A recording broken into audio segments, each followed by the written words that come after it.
we have over 20,000 happy patients and 1,400 five-star Google reviews. This is Martinsville Family Dentistry. Smile, you're in good hands.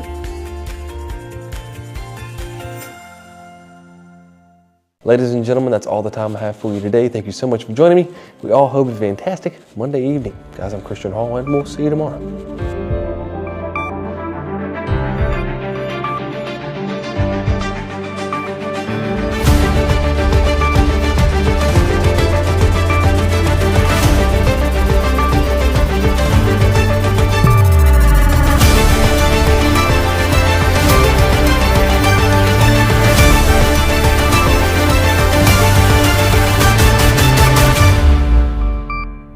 Remember when stores had a little bit of everything? At West Franklin Mercantile in Rocky Mount, we still do things the old-fashioned way. From handmade toys and Carhartt bibs to garden tools and work boots, you'll find something for everyone. We'll even special order just what you need. Visit us at 1380 Franklin Street, open Monday through Friday 8 a.m. to 6 p.m. and Saturdays 8 a.m. to 2 p.m. West Franklin Mercantile, where tradition lives on. Since 2001, Sirloin House has been Eden's hometown spot for juicy steaks and true Southern home cooking. We're serving up breakfast, lunch, and dinner, plus a crowd favorite breakfast and lunch buffet. Come dine with us and taste why family and friends keep coming back. For all your dining and catering needs, give us a call at 336-623-7778 at 207 South Van Buren Road in Eden, North Carolina. At Autos by Nelson, we value our customers, so we sat them down to get their double take. I have been a customer since I was old enough to drive. What I love about Autos by Nelson service program is they offer the Auto Advantage now, and so not only do they still double my warranty, but they offer free towing and they will pay my collision deductible if I use their collision center for my repairs. I love my new vehicle and I'm so excited to have it for years to come. Greensboro Dental Associates is not your average dental office. It's your homey local practice. Everyone is friendly, honest, caring, and kind. They have curated a positive hometown culture, and they take the time to listen to you. You're not another number. They treat you like family, and that's what I want in a dental office. Trust me, you'll be glad you went to visit them. Greensboro Dental Associates, proudly serving our community for over 50 years. Give us a call so we can help you achieve your best smile. Listen up, team. We need to make sure customers continue to win at Nelson, even if they're in a collision, so we're gonna need to double up. First, we double the warranty on all new vehicles. Easy. Then, for any new or used vehicles, receive free towing up to 125 miles with no collision deductible at our body shop. Sounds like a winning combination to me, Coach. Double up on 3. 1, 2, 3. Double up! Autos by Nelson.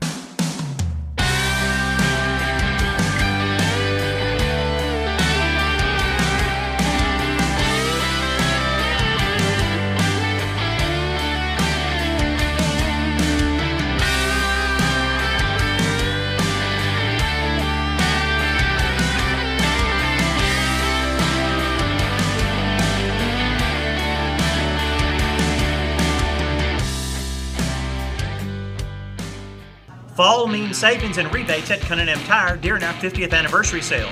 During October, you can get up to a $100 rebate for the purchase of select sets of Hankook or General tires.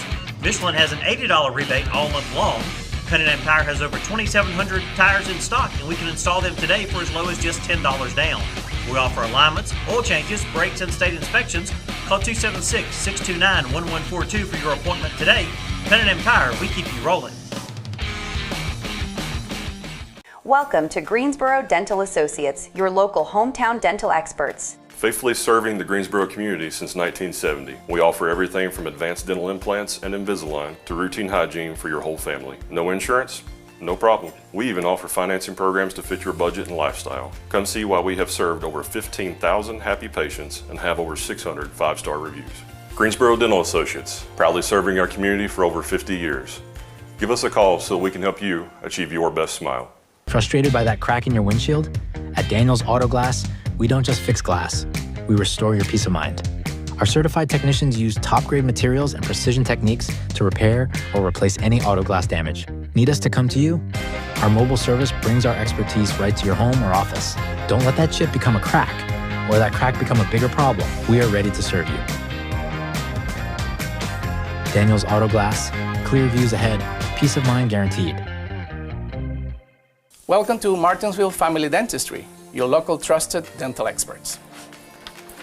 I love Martinsville Family Dentistry because of Dr. Perez and the amazing staff here. They always make you feel welcome. He's an all-around good person, and he is an amazing dentist that helps keep my smile smiling.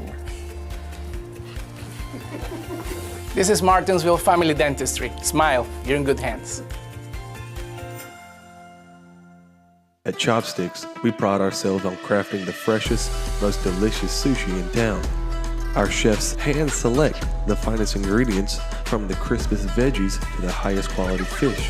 Whether you're a sushi person or a first-time taster, our menu offers a variety of rolls that cater to every palate. Dive into our signature rolls and experience a symphony of flavors with every bite. Join us at Chopsticks for an unforgettable dining experience where tradition and taste come together. Start your day with a taste of paradise at Pacific Bay. Join us every Saturday and Sunday from 7:30 a.m. to 11 a.m. for a scrumptious breakfast. Don't miss out on our lunch buffet every Tuesday and Friday, 11 a.m. to 2:30 p.m. Located at 530 Commonwealth Boulevard in Martinsville, Virginia. Call us at 276-647-8217 to make a reservation. Pacific Bay, where every meal is a celebration. At Sova Family Medicine Martinsville, our providers, along with their compassionate team, are ready to provide your entire family ages 2 and older with preventative and sick care. There are many services provided.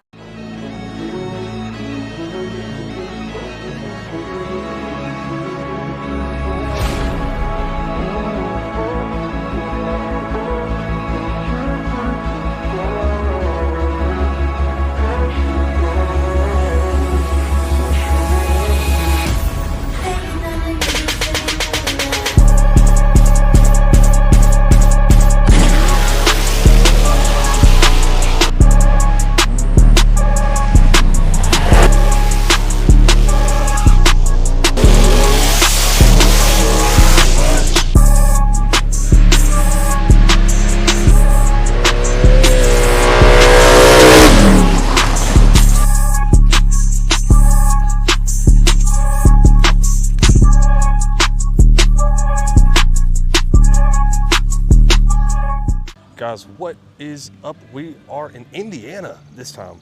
8 hours away. We're here at Warren Woods in Morgantown. We just got here, kind of set up everything, but as you can tell, we are on a bit of a rain delay right now. Don't really know what the word is at the moment. Trying to figure it out as we speak. But we're here, man. We're here, Indianapolis. Well, not Indianapolis. We're in Morgantown. It's right across from Indianapolis. So been wanting to come to Warren Woods forever now. Been watching it on 1320 for years now. So we finally came, but unfortunately for the first day, I'm probably thinking it's not gonna happen today. It's supposed to rain one more time later on tonight. So we might have a Saturday, Sunday event, unfortunately. That's okay, but we're still here. We'll keep you guys posted. I know Dad is here. He's getting interviews with a bunch of cars, drivers, but we just kind of waited out. The sun is kind of peeking through the mountains right now, so kind of skeptical. I don't believe they have anything to dry this track off with or anything to get it unwet. So we're kind of just sitting down here at the bottom of the track on standby, kind of waiting for someone to give the word to go home or wait it out. But we got all the guys here. You know, I'll be at the bottom like normal. We got Big Felix right there in the middle. We got Joel right there in the for the bottom view, and Dad's around just, again, like I said, getting driver footage and showing cars and stuff. But we'll let you know as soon as I know. Yeah, we'll be right back. All right, guys, we are still sitting here at the bottom end waiting for a call. The sun did poke out and the track is drying right now. More people are starting to crowd back here where we are, so I'm thinking we're going to start racing eventually. What time is it? 3:10. It's 3:10, so we're 10 minutes behind schedule, but the track is drying pretty quick, so yeah. All right, guys, so we are about to get started, I do believe. It's almost 5 o'clock. We're kind of running 2 hours behind, but we've been waiting for the track to get dry. It finally has. We got some guys down at the top of the shutdown trying to get that drier, because it's usually the most sketchy part about this track here. I see some guys coming down in their cars off the hill. We're about to get everything cooked up right now, and I got to figure out what class is first. I don't know anything about what's happening yet, so I got to figure that out. But for now, let's go show you a few cars, so let's hit the cliffs.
All right, guys, so obviously, as you can tell, the sun is down, so we've been waiting for a long time. It's about 9 o'clock. We've been here for a long time and no racing's happened yet, but they just had their drivers meeting for a few different classes. I'm gonna walk down here to the bottom and see what it looks like. Look at my angles for some film. I think we're about to start getting racing. It's gonna be a long night, but stick in there. We're gonna see what we can get into down here. Hopefully everything is copacetic. We can actually get some runs in tonight and not have to be so late, but stick around. Racing is coming up next. Awesome. All right, guys. We thought we were going to go racing, but now the rain is coming again. So everybody's leaving.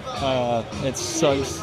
We've been here all day fighting the rain, but I guess it's just something you can't control, right?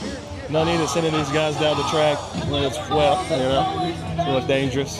But we're gonna be back tomorrow, 100%. Should have a crap ton of racing to do tomorrow. It's supposed to be beautiful tomorrow. It's like 73 degrees, sunshine.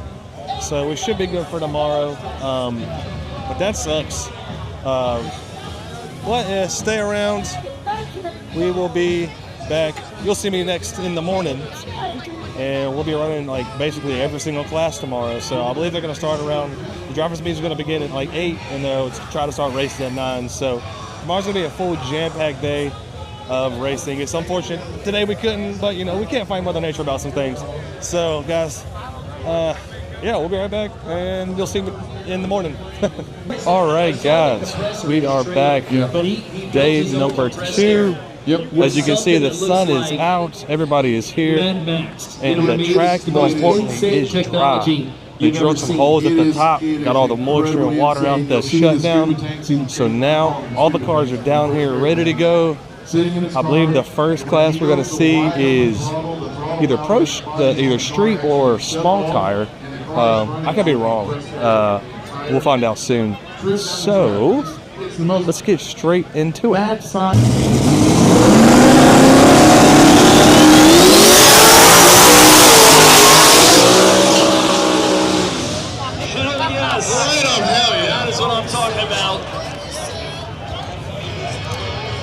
That is what I'm talking about. So we've got True Street, 42 cars ready to go here today. Again, this is Ron Vincent out of Crown Point, Indiana. It's a 1979 Chevy Malibu and LS Long Block, sponsored by Side Money.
That's a 1993 Oldsmobile Bravada. So ladies, I tell you what, you creep around in a 1993 Oldsmobile Bravada, you got two old ladies, I guarantee you.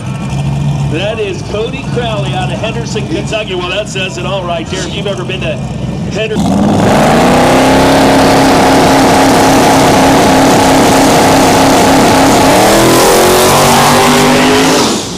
Oh, now right leg. Okay, a little bit. Down.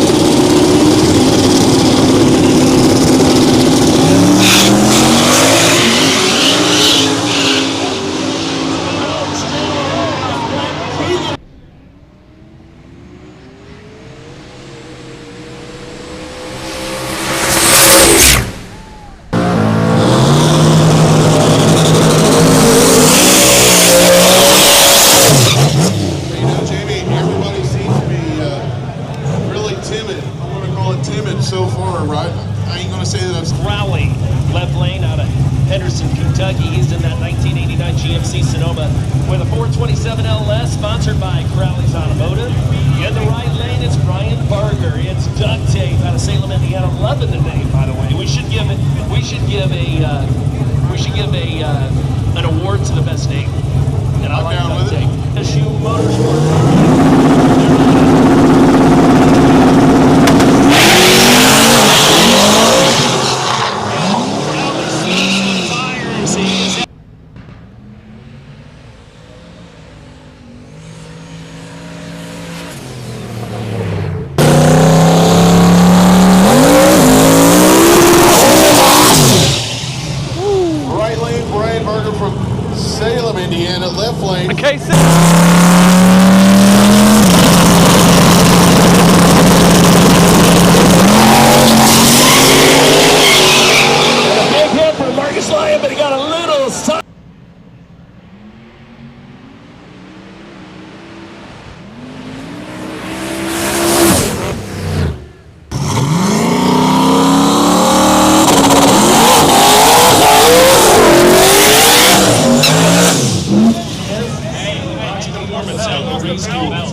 right, so we are back.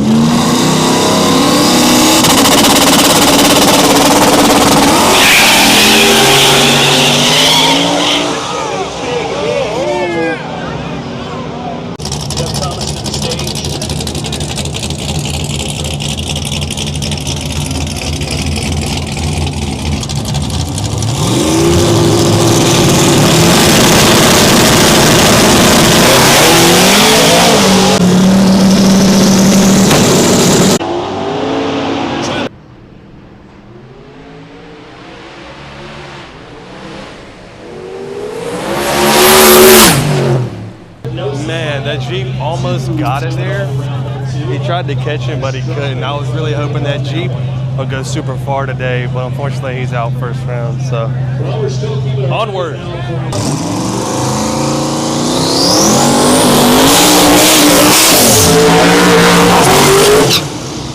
As we bring up Logan Bilbrig in the left lane, it's down there this morning.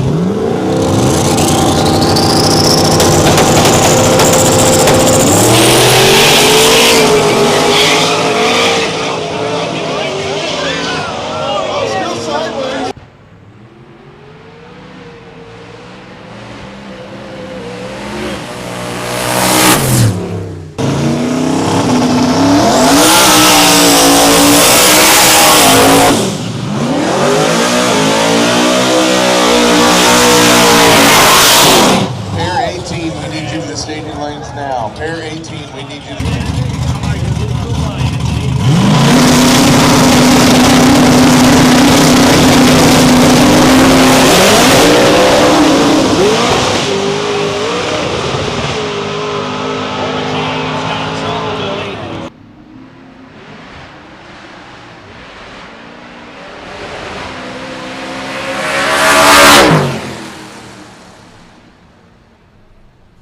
We're going to have a bit of a delay.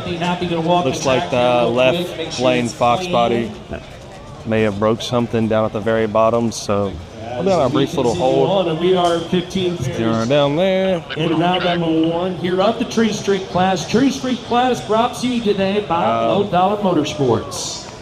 We'll be back. Just got word that there is a little bit of liquid on the track, so we'll take a quick intermission to get that off the track, and we'll be right back at it. Hey, I'm Michael Sigmund at Lease Tire and Wheel. We're more than just your average tire shop.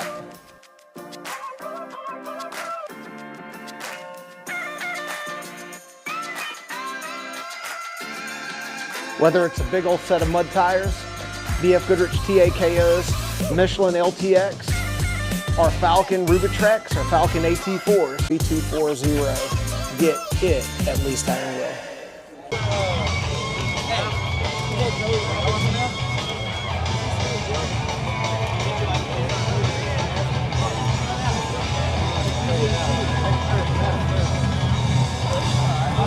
Please, no truck and I need cleaning supplies.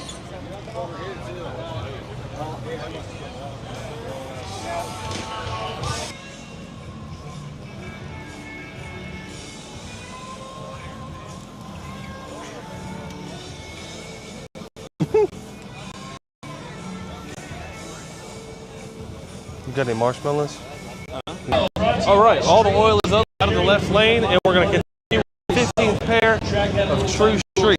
Get into it.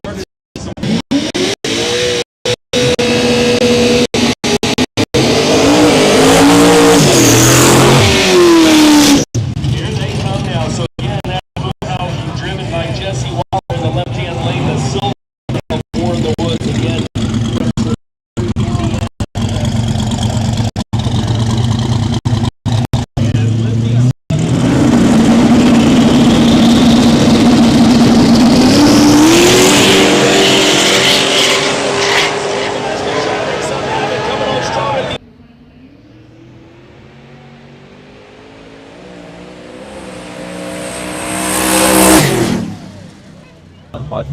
That race is still not yet to been called. It's been like 5 minutes. I haven't made a decision on who won that. That was a very, very close one. I'm about to find out from Limpy here in a second, I guess, or when he gets to work. Alabama. All right, right lane takes it. Old school Camaro takes it. So onward, 16th pair. Let's go.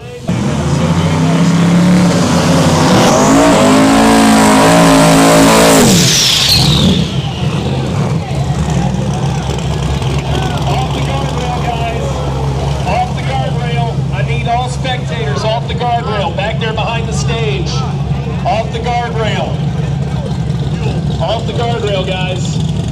Off the guardrail. All right, so that S10 that you just saw leaked an insane amount of fuel on the starting line. So he has 2 minutes to fix it, but it's not looking good for the round body S10.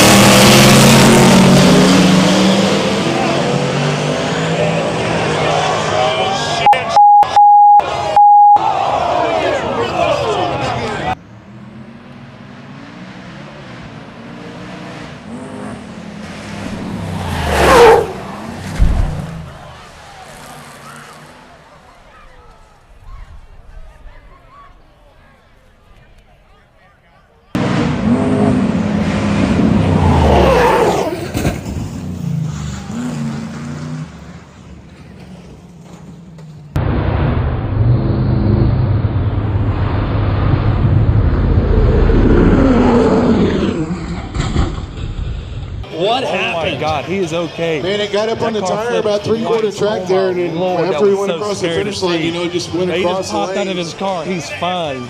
So my And Lord, once that again, was a bad we don't need to wreck. remind, if you're heading down there with the cameras and stuff like that, Man, just be mindful.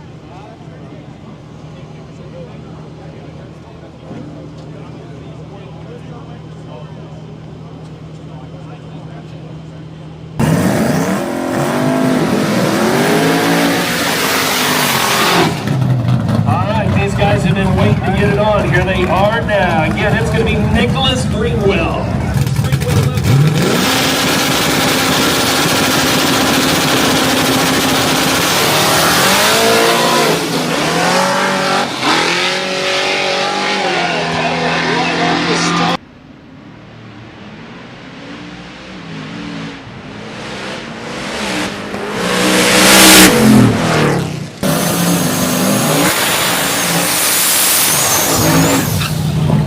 That's a line everywhere, buddy. Dylan Allen. Again, that is Dylan Allen out of track. I mean, we got to.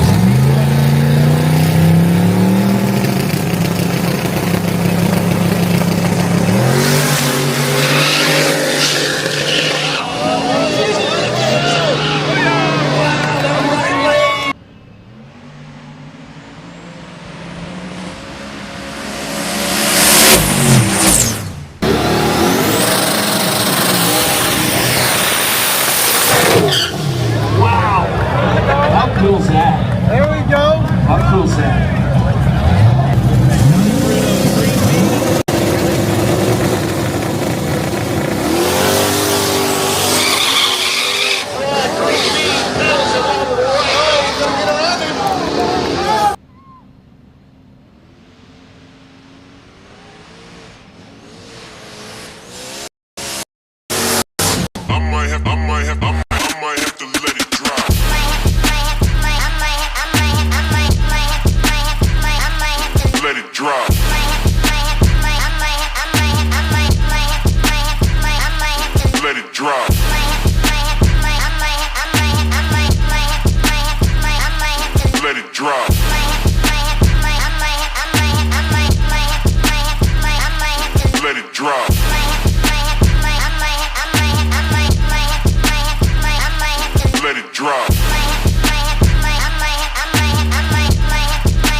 Happy anniversary, 35 years, 35 years. Man, is it wow, 1K. You know, this is exactly where you want to spend your 401K.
right, so left lane took that one, but now we're on the hard tire.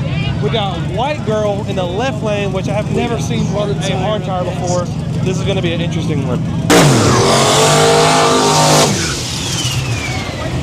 So that does it for Chester's left lane to win. Left lane. Kyle Riker and the Chevy S10 ran him down by foot. Got him by a foot.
Man, I am so...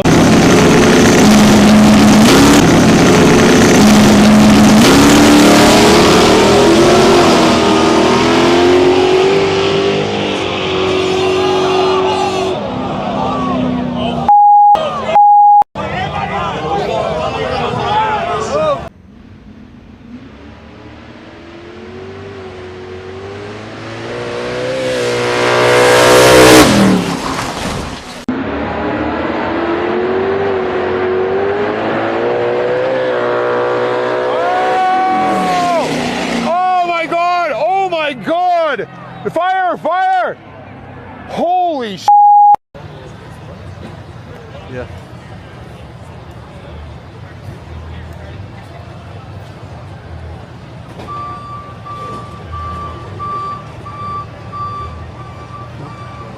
Alright, so the driver is okay.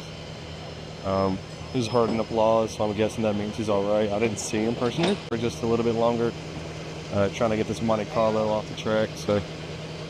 Locked and loaded, it's going to be Mike Lawson's right lane, sponsored by Cat Automotive Machine, Insurance, Transmissions, Stripper League. 2000, looking for some sponsors.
Shut it down. We got spectators off of the guardrail.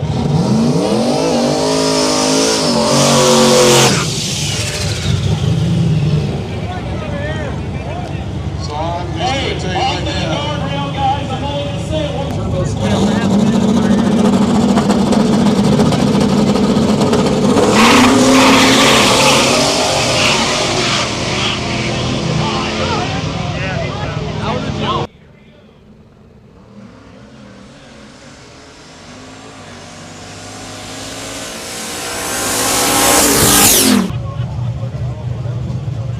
Meanwhile, we're 2 pairs away from moving on into the stick shift class, which means again, we need Gangster 26s. Gangster 26s. Listen, we've got people without media passes down there at the end of the track. Right, so they went back and looked at it. He said it was clean. So, all right, last pair coming up.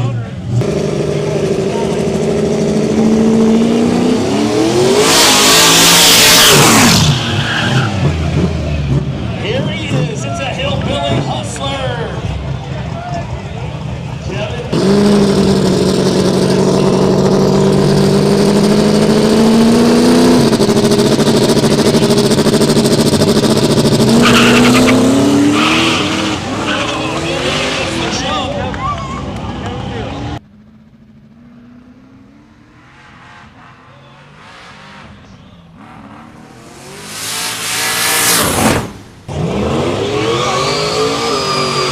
Junkyard LS, sponsored by Stone Racing.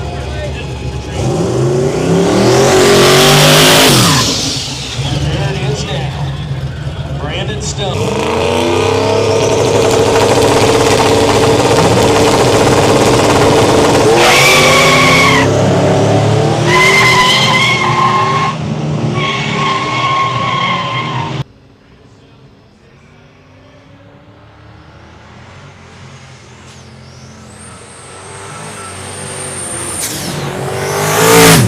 All right, so that was the last pair of hard tire.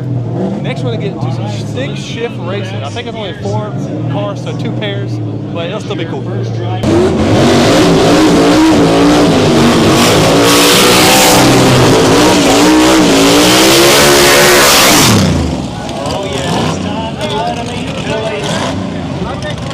time to let him eat again.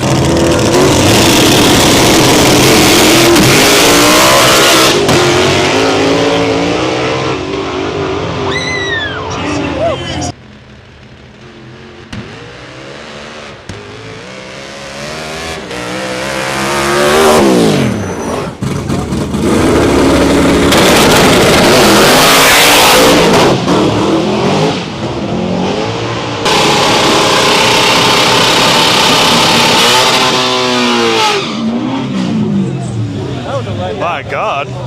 Pulls her side mix class. It's going to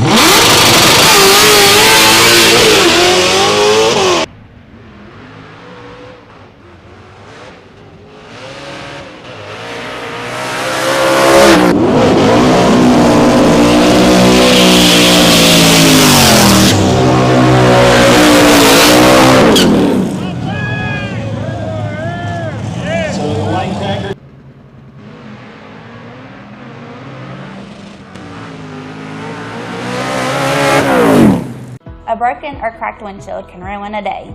At Daniels Auto Glass, it's our goal to make that unfortunate scenario as painless as possible. We have been servicing Franklin County and the surrounding area since 1995. Our customers are our neighbors, and we want you to know that you have the choice who repairs or replaces your windshield. And if you can't come out to us, we can come out to you. We also offer window tinting, and we are fully equipped and certified to reset all camera systems in any windshield, both in shop and with our mobile unit.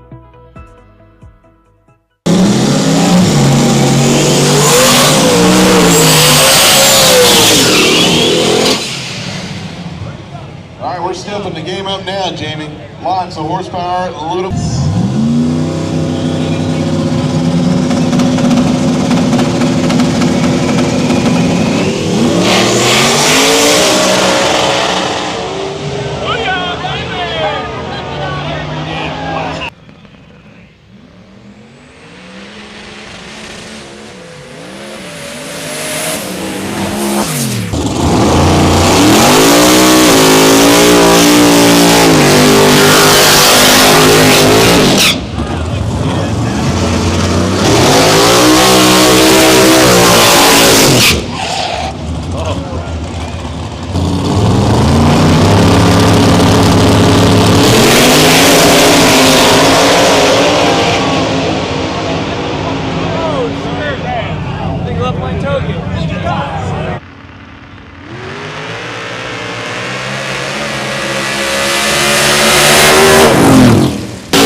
there, 4 pairs in together.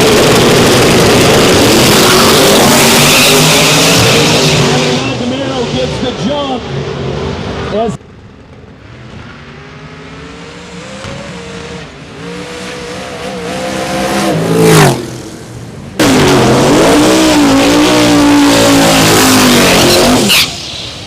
and there's the Falcon there. Billy the Kid, Billy Hoskinson.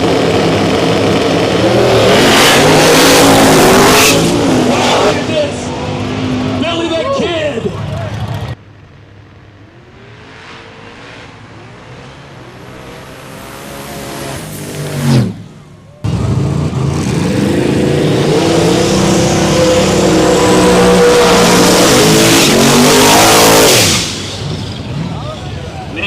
Out of Franklin Furnace, Ohio, that Chevy Malibu. Again, this is rattled in the left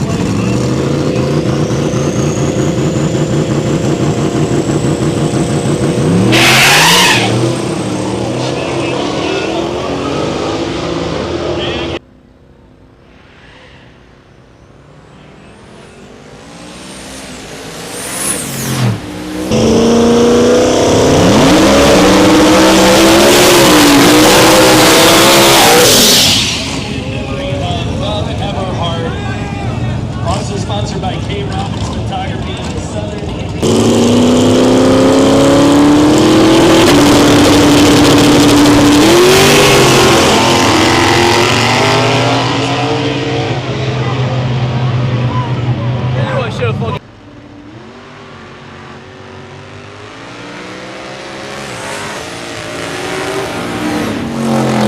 All right, so that was the last player of the 26K class. Now we're on just maintenance class, so it's all stock blocks. In the automotive response, how fast it got without popping blood. So cool.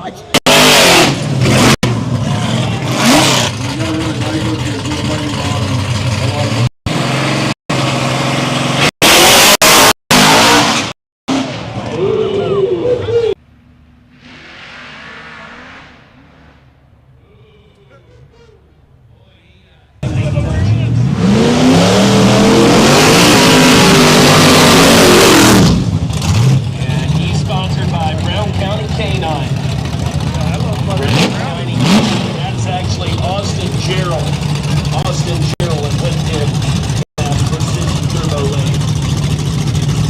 Jesse Pinkham in the Fuel Tech Lane.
Jordan Jennings, need you to staging.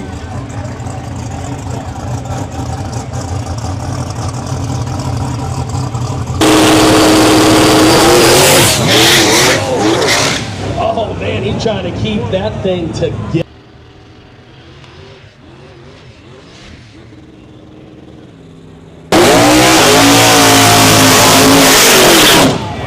Just two pair here tonight.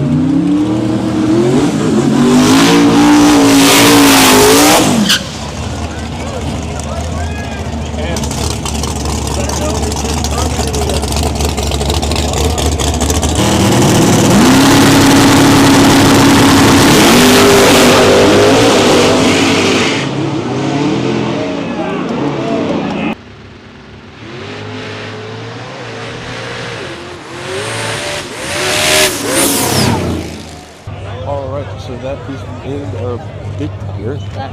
Up next is what everybody here has been waiting for, the small tire. So that is coming right up now.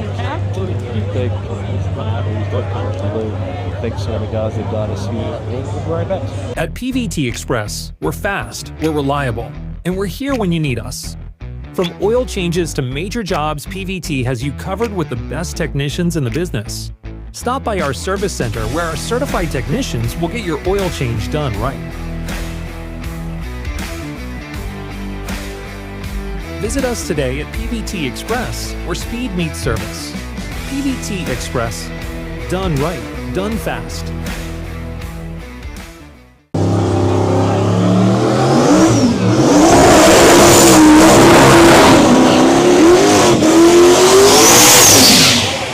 Thomas Racing Service, drag wedge, drag weight dumpsters. And how about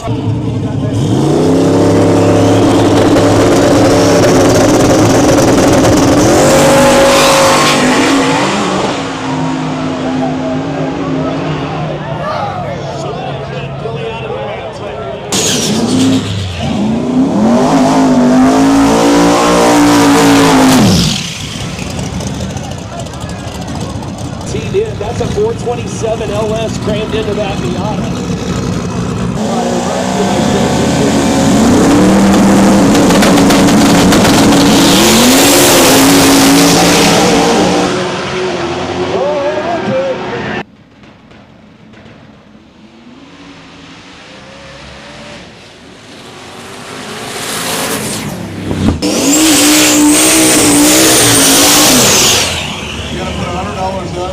For the starting line or finish line to get looked at, and if you win the protest, you get your $100 back. If not, the that way, my client in Silver Valley.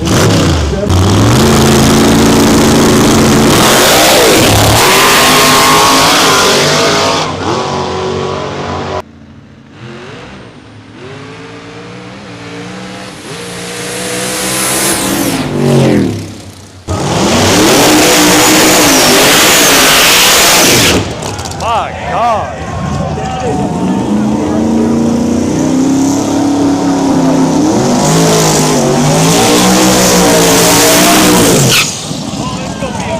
Dude, that's gotta be.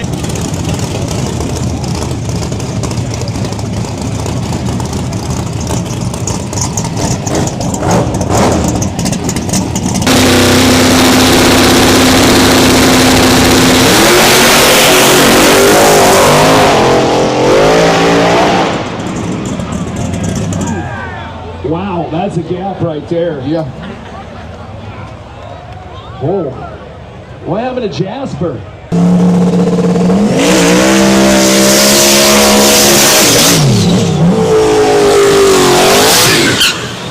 So again, that is stepchild in the position triple lane. That is Corey Ford.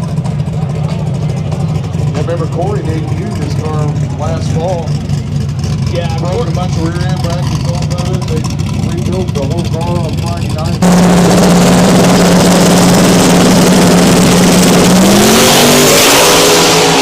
Corey Ford with a big hit. Ooh! Both of them making a big move. Both of them checking out.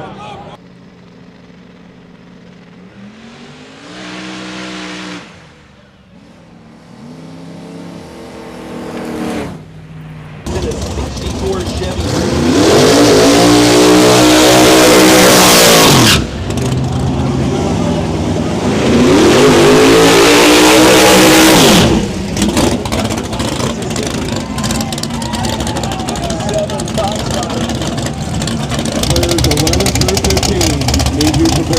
All fire. 11-2-15 preparing.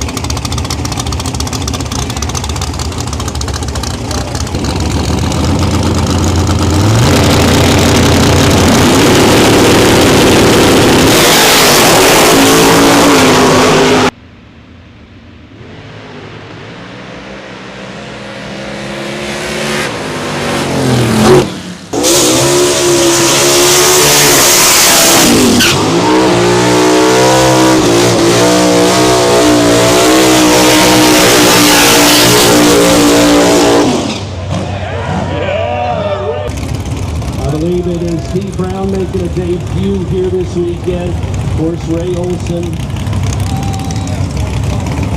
A well-known dad. Let me get them set. Ray Olson, left.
Second round.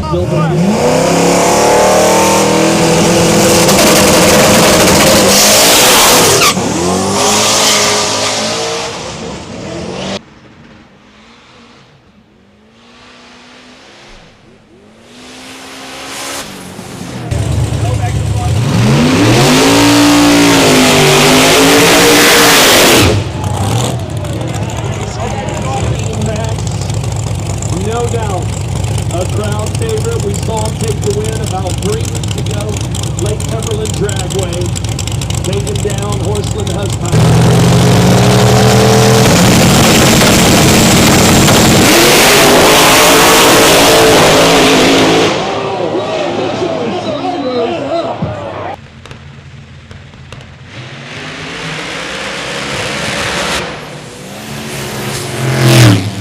Right, so they are checking the guardrail all the way down my lane, just letting skidding all the way down. Probably just fine. Casey, now it's, like I say, Ryan won about 3 weeks ago in the vet, so he's definitely one for G. Like the whole shindig, or the weird shit, guys.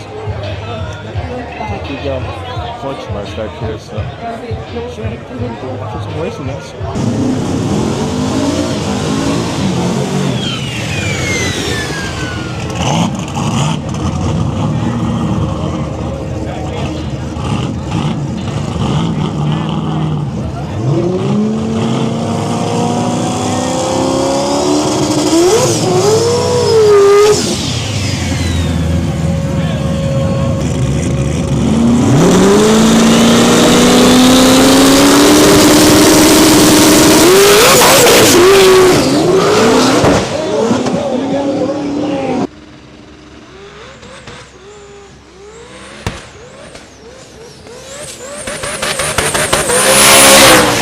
makes your heart beat? A child's laughter? Dancing with someone special? Your team scoring the winning point? This February, during Heart Month, Sova Health is here to help protect those precious moments. Keep your heart strong by choosing heart-healthy foods, staying active, and knowing your numbers, blood pressure, cholesterol, and family history. Because at Sova Health, we believe every heartbeat matters. Let's work together to keep your heart healthy for all of life's beautiful moments. Sova Health. Live your healthiest life.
Did the biggest wheelie I think I've seen in a really long time.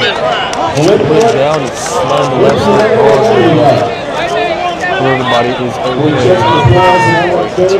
so I'll walk down here and see what's happening.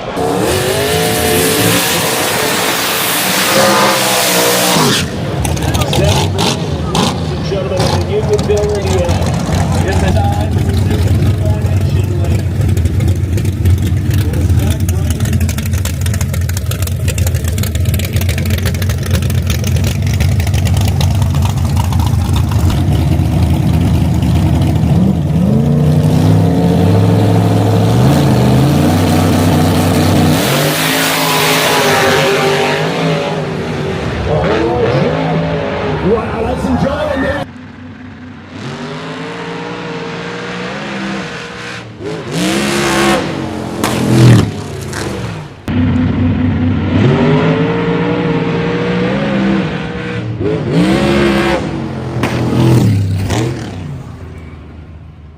All right, Jeff got mad squirrely and unfortunately hit the left side guardrail. The track is getting faster and faster. The guys are starting to wreck a little bit more frequent now or hitting walls. I hope my guys are okay. I know my dad and field chair down there, so let's hope they're all right because it looks like it hit right there.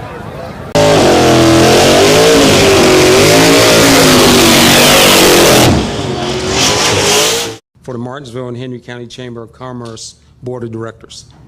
We're so pleased to have all of you here this evening. This forum is an important opportunity to hear directly from the candidates and learn more about their vision for our community.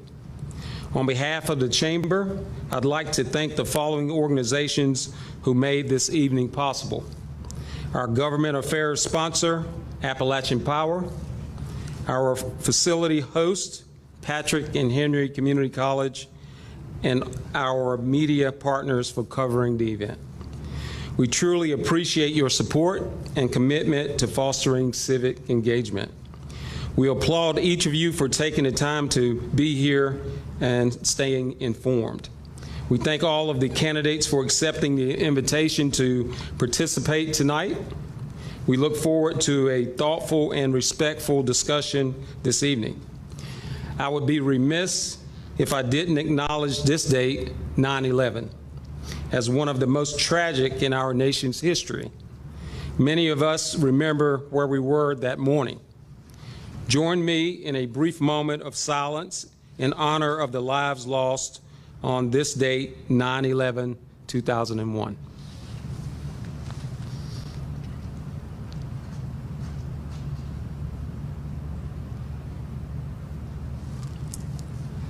Thank you. Lastly, I'd like to introduce our forum moderator for this evening. He is a native of Patrick County, Virginia, and moved here in 1972 when he took his first job as the Assistant Commonwealth's Attorney working for Mr. Roscoe Reynolds. He has been practicing law for 54 years, licensed in both North Carolina and Virginia. A self-employed attorney at Fred D. Smith, PC. His practice is located on Main Street here in Martinsville. He is a former member of the Board of Directors of the Martinsville and Henry County Chamber of Commerce. He and his wife have 4 children, 3 grandchildren, and 1 great-grandchild. Ladies and gentlemen, please help me give a warm welcome to our moderator, Mr. Fred Smith.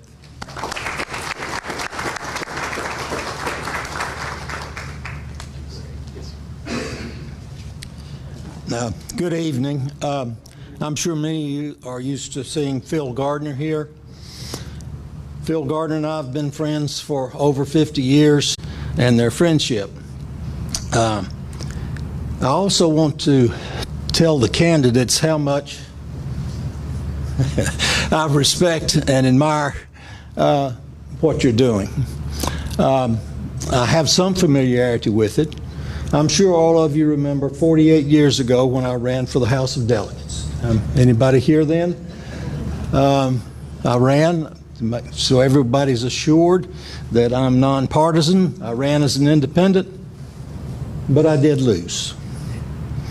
In any event, I think it's particularly important that we show our respect and admiration for people who are willing to say their views in public to their fellow citizens. I think it'd be also remiss if we did not, for a moment, recognize and appreciate that's what's happening in our country with respect to folks who are just trying to say what they believe and say it safely and without fear of any consequences or retribution. So,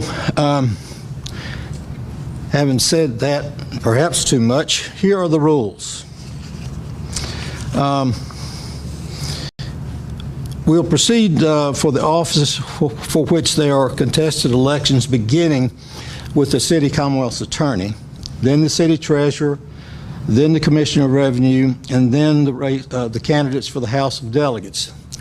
Let me say at the outset, this is not a debate. There are no debate rules, and I will enforce that. I'm kind of familiar with that kind of situation as a lawyer in court. When you're told how much time you got, I'm often reminded when I ask a judge, I say, well, Judge, I don't think I can get it all said in that amount of time. And the judge will say, well, that's not my problem. So those are the rules, and the candidates have been given the rules. There is a time and a place for debate, but that's not tonight because we've got too many candidates, too many offices, too much to cover. So you will be timed, and those rules will be adhered to. We will not be taking any questions from the audience either. You'll see time cards giving you a countdown for how much time you've got left to give your particular answer. The questions that are going to be asked tonight were made available to the candidates, and the process will work like this. each candidate will be given 5 minutes to sort of introduce themselves, have a conversation with you, give you an overview of where they are, where they're coming from, why they think they're the right person for the job. After that 5 minutes is up, then the questions will begin. And the way I've determined who gets called first is alphabetically. So in each candidate category, the person who has the comes in the alphabet first will go first. I thought about flipping a coin, but then I was talking to Brandel. Number one, I didn't have a coin, and number two, I didn't know when you flip the coin, which of the two do you ask to make the call. Never noticed how, figured out how to do that in the officiating, so there'd be no coin toss. So in any event, those are the rules this evening, and we're going to get underway and ask Mr. Flynn to introduce himself for his 5 minutes. Thank you, sir. My name is Patrick Flynn. I'm the Chief Deputy Commonwealth Attorney for the City of Martinsville. I need to go over here. It's different from court where I just stand up in front of my desk. All right. My name is Patrick Flynn. I'm the Chief Deputy Commonwealth Attorney for the City of Martinsville, running for Commonwealth Attorney. Brief little bit of history about me. I have my undergrad in George Mason University with criminology, law, and society with a minor in psychology, concentration in criminal justice. Interned with the Bureau of Alcohol, Tobacco, Firearms, and Explosives. Also interned with Stafford Commonwealth Attorney and Stafford Circuit Court. Took a little bit of time in between undergrad and law school where I got some experience in the nonprofit world. I was an administrator at my church, and I worked a lot with nonprofits such as a food bank. I was on the board of directors for a corporation that administrated a youth camp out in West Virginia. I actually chaired the physical plant committee with that. Made my way down to Liberty University School of Law where I graduated, and I had several concentrations in advocacy and trial advocacy. Found my way down here to Martinsville. I started as an assistant, and I worked my way up to now I'm at the chief deputy. My goal with this is community justice through community. That's my whole goal through this. All of our problems that we're seeing, the community needs to be involved. I want to inform the community so the community can see what's going on. I want to partner and educate the community so they can understand what's going on. So many times when I talk to people, they don't understand why certain things are going, and I think that's incumbent on the Commonwealth Attorney to educate the public and to partner with them. I also want to modernize the office. Part of modernization is I'm like technology. I don't know so much about that AI stuff. That's a little bit scary, but I love technology. In practice, in a court, I love using toys, iPads, computers, love using visual aids for juries. One of the programs I want to implement is, I was at a conference recently where you could take a cell phone and blow it up for the jury to watch and follow along during a jury trial. Some of the other programs I want to implement is a mental health docket, and mental health. We have a serious problem in our country with mental health. We're not addressing that clearly. Some of you all might be familiar with what is used to be called drug court and now recovery court. I want to model that and get a mental health docket started. So many times when I'm sitting in circuit court this morning, I spent a significant amount of time dealing with probation violations. You can see someone's history track out, and you can see where they are, where they're going, and why they got here. So many times I think we can short circuit that terrible downward trend if we can probably address mental health on the front end. So I would like to introduce a mental health docket. Part of what we're dealing with right now and partnering with the community is we have challenges with witnesses and victims going forward with cases. I've told a story before where I've been sitting in a general district court trying to get justice for someone that was shot in the leg. Lo and behold, I couldn't lay eyes on him, and at the very beginning I said, "Can I get justice?"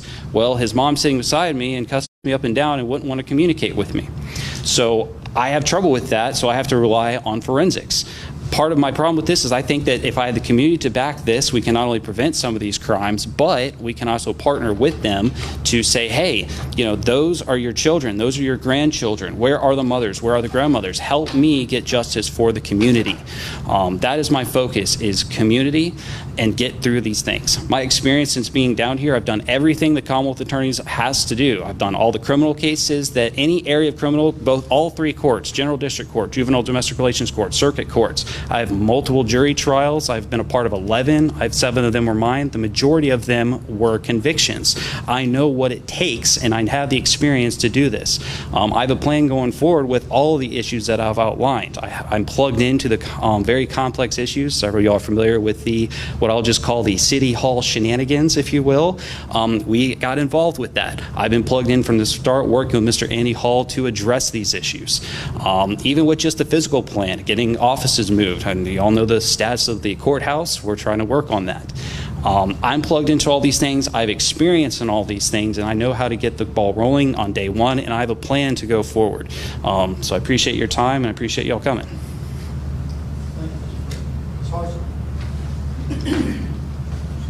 Thank you, Mr. Smith. Good evening, everyone. Thank you all for being here, and thank you to all the sponsors and the Chamber of Commerce for making this opportunity so we could come out and speak with you all and you could find out a little bit more about us, because not everybody's hooked to social media all day long to read all the little posts. So my name is Linda Hartzell, and I'm running for Commonwealth's Attorney in the city. I've been in Virginia for 19 years. I went to the University of Richmond School of Law. As soon as I graduated and passed the bar exam in Virginia, I moved to Martinsville. We bought a house here. This is where we wanted to live. I went to work for the Commonwealth's Attorney's Office and worked actually for Mr. Andy Hall, and then went to the Public Defender's Office and worked there. So I've had both sides of the courtroom as far as criminal law. Working for public defender, it's a totally different aspect as it is from the Commonwealth's attorney. I remember when I was a Commonwealth's attorney assistant, I would get calls from the public defender and the defense attorneys 2 months before trial, and they would say, "Can you do anything for me? Can we work this out? Is there something we can do?" And I would say, "I don't get that file until like 2 weeks before court," so I couldn't talk to them. So I would like to have a little more time, or the attorneys to have a little more time with the files than I did when I was there. But let me share a little bit about why I'm qualified for the job. As I said, I was Commonwealth's Attorney Assistant, then I was a Public Defender Assistant. I opened my private practice here in Martinsville in 2022. My office is in the Phoenix building alongside Janine Jacob, the law firm, the Jacob Law Firm. I think there's a title building in the back. I've represented social services. I was the agency attorney for social services in Patrick County. I've been a guardian ad litem in abuse and neglect and custody and visitation cases as well for children. I'm certified to be a guardian ad litem for incapacitated adults. I've been appointed as a special justice of the mental health civil commitment court. So when people are brought to court and it's to be determined whether or not they need to be committed to a facility, a mental health facility against their will, then there's a procedure with attorneys and things like that, and we come to a decision on what's best for them there. My campaign rests on three principles: restore, prepare, and empower. First, I want to restore public trust, because I think there's been a lack of that just overall. Maybe it's because of what's going on with the city council, but it seems Mr. Smith touched on it a little bit. There's some animosity and people are in tense situations, and we don't have that cohesiveness that we once had. And that's sad, because Martinsville's a beautiful town, city, and people here are wonderful. I mean, I haven't met, being out in public and campaigning and shaking hands and going door to door, I've met some of the most wonderful people, and they are really willing, you all are willing to tell us what you think and what your concerns are. And that's why I'm here. I would like to get to know you all and find out, I know you're not going to tonight, but find out. I'm going to be doing a lot more things between now and the election. Come out and meet us and ask me questions if you've got questions. I want to be clear too, after restoring public trust, I think we should prepare stronger cases before going to trial with them. If you're going to go to trial with something, I think we need to be prepared. I'm seeing a lot of things when I'm looking online at cases that things are being continued multiple times, and it's not just the defense that's continuing it. Sometimes it's the office, and I understand there are issues with different forensic sciences not getting your evidence and things back on time. So I get that, but I think we're having some losses in court because they're not being prepared fully before taking them to court. As far as empower, I want to empower the community by working with law enforcement, and I think we should bring back community policing. I think it was a good idea. In some of the neighborhoods, it seems like people feel safer talking to someone who's from the neighborhood. So the community policing is something I would bring back. I'm also a supporter of the first offender program. If the first offender program fits, meaning they don't have any felonies, and they're not under a first offender disposition right now, I think everybody should get a second chance, but a second chance doesn't mean extra chances after that. If they are repeat offenders and violent, I think they should be prosecuted fully to protect the community. And that balance matters. Now that I'm going to have to cut short, y'all. I'm so sorry. My life is so much longer, it takes longer. So that's why I'm running for Martinsville's Commonwealth Attorney, because I want to be able to provide leadership, preparation, and balance. I've got lots of experience on all sides of the courtroom. I think I would be a good Commonwealth's attorney for you. Thank you. Ms. Hartford, if you could just okay? Thank you, sir. The first question is this. Many serious criminal cases are resolved by a plea agreement whereby the defendant pleads guilty in exchange for an agreed upon result. What will be your office policy on plea agreements? In some jurisdictions, such as Pennsylvania County, the Commonwealth's Attorney has a policy on no plea agreements.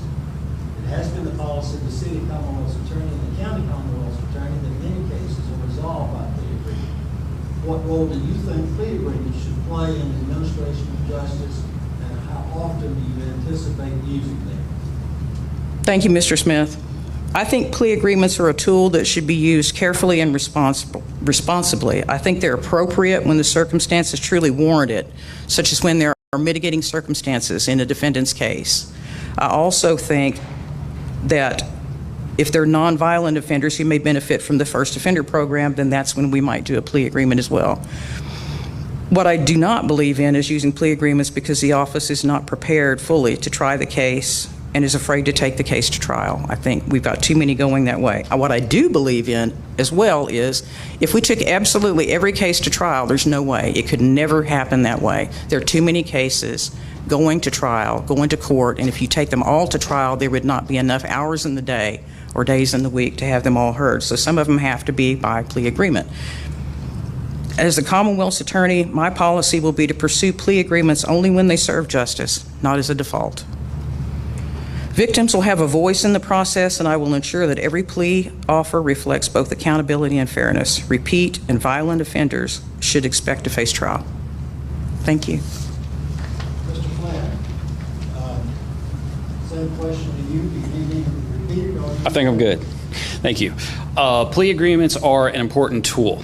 So I'm going to say that instead of saying just to plea agreements of what's my policy, that is my policy is each case should be looked at individually. We should not have a carte blanche approach. We should not have a wooden approach to any cases based on any type of category. Every case needs to be looked at individually because at the end of the day, it's victims, it's human beings that are victims in this case, and it's human beings that are the defendants. As Commonwealth Attorney, you represent the victims, but you also represent the defendants in all this case. It's a full picture. When looking at a case, you need to look at the facts of the case. Is it violent? Is it a drug problem?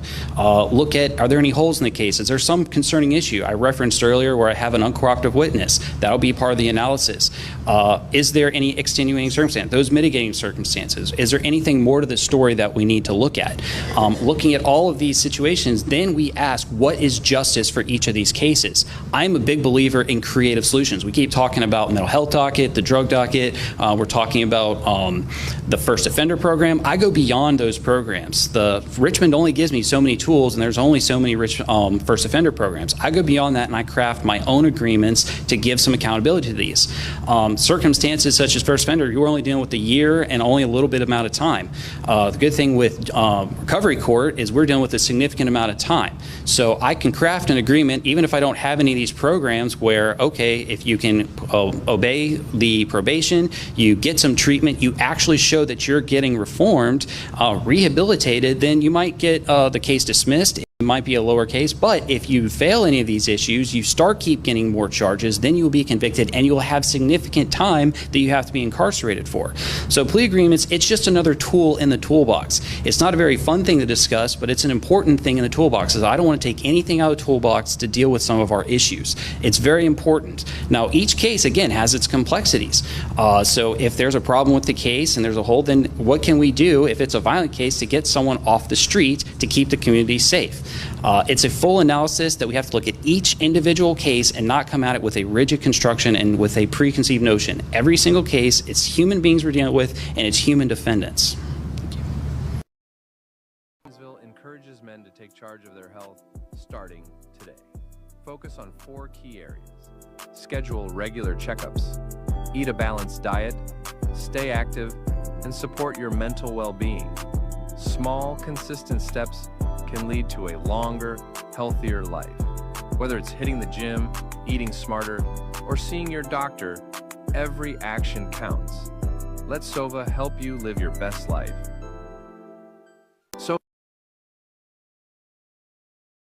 Demanding a jury trial when the defendant does not. It's going to be a similar answer to what I've already said before. Each individual case needs to be looked at individually. What makes sense in this case? So if it's a very high-profile case, we're dealing with violent crimes, we're dealing with very intense situations that the public needs to be aware of, then the Commonwealth will ask for a jury trial. There are cases, though, that might not make sense. Let's say that it's a case where you don't have a whole lot of victims. Maybe it's even a victimless crime, as they talked about, financial crimes, where there's a whole lot of financial evidence, we're following receipts. There's a situation that maybe the judge can try that case. Not every case needs to go to a jury, and I'm not going to make an amorphous kind of blob. Juries is the community. It's a jury of your peers. So when a jury is there, the community is there. So I want to be involved the community as much as possible, and if the case makes sense, I'll involve a jury and I'll demand a jury. Again, high-profile cases, violent crimes that the jury needs to be there, but there might be some case, again, financial crimes where it's a whole lot of nuance, or I'll be creative with all the laws that I charge. There are some uncharged charges that we don't really touch on, but if it makes sense in a case, I'll go forward. So if there's some legal nuance, at the end of the day, judges are going to be a bit more situated to deal with legal nuances of case. Again, the juries are for the facts and for the heavy-handing situations. So it's yet another tool in the toolbox. When it makes sense, I'll go for it. When it makes sense to have a judge, that's the way I'll go. Thank you, Ms. Hart. Thank you, Ms. Smith. The right to a jury trial belongs to both the defendant and the Commonwealth, and it's an important safeguard of our system. I will not treat jury trials as something to be avoided. Instead, my office would be prepared to take cases to trial as a jury trial whenever justice would require it or the public needs to be a part of it in that way. Since the change in the law, defendants are more willing now to request juries. As was mentioned, the law has changed as of July 1st in 2024, so they don't have that penalty if they go with a jury trial being stuck with that longer sentence.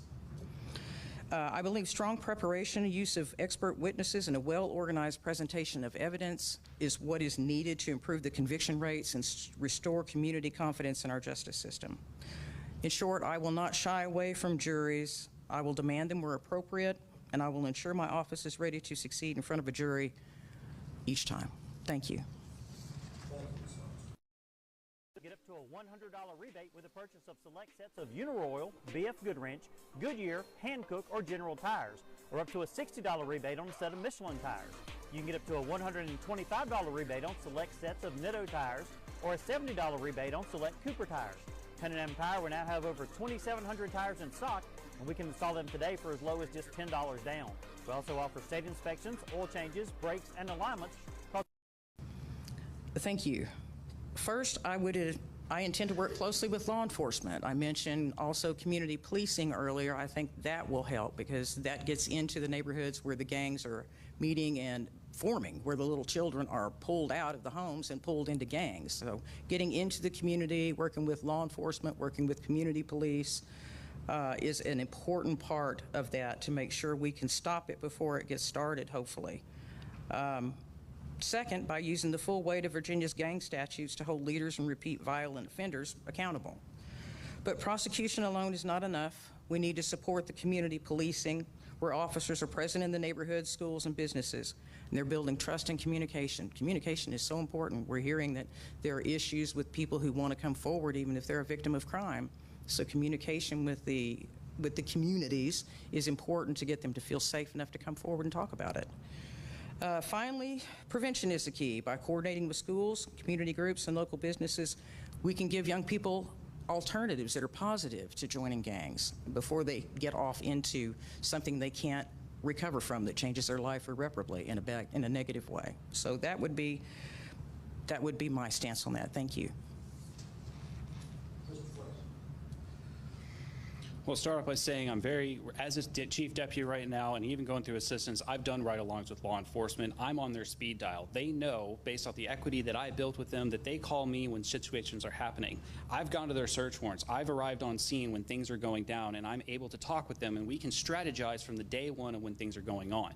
When we look at these cases, Again, the community's involvement is very important, but I want to start by saying that, again, I am very partnered with the police, and we are working forward on when these charges make sense. Recently, we've had a high-profile shooting where we've recently charged at least 11 people. We're already utilizing the mob statute, and that's what we're doing, and it's working.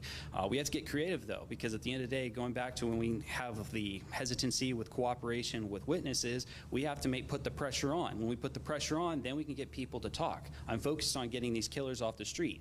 The thing about Martinsville, the beautiful thing about Martinsville is I wouldn't say that we have an organized gang problem as it is. We're getting there, but we don't have what's a classically known gang. But the writing is on the wall. Recently, what I'd say the last crime is I'd call it a Danville invasion, where their nonsense is now coming over here. What I'm doing in that case is we're sending a message that you can't come into Martinsville and you can't act a fool in this way. This is our community, and I'm going to protect it, and I want to prosecute those where it makes sense who are the actual perpetrators of these crimes.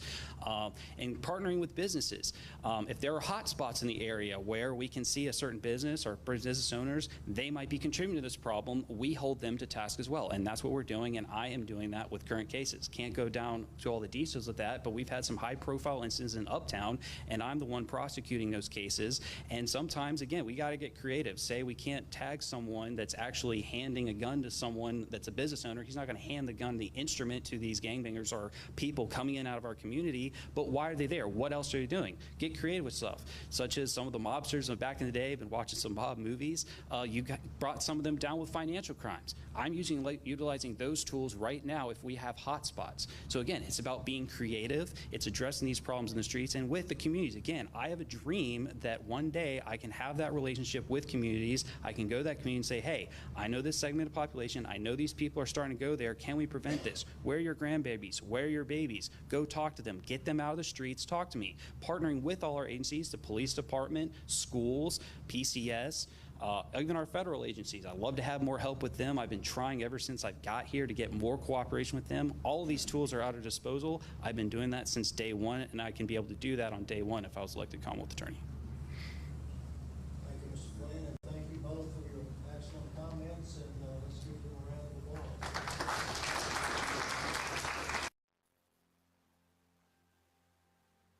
It begins like any other day. The rising sun over New York City, the hum of everyday life in Washington, D.C., the calm skies over Pennsylvania. And then, in an instant, our world was changed forever. We watched in disbelief as the unthinkable unfolded before our eyes. Towers of steel crumbling, smoke filling the sky, and the heartbeat of the nation just seemed to stop. But in the darkness, we also witnessed light. Heroes emerged in fire and ash. Firefighters climbing stairwells with no thought of themselves. Police officers guiding strangers to safety. Do you know the signs of a stroke? May is National Stroke Awareness Month, and Silva Health is here to keep you and your family healthy. Remember the warning signs. If you see face drooping, arm weakness, or speech slurring, it is time to call 911. We offer a higher level of stroke care as a certified primary stroke center. With local certified stroke care, you can live your healthiest life. Are you at risk for stroke? Take our stroke health risk assessment at silvahealth.com/stroke. You already know we double up at Autos by Nelson, and now we're taking it to the next level. You'll still receive double the warranty on all new vehicles, but now we're offering triple the peace of mind. With free towing up to 125 miles and no collision deductible at our body shop for any new or used vehicle. It's just one more way we're tripling up at Autos by Nelson. Do you know her? Craving something cool and something hot? Come to Holy Cow Ice Cream at 1420 Virginia Avenue in Martinsville. Not only do we serve up the creamiest scoops, sundaes, and shakes, but we've also got walk-in nachos, hot dogs, and juicy cheeseburgers that'll hit the spot. It's the perfect place for a family treat or a quick bite that satisfies every craving. That's Holy Cow Ice Cream, where every bite makes you say, holy cow.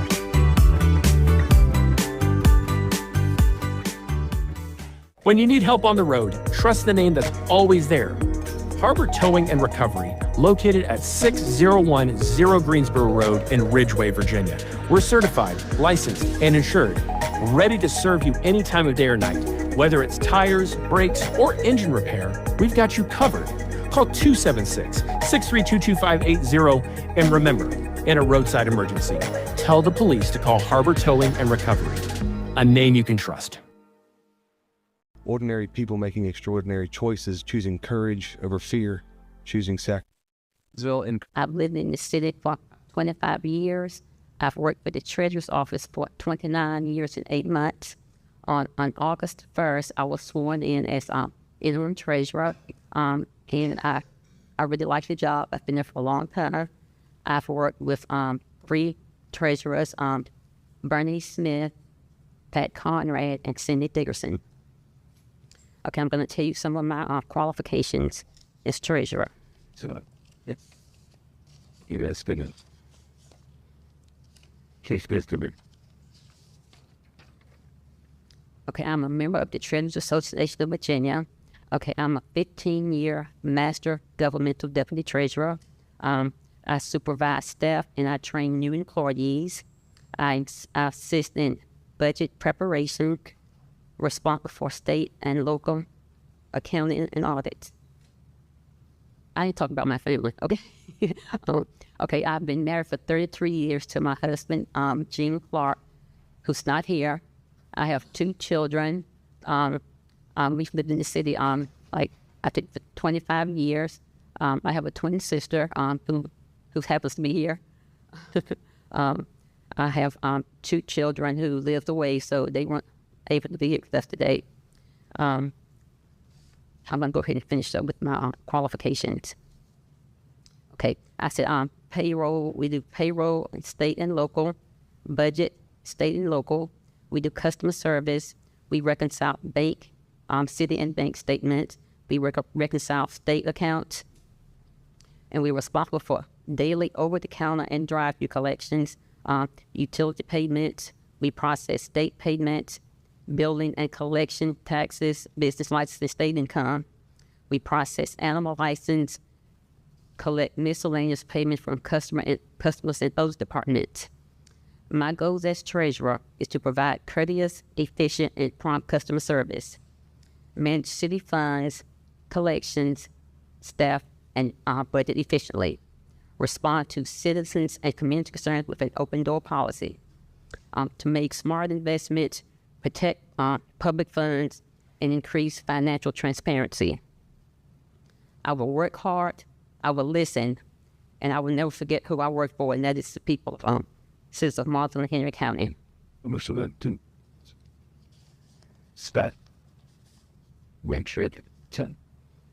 I work very close with the former treasurer in every role within our office.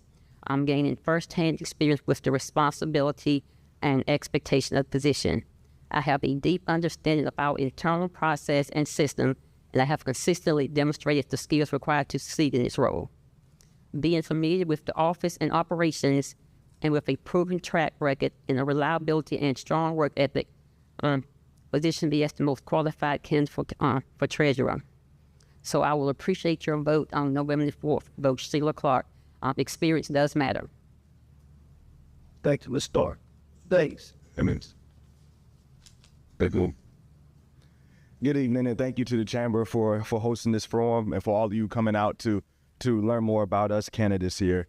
My name is Kendall Davis. A little bit about me. I was born and raised in Ridgeway, went to Magna Vista High School, left high school, went to college at Old Dominion University, majored in communications, and worked down there in the Norfolk area in the news industry for 3 years, and then transitioned to Richmond, and then came home. And when I came home, I didn't expect home to be home again. It's one of those things where youth leaves the area and says, I'll never come back. Well, I came back and fell in love with it. My family fell in love with it. My beautiful wife is here. I have 3 young kids who we raised here in the city. And being here, I've learned a lot. And when I've stepped into my role over the last 3 years working in communications at the city of Martinsville, and for the last 6 months working in budget and procurement, I've learned that what it takes to be a leader, and that leaders are required to move things forward. So a little bit of my experience.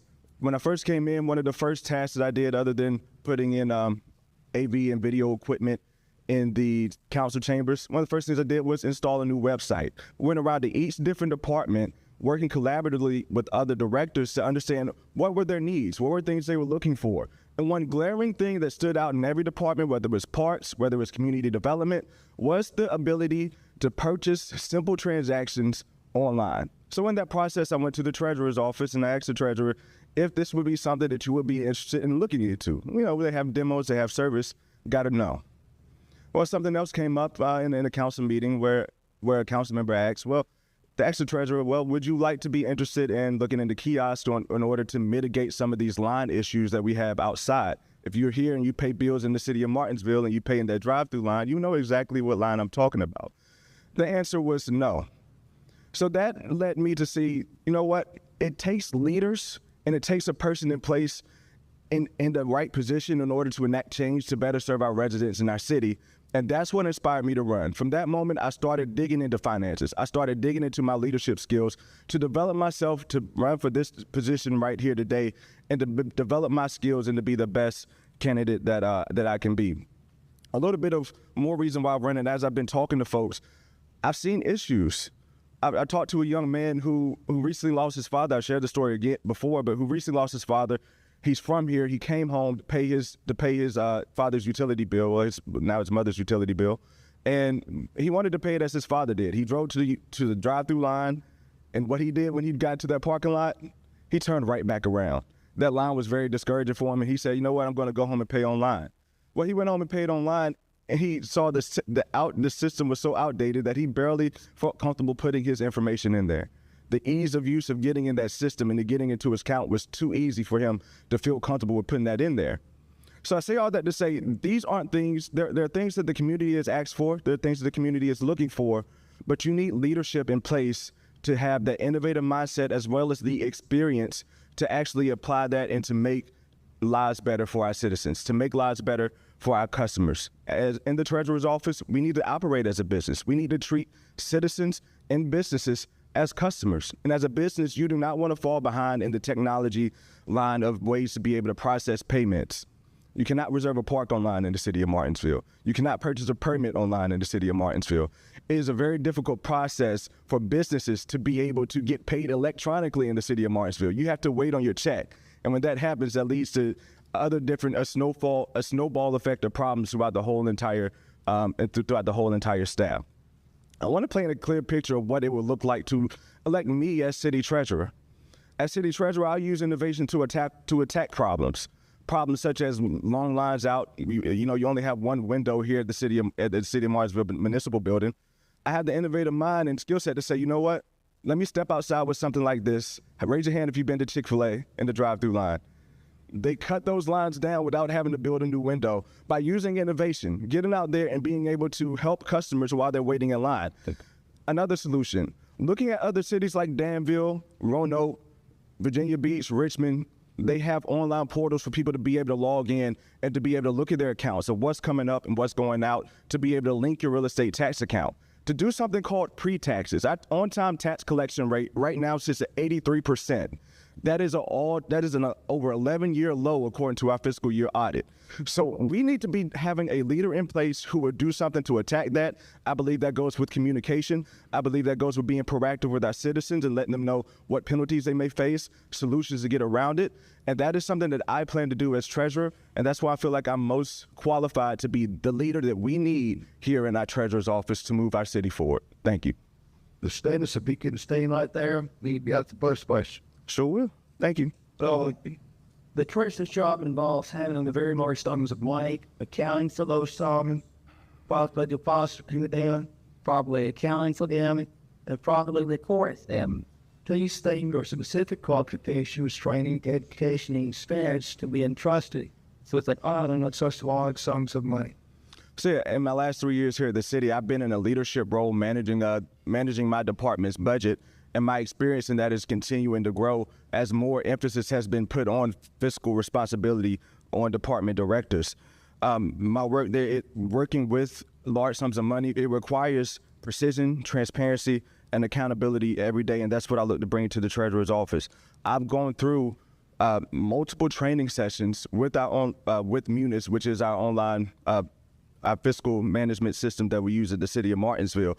I've gone through training sessions to learn what we are doing and things that we can be doing differently to better speed up processes. Also, as well, when it comes to managing systems, I understand that we have deadlines that we have to meet in the treasurer's office. When it comes to collecting state funds, we have to be diligent in making sure that those funds are deposited into the state treasury's account. Also, most importantly, when it comes to handling that, I think the biggest thing that citizens need is transparency, integrity, and someone who will stand up front to let them know that their money is protected. There's no secret that's been going around. Some of the allegations and some of the allegations and stories of misconceptions, stories that have been going around about finances in the city, whether it be things are being mishandled or stolen. Well, as a treasurer, there's only one way for money to go in and out of a city, and that's through the treasurer's office. So what you want to do is you want to go through you want to be vocal. You want to be that force to install trust. You want to be that force of peace for the community to say, as treasurer, this is what I'm looking into. It's no, this is not what we've seen, or two, I've seen something that I'm going to turn over to authorities for them to investigate further. We need somebody in office who will not only have the expertise to handle the finances and to handle the day-to-day reporting, to handle the reconciliation of statements, to handle the budget monitoring, but you also need someone who is able to stand up and be transparent and have communication about what is happening with the city of Martinsville funds. Thank you. Thank you. Let's start this question be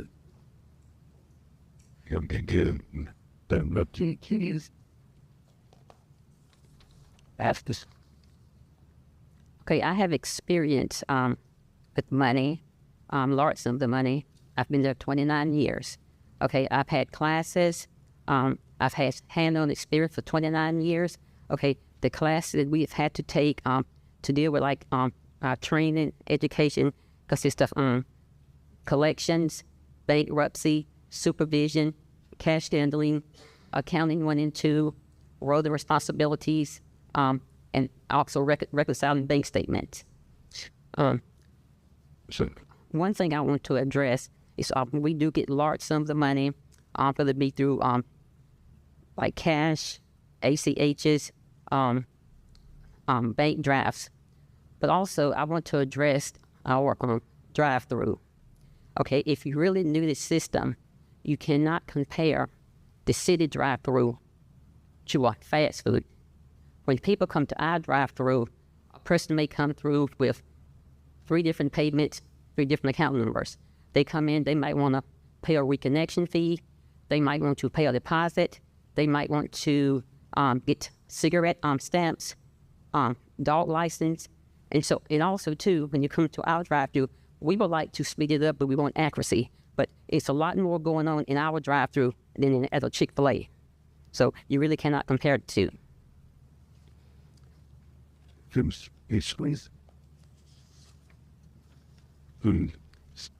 And also, the 3 primary functions for the Treasurer's Office is to receipt and collect revenues, the safe keeping of the revenues, and the appropriate counting and disbursements of the revenues. Okay, we collect the money, we receipt the money, and we balance the money. We don't assess the bill, we don't spend the money. We just make sure that the money is kept safe. Okay, and like as I said before, because all these education classes, we are certified, and we've been certified for the last 10 years. In order to be certified, you must have a collection rate of 90 to 95%. So where 83% comes, I don't know, but we've been certified for over 10 years now. So our collection rate is not a problem. I hope to either maintain that or make it better. This block, you can stay right there, the next question. Okay. Second question is part of this. As treasurer, will you be responsible for instituting election actions or collection proceedings to collect elected taxes? What training, educational experience do you have in understanding those processes and procedures? Okay, I've been trained in, again, going back to our classes, collections is one of the main classes that we do. If there are changes, we have to be updated in the changes. I have a list of things we can do as far as like collections. Okay, we mail out the bills. Well, if it's not paid, you'll get a delinquent bill. After that, we can do payment agreements. We can do wage liens, rent liens, bank liens, set-off debt, DMV stops, judgments, seizure of property, or like collection agency. Okay, as far as a wage lien, if someone is employed somewhere, we can go to your employee and have them to send us a portion of your wages. For a rent lien, if there's a landlord that has not paid his taxes, we will go to the renter and we'll have the renter to pay us the rent. to satisfy the lien. For bank liens, if you have like a checking account or a savings account, we can put a lien on that, and if money comes to that, then money comes to us, if you have delinquent taxes. Also, we have set off debt, and that's when if you file taxes, and if you have an outstanding debt with the city, when you file, if you get a refund, we will get a portion of your income taxes. Okay, a DMV stop. That's if you have not paid your personal property taxes. Okay, we will put a stop on your account. You cannot go to DMV and renew anything until the taxes are paid, and then you come to us, and then we can remove that stop. Also, we have a collection agent tax that we work with who does a really, really good job. But right now, the main ones we focus on in our office right now is set off debt and DMV. Those are two really good tools that we use to collect taxes. But if people are sometimes struggling, we want them to come to us and talk to us, and we like sometimes put them on a payment plan, and that usually helps them. But then if they do not stick to the payment plan, then we have to do further collections. But like I said, the main thing that we do now, set off debt and DMV, and also our collection agent tax, they do a lot for us also, and they don't charge us any money at all. Thank you, Mr. White. States. Would you repeat the question for me, please? As treasurer, you...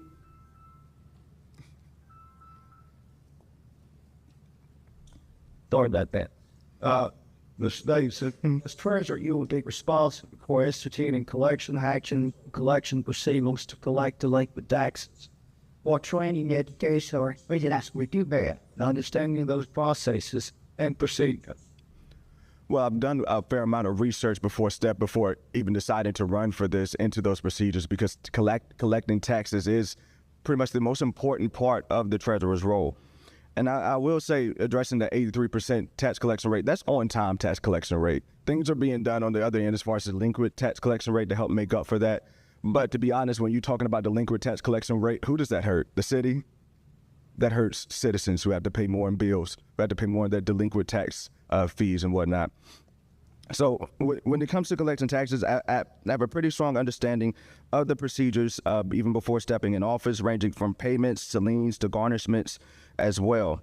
But despite some of the experience that is sitting in the treasurer's office, there are things that can be done a bit better in different tactics to order to be able to address tax collection and delinquent collection. When you talk about property taxes, and my opponent mentioned tax, you give tax the delinquent taxes in order for them to be able to collect payments, but there's a process that sometimes needs to be put in place to where you take that debt back, you take ownership of that debt back, so that way you can be able to put those properties out and be able to put a lien on them, and that way you can aggressively either A, move forward towards demolishment, or B, be able to take it, put it in for auction, and have folks be able to buy it, and that way you can put that property back on your taxes,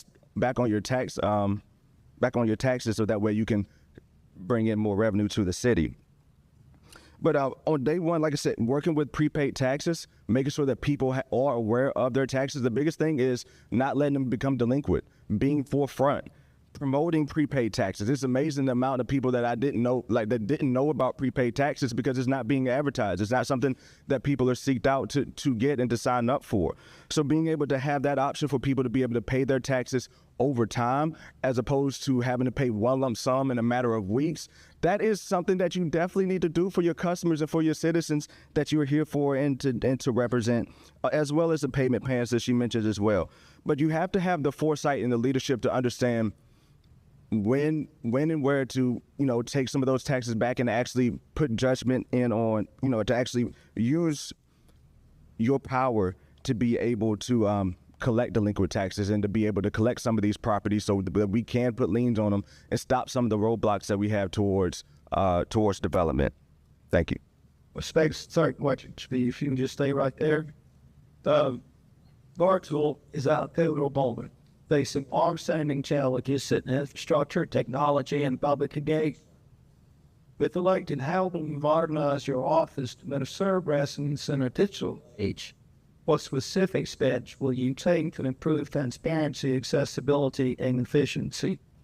So definitely, like I mentioned, for people that are paying in person in line, I know the treasurer's office is not Chick-fil-A, but I've already researched what we can do, and offering this in that line is a way to be able to cut into that line and to be able to work with Munis and the system that we already have in place to be able to have that process take place. I've done the research. That's what I mean when I say you need a leader in place to be able to push this office forward. Another place of innovation, that's something for people who pay in person.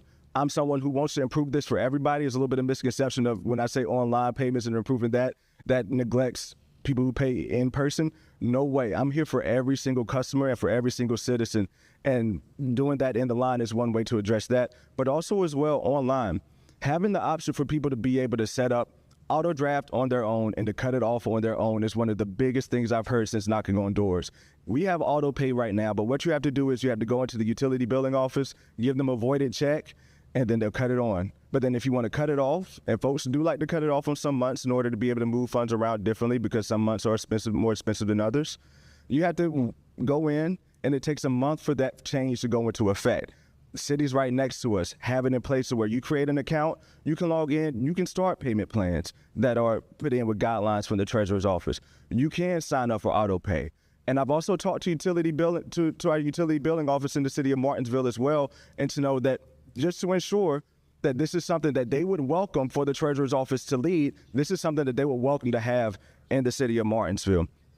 Also as well, when you work with technology, it makes it easier for reporting, for you to draw reports in ways that are much more kind of easy for folks to be able to read when they access it, right?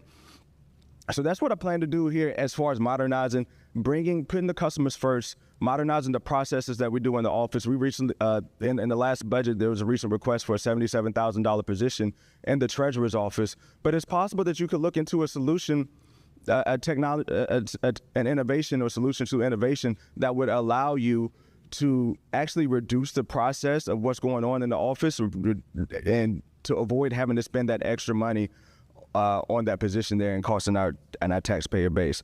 So ultimately, I'm looking to use my leadership and my skills that I have in being able to implement new systems and bring change to the city and work with different departments in order to bring innovation so people can reserve parts online, people can get permits, businesses and developers who are seeking to purchase properties like the VM Draper building, that they can get electronic payments. These things need to be put in place and be modernized and brought up to the system. I'll tell you, the last change that was made in the treasurer's office was in 2023 when it comes to a public-facing change in technology, and that was adding Visa cards.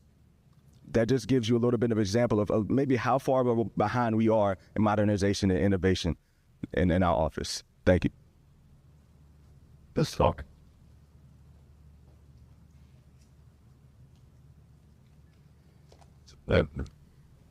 The treasurer did not request a $70,000 position. What that was, when the treasurer retired, that was her position. So someone didn't do the research. Also, to do a bank draft or to come off a bank draft, that's done in the utility billing office, not the treasurer's office. We just process the payments.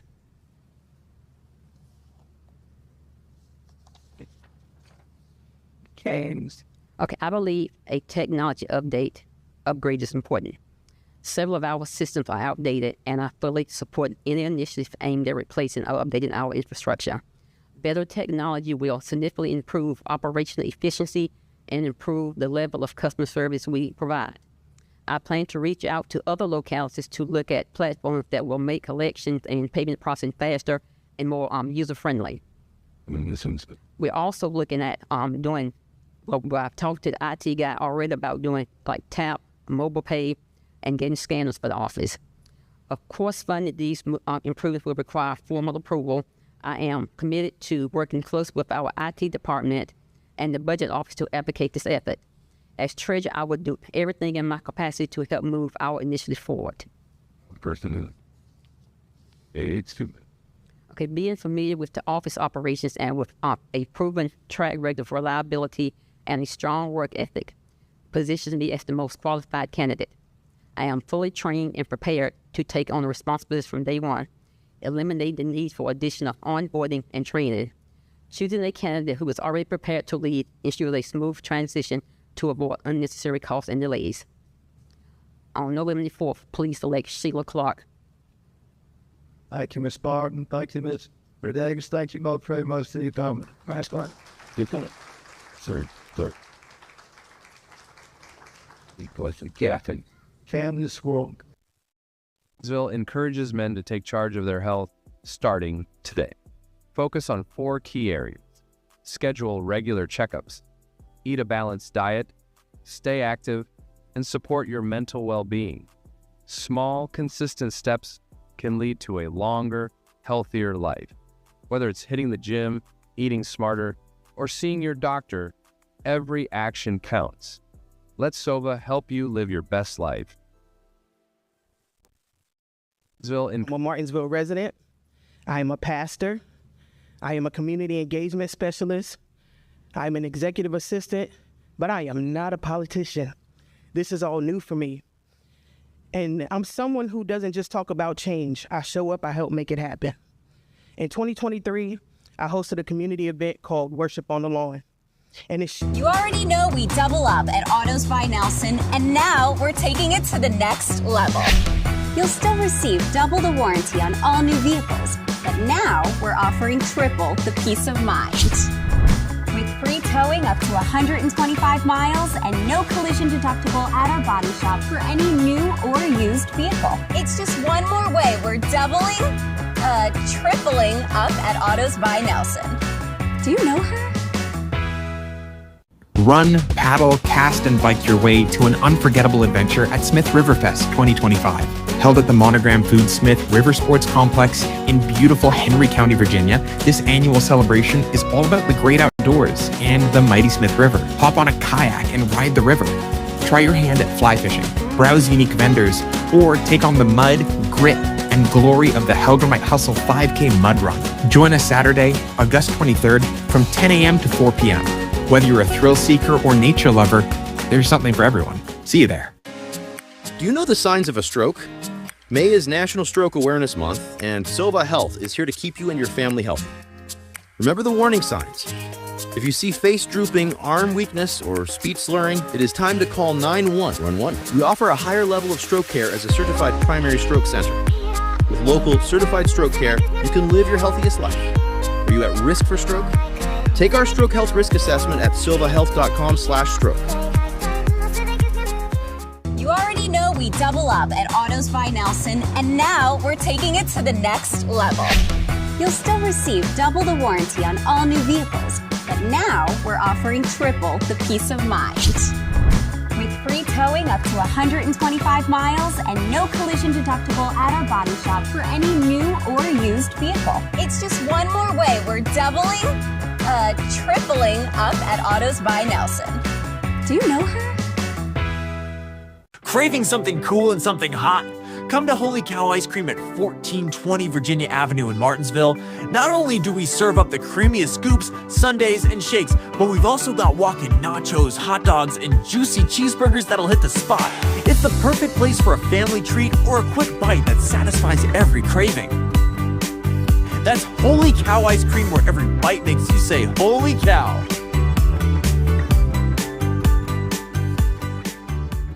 Shifted something inside of me because I saw the power of unity. I saw that when people come together, we lead with love. Anything is possible when we do it together. And today, it's a blessing to me that I get to serve my community every single day on my job. I've grown up in this city. I've seen it in every season. I've seen it doing good.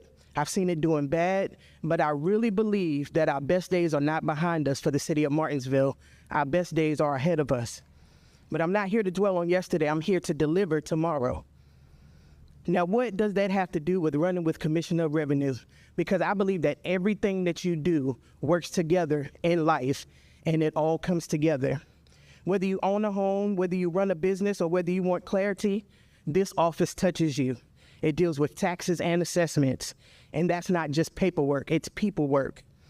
For new business owners, this office is often the first door they walk through, and some people spend every dime they have just to open that door. And when they walk in, that first impression can feel like a handshake or a slam door. We should be opening doors, not closing doors. This is why I'm running. It shouldn't feel like red tape. It should feel like real help. We're not just processing forms, we're impacting lives in this office. What I'm trying to say is, when someone is risking everything that they have to chase their dreams, the last thing that they need is confusion at the counter. So who am I running for? Let me make it plain for you. I'm running for the little girl that got shut down that was running the lemonade stand. Her feelings were hurt and she was crushed. We can enforce rules without crushing spirits. I'm running for a 92-year-old woman accused of someone living in her abandoned building when she should be having her life celebrated. She's fighting this battle. I'm running for the countless business owners who got letters asking for gross receipts going all the way back to 2021. I didn't hear about this secondhand. This is me canvassing, asking people questions. That told me that people don't just need another bill. They need clarity. They need communication. They need understanding.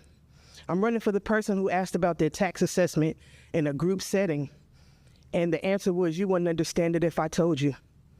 Nobody should ever be made to feel small for asking a question about their taxes. I'm running for the individual who was told that their tags were looked up intentionally and they were sent a tax bill for over $800 right after that. That's not service, that's surveillance. And it's not how people should be treated. And I'm running for myself. For 2 years, I did worship on the lawn in the county. But when I tried to bring it here in the city, I got a roadblock. And I thought, if this is happening to me, how many other citizens is this happening to? So I'm not running against anybody, I'm running for everybody. And let me be clear, I'm not trying to make anybody look bad. I just want to do what's best for the citizens of Martinsville. And no matter what my platform has been, I've always said that I would tell my story first. And the point I'm making is, I've seen doors closed in my face, and I want to change that narrative for this office and open doors for everybody.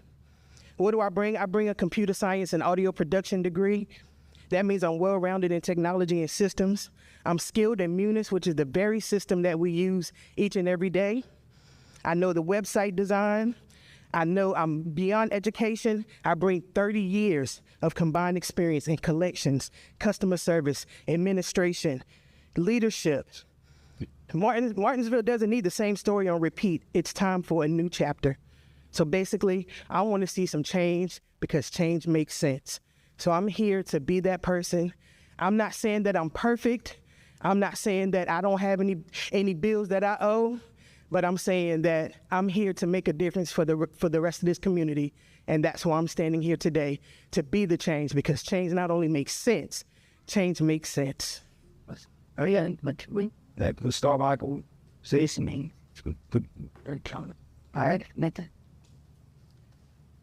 evening. I'm Ruth Easley. I'm the current Commissioner of the Revenue. I've been your Commissioner of Revenue for 23 years. I would like to take a moment to thank Mr. Smith for moderating and pitch hitting for Mr. Gardner tonight, and the Chamber for this opportunity so that you can make an informed choice in November.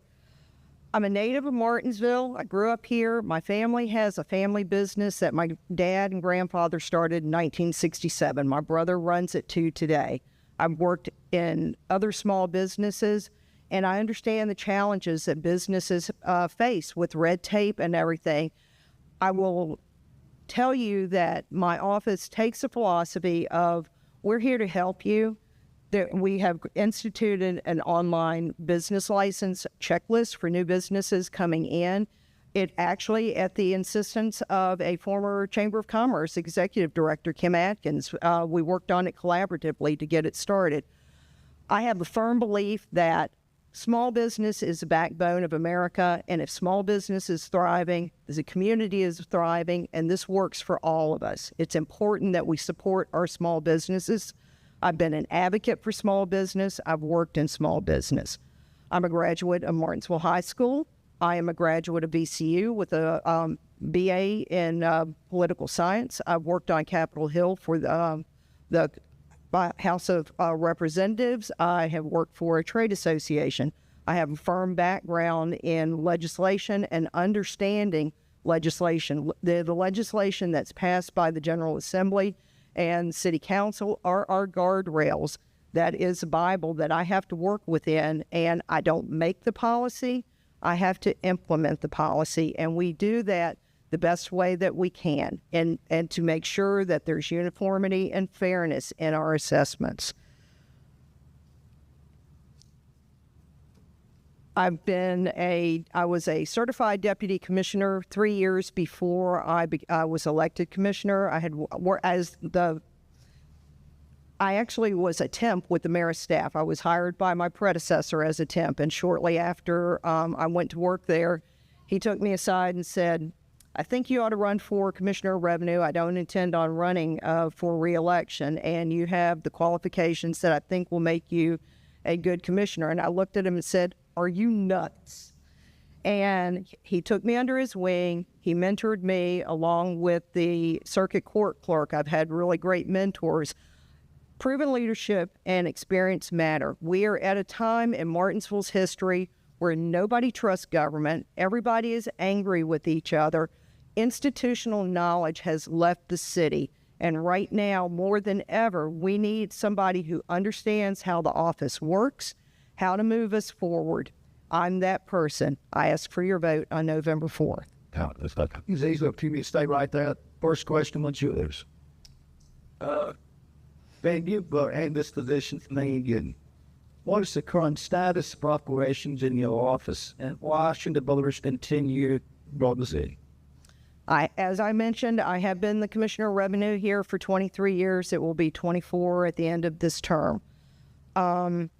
The current status of my office, I started out when I was first elected in 2002, I had a staff of 9 people. Over the years, with budget cuts, we are now down to 6 people in the office, still doing the same work. Actually, we've had additional tax assessment duties that I have taken on, but we're getting it done with the use of technology. We have made changes with the times. I have an awesome staff.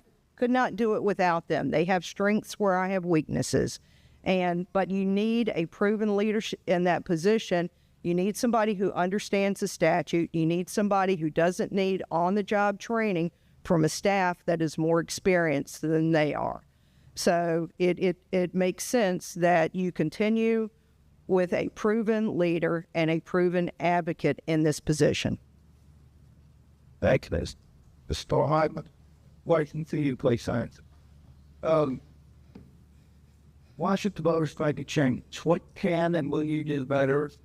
What we should do in definitely you able to be find the problem, the shortcomings or deficiencies with the current time doing that. As I stated, the biggest thing is customer service that I've heard from pretty much everybody that I've spoken with is just how we deal with people, how people are talked to, how things are handled. And I learned a long time ago in leadership that if you treat everybody the same across the board, you won't have an issue with showing favoritism here or there or some people feeling targeted. So that's what I want to change. I want to change the customer service sense of everything, not feeling like somebody said the other day at a forum, it said, can we open the door and it doesn't feel like we drunk pickle juice? I want to change that narrative in this office. That's what I plan to do. We also need to put more information directly on the city's website in plain language. People who need a business license, who needs to file a Schedule C, what's required at the local and state and federal level, it needs to be very clear. People don't need to read through legal jargon to get the answers that they need. They need those answers straightforward. As soon as they click on that website, you need to have that answer in front of you. So I plan to do that. People don't know what they don't know. And in today's economy, especially after 2020, more people started jobs or having businesses or small businesses in 2020 when COVID hit. And some of these people still don't know. And yes, it may be on the website, but it's not clear because you have to go through so many changes to get the answers that you need. So I want to be there for those people, and not just those people, for the senior citizen that doesn't understand her bill. I want to sit there and walk line by line with that person and help them. And for the young person that's just starting, I want to give them welcome packets to get them on track, so that way people won't have to keep coming back to the office 2 and 3 times, time after time after time, to be told this is not complete, this is not complete. I don't want to hear people say I'm taking my business to the county anymore. I don't want to hear people say I'm taking events to the county anymore. I'm here to change that narrative and make every process that we do in this office easy and fair for everybody. This whole market, they're just very much where you are. This question will accept on you and the CC. Nobody really likes to pay their taxes, but people want to know that everybody is paying their fair share. We explain what systems are in place or systems you will put in place to be sure that with respect to meals tax and transit taxes, people are being treated fairly and equally across the board. The state of fudging or not reporting all the funds. Right now, from my research, the systems that are in place is pretty much on the honor system. We're trusting the people to turn in their business, their information in. And so I want to make it clear to where, you know, we give them everything that they need, and we open up the door to where it's easier to do it online and not have to do paperwork. But we get those register receipts. We give them what they need, and we require that they give us their information to make it easy. I want to give clear access. Every business, restaurants, hotels, small shops will know exactly what's owed, when it's due, and how to pay with no surprises. I want to give equal consistency. The same rules will apply across the board as far as brick and mortar and for the small businesses. And we hold each other accountable. Simple. We're going to give clear access, equal consistency, and accountability. And fairness is not about who you know, it's about what's right. Ms. Eason, same question for you. You're absolutely right. Nobody likes paying taxes. I don't like paying taxes. You don't want to pay taxes, but you want to make sure that it's fair and equitable. And that is what we are charged with doing in the Commissioner of Revenue's office. We do have forms that we used for meals tax and business license, and actually for the transient occupancy tax. It is self-reported, but there are other discovery tools that we use and utilize to have a checks and balances in place. There are policies that we utilize for every assessment that we do. We have policies in place for real estate assessment. We have policies in place with discovery and assessment of personal property, businesses, meals tax. I've got signed MOUs with the tax department to verify meals tax receipts with sales tax receipts. We do auditing. I've got an auditor on place. I can assure you that there is fairness and equity, and there is auditing that goes on to make sure that you don't pay any more than you have to. I don't want to see anybody paying any more tax than they need to. But on the flip side, if you don't report, I can't, after repeated requests for us to provide information to our office, there is state statutes that allow me to do a statutory assessment. I don't like to use these harsher tools, but if you don't do what you're supposed to do, I have to move to a harsher means. And I tell business owners all the time, you know, meet us halfway. If we tell you we need something, we need it. Answer your letters, read your mail. If we have to send you 5 letters and you haven't responded, we have to go to a harsher means of getting compliance. It's not fair for the small minority of businesses or taxpayers who are not paying their tax. It puts a heavier burden on others. So, I mean, the checks and balances are there. That's the whole reason that there are checks and balances between the treasurer's office and the commissioner's office. We don't collect. They collect. We assess. Same reason that you don't have city council setting, city council set your tax rates. We don't set it. We do the assessments. There are checks and balances in place to protect you. And at the end of the day, we're your boss. There is no favoritism. Thank you. Actually, I'm sorry. You're our boss. Let me get it right. You're up again. Okay. I'm sorry. For the last question. Okay. This is the last question. In the star market. In the election, most already election in your case, how would you ensure that the city's auditing process is fair, efficient, fair, particularly the main factors or inconsistencies, which minimum. I'm sorry. Too many long questions. Let me start for you again.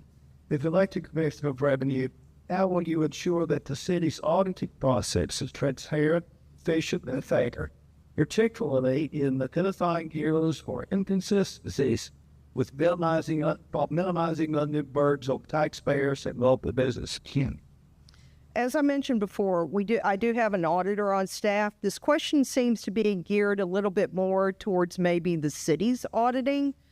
I will tell you that the city hires an auditor to do our annual audit report, and we do get questions from the auditor, or some departments do. I haven't gotten the fraud audit from the auditors in several years, but I did have a discussion with the auditor this year.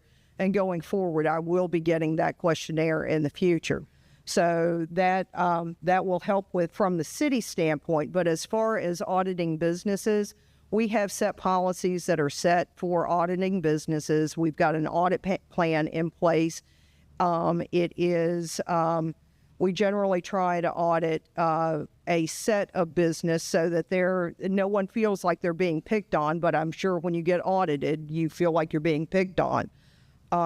Nobody likes government. I mean, when you're coming into a government agency is kind of like going to the principal's office. Everybody has a little bit of fear going in there, but my staff is really awesome about minimizing that fear. They take the time to go through everything with everyone, and we make it as transparent as we possibly can. However, most of the work that we deal with and the information that we deal with is confidential information. So there is a fine line between what can be transparent and protecting your confidential information. And for me, protecting your confidential information is the number one priority in my office. So we do look for uniformity. There is a process in place. Everybody gets treated the same. We've got website information that has been set up, and I will be the first to admit that the city's website should be the central repository for any questions that you have. The problem is we don't utilize it and we don't advertise it. I'm not the public information officer. The information is there. Thank you. Scott. The bottom line is this. Audits and assessments should build trust, not fear. They should correct mistakes, not create burdens. And at the end of the day, what I'm going to ensure is if I'm elected, I will make sure the audit process in Martinsville is clear, efficient, and fair. That's the only thing that I know to do, and that it always serves the people, not the other way around. And we're going to be fair across the board, and we're going to treat everybody like they matter. And that's the best thing that I can think of that we can do, is just make sure it's clear and it's fair across the board, and it doesn't create fear or animosity in people's hearts. Thank you, Mr. Traumatic. Thank you, Disease. So thanks, Code, very much. Thank In A collision? At Autos by Nelson, we make you do a double take when we double your warranty. And now we're offering another way to double up. We still double your warranty on all new vehicles. And if you're ever in a collision, free towing up to 125 miles with no collision deductible at our body shop. Wait, did you just say free towing and no collision deductible? You bet. That deserves a... Hello, everybody, and thank you to the Martinsville-Henry County Chamber of Commerce for setting this up. I really appreciate it. I am Melody Cartwright, and I am the Democratic nominee for the Virginia House of Delegates, District 48. Let me shake this one before. I have been a Martinsville native and resident for over 50 years. I'm a family caregiver and a POA for 3 siblings living in poverty. I intimately understand area social services and the needs that are required, that could be improved statewide. I understand why we need Medicare and Medicaid. From a family of educators, I understand the importance of public education, including students with disabilities and early childhood programs. I'm a fierce fighter for Medicaid and health care for all. Raising the minimum wage on a tiered system which would mean I'm looking out for small businesses. And I would really like to repeal the deceptively named right to work for less law that has been set in law in the Commonwealth of Virginia since Jim Crow days. I am recently endorsed by the AFL-CIO. I was a state employee with the Virginia Museum of Natural History for over 25 years. I have served as a MHC Democratic Committee chair, an election official, and an advocate for voting rights, including restoration. Reproductive freedom and the right to contraception is a priority. I'm a community activist advocate for affordable and appropriate housing for now 27 years. And I ran in the special election in 2024 and have never stopped running. I'm currently one of 100 candidates, Democratic candidates, now running in all state districts in the House of Delegates for District 48. Also, I'm a point guard for all up-ballot Dem candidates, including Abigail Spanberger. By all stats, Democrats will remain in the majority. And if I'm elected, I will be able to pass legislations which will actually help our beleaguered area. I will step in to aggressively find funds for health care for our working poor. Working poor. Let's just not say poor. It's not just people from another land taking the jobs or people playing games to get Medicaid. It's the working poor. And I will stand up for teachers and our children living in poverty. Now, one of the questions was, how am I qualified to run? Well, when filling out the paperwork to run, these were the requirements to run. American citizen, citizen of Virginia, resident of this district, registered voter. I don't think you need to be a lawyer or a business person, but I am a fighter. And I have a long time experience with this area.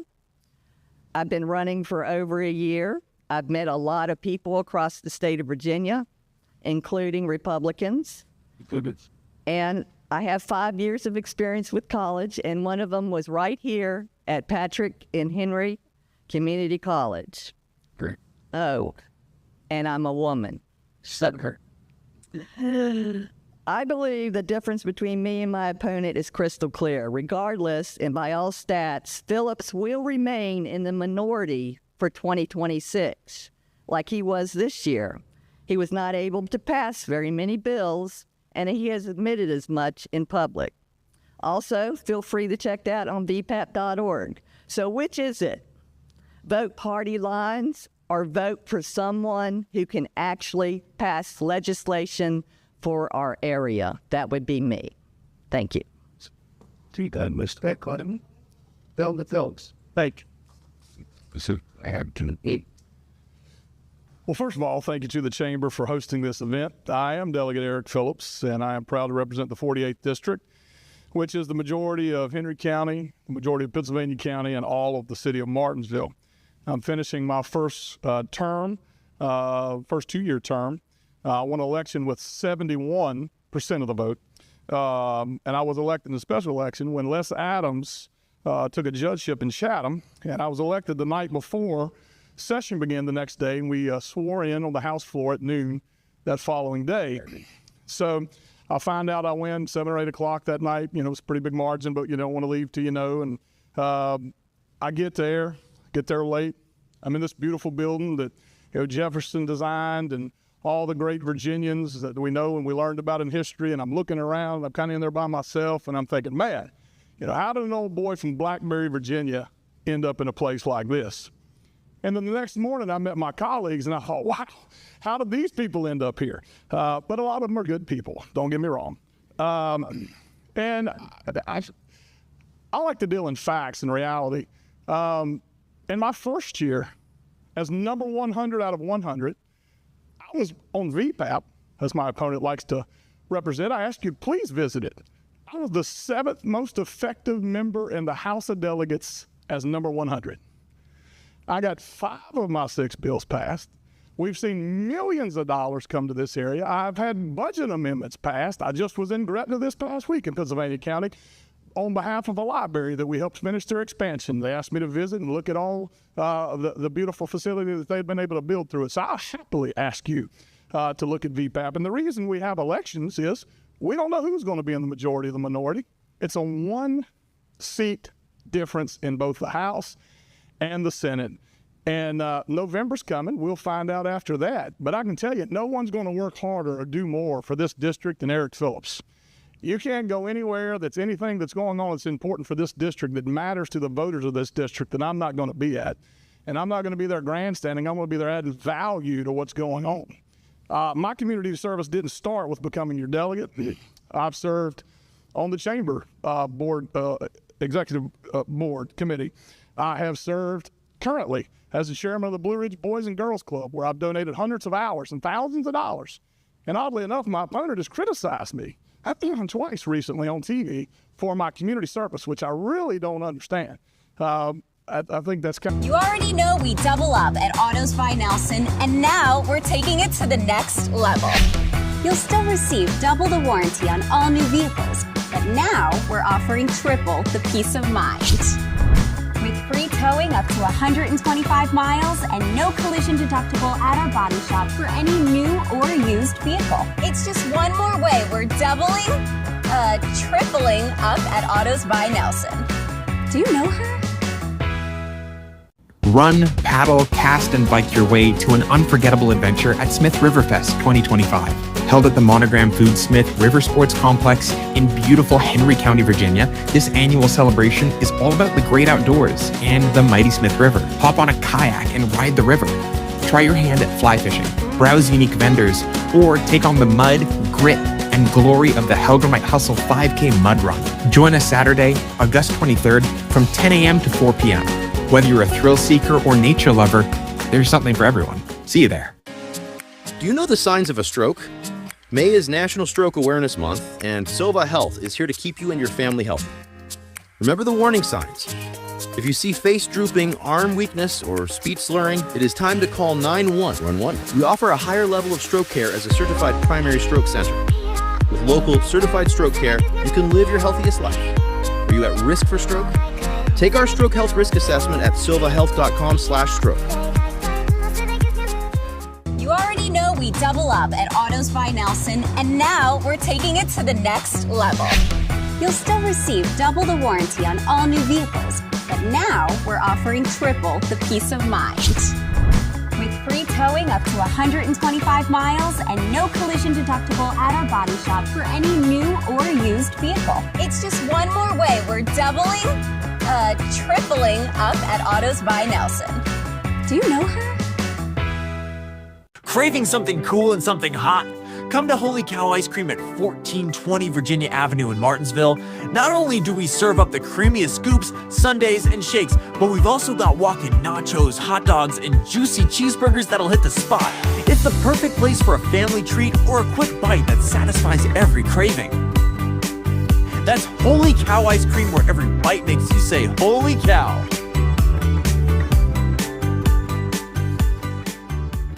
Kind of, a little odd. But they asked me to do it. I certainly didn't volunteer, and I was happy to do it because we do great work for young boys and girls all across this community.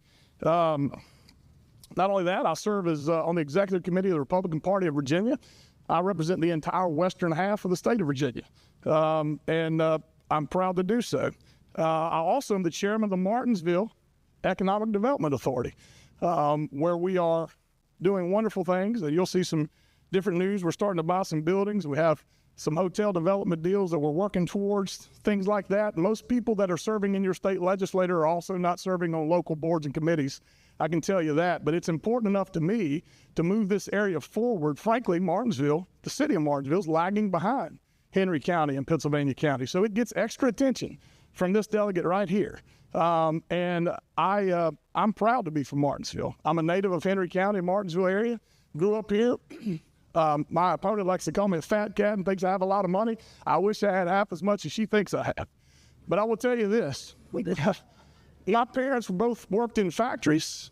My dad worked in the furniture factory. My mom worked in the textile business. We don't get more Henry County, Martinsville than what my family and my family story is. I'm a husband. I'm a Christian. I'm a conservative. I'm a father. Got 2 sons and a daughter. I'm also a grandfather. I know it's hard for all of you to believe, but this white beard is there for a reason.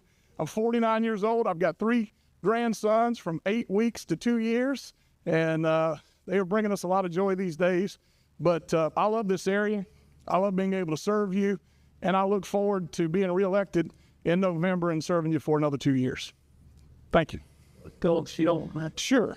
Oh, that's me, Christian. It's out sparse way. And I can, excuse me. Address was sure. Because so a session tonight between the media and the newspaper, locally about Medicaid, and particularly the action topic is that to Medicaid eligibility Medicaid benefits. With respect to your particular district, your assistance, what sense do you think talent is the Medicaid ambitious or this will be impacted with legislation in Washington and what were your thoughts about what the state could do or those might be suffering because of the gut happening? Sure. Thank you for the question. I'll be honest with you. One of the things when I got the list of questions today at 1 o'clock, I was a little disappointed in some of them. We're not running for Congress. We're running for the House of Delegates. And what happens on the news is not always the truth. That's why there's many outlets that tell many different sides of the story. So I respectfully reject the premise of the recent changes to Medicaid eligibility and coverage in Virginia represent a crisis or a systemic issue. Number one, all this is doing is returning to pre-pandemic normalcy. The current eligibility redetermination process simply marks a return to the standard procedures after COVID. Obviously, during COVID, there was an increase and there was a need for an increase in these programs. So these processes that we are returning to existed long before the pandemic and are critical for maintaining program integrity. I don't like, and ensuring that benefits go to those who truly qualify. And what do I mean by that? It means there's an eligibility requirement that if you're able-bodied, you have to either go to school or work 20 hours a week. Now, I don't know about you, but I work more than 20 hours a week and I pay taxes. And I think that if you're going to receive government benefits and you're healthy, you ought to work or you ought to be in school. It's real simple. A safety net for people who need it. I couldn't be more proud to pay taxes to help people who are indigent for no fault of their own or handicapped from birth or who have service-related injuries. Listen, we're a moral and decent country and we should absolutely fund those things. But at the same time, if I've got to get up and roll out of bed and get a cup of coffee to get going in the morning, I don't know about you, but it's too daggum hard to earn that money to be paying it to people who can get up and do the same thing I have to do. And so, secondly, re-enrollment does not equal loss of access. Individuals who no longer qualify for Medicaid are not being left behind. They may now be eligible for low-cost plans through the ACA marketplace, who my friends should love, employer-sponsored insurance, or other coverage options. There are systems in place to guide these transitions to prevent any lapse in coverage when people need to take appropriate action. Number three, administrative oversight is being addressed. While large-scale redetermination process can come with administrative hiccups, it's the federal government. There's not a lot they do well. All right, they're big, they're bloated, and there are problems. That's why you don't want them running big, bloated programs. But there's no wide evidence spread of harm or disenfranchisement, and Virginia has implemented robust outreach and support systems to ensure compliance with federal guidelines while minimizing disruptions You need to focus the resources where they're most needed for the people who actually need the program, why the program was started, and why it's existed. You don't need to give it to illegal immigrants who shouldn't be here in the first place. And it says stop, so I'll stop on that one. Thank you. Like there's still start late. Thank you, Stephen. Oh, I have a lot that I don't agree with what he just said, but I would like to tell you that, yes, we are state, and Medicare and Medicaid have different disbursements, and Virginia does have some control over the Medicaid, and we did do the expansion, and it was a good thing for the time, but really the thing I would like to press on and keep straight on is they're taking off a lot of working poor people, and they're working 40 hours a week, and they can't afford to buy their own insurance, and the ACA has been dropped thanks to Republicans and made not affordable anymore. It's no longer affordable. So we need to keep that Medicaid in place, or we need to do things like raise the minimum wage and have unions so that our workers can have a living wage, so that we can survive and support our families. And no one, I'm telling you, a lot of people like to work. They really do, but they like to be able to pay their bills and raise their families. So I would do my response would be, if I get elected, I would work hard to mitigate what is coming down the pike, and it's coming down after the election. It's coming down after probably next year's election fully. The full brunt is coming, and it's going to be devastating for our area. It's going to be devastating. When I stood up at Fieldale Parade and said, this is going to be worse than NAFTA, I was not kidding. I was not kidding. It's not about illegal immigrants. It's not about people gaming the system. It's about people not being able to make a living wage.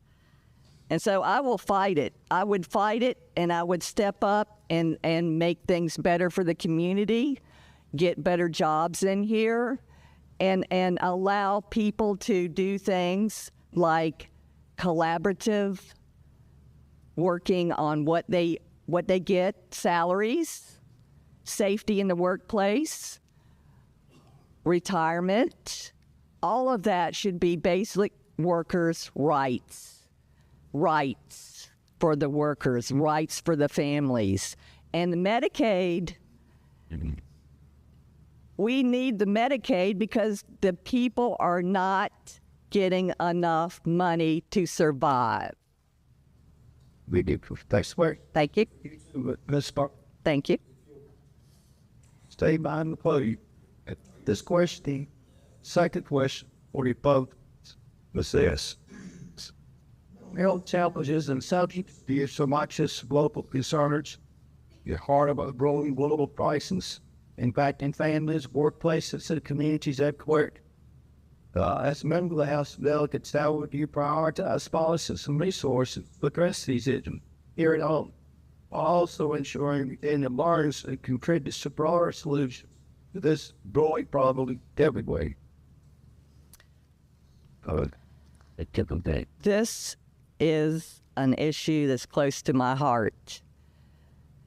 And I'm going to tell you that once again, the Medicaid cuts are going to be devastating for people trying to live with mental illness. And I don't see how this is going to help anyone. And we can include the unhoused in this problem, which is a growing concern. It's a growing problem in our area. It's a growing problem nationwide, and the answer is not to send these people to jail. It is not a criminal issue. It's something that these people can't have no control over. And a lot of these people probably have access to Medicaid. And when you take over 300,000 people off of Medicaid in the Commonwealth of Virginia, and then you have these politicians that say that they have a backup plan from the big, beautiful bill, I would encourage you guys to read the big, beautiful bill to see what's really going to happen after the elections and after the election next year as well. It's coming. And to give that money to the ultra wealthy people for their taxes, it's inhumane. It's not Christian, and I'm a Christian. I was baptized Uptown Methodist Church, Martinsville, Virginia.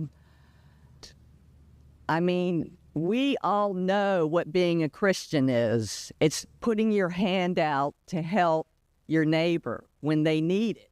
They might not always need it, but we need to be there when bad things happen.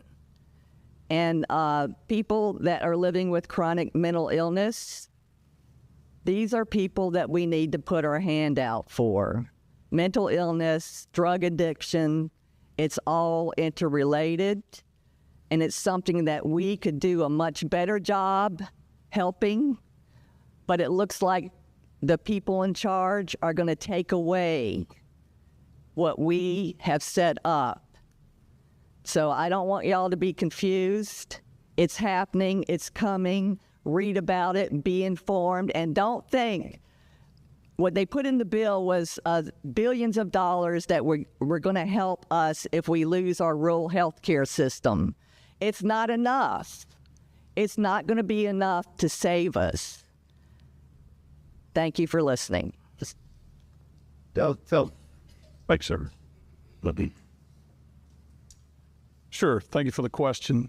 And let me say, and I don't mean to call you out, but it's good to have Greg Preston here. Piedmont Services here in our community does a wonderful job with a lot of the addiction services and crisis intervention things that we have.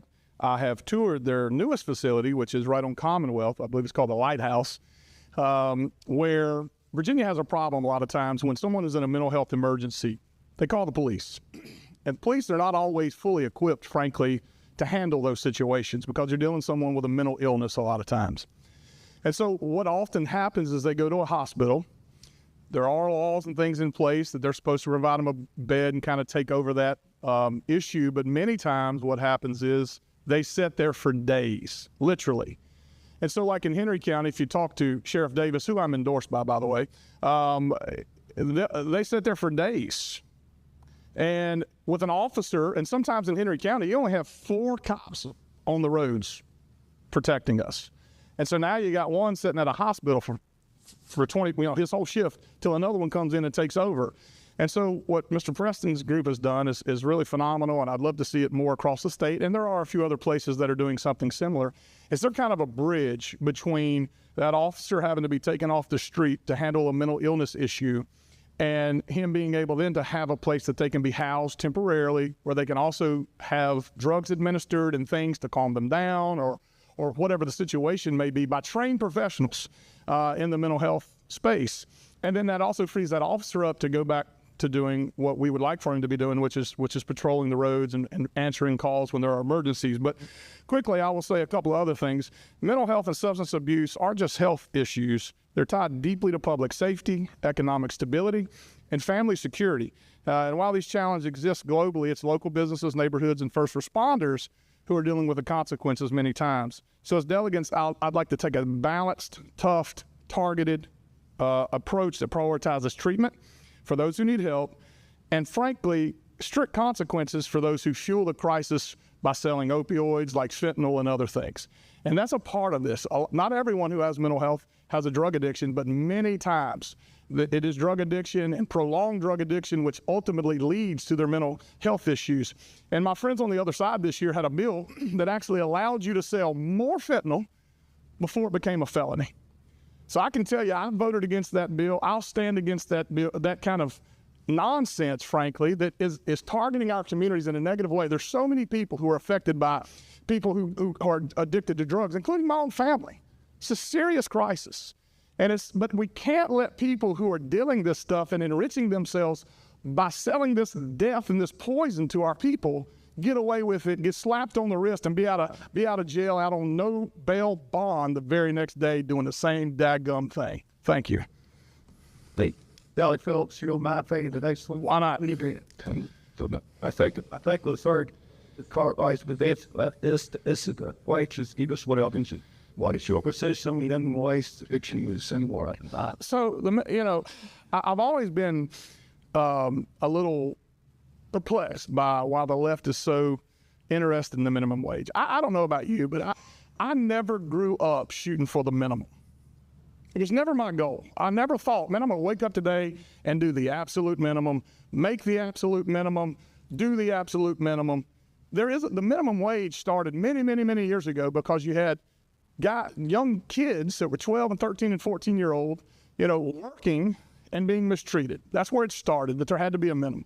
The minimum wage was never intended to be a living wage. It just wasn't. It was intended for people. I made minimum wage at one point in my life. I'm sure many of you did. I was in high school, right?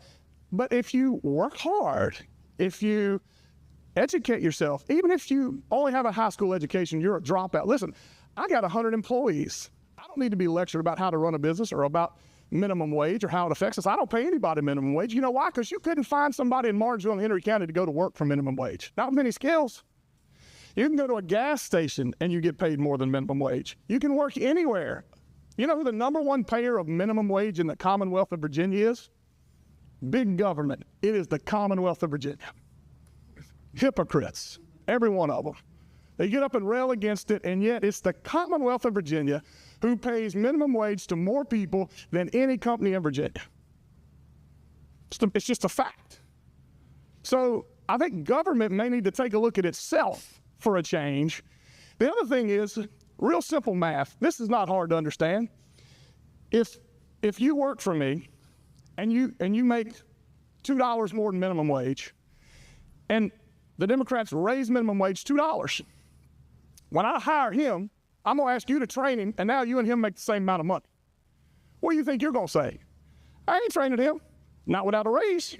So guess what I have to do then? Then I have to give you a raise. Well, guess what your manager says, who's only making $2 more than you, when I give you a $2 raise? He's working for me. I got to manage him. I don't make enough money. And then I got to give him a raise. Well, who do you think pays for that? You. Everybody in this room pays for that. The math is simple, folks. Raising the minimum only compresses the middle. It hurts the middle class. It's not about being wealthy. It's about, and the working poor. Guess what? Your dollar is worth no more with a minimum wage increase than it was before it. Go to California and buy a cheeseburger. They cost a heck of a lot more out there with a high minimum wage than they cost in Virginia. Go to New York City and get a sandwich where they got a high minimum wage. Good luck if you can find one for less than 20 bucks. So the point is, it's a nonsensical argument.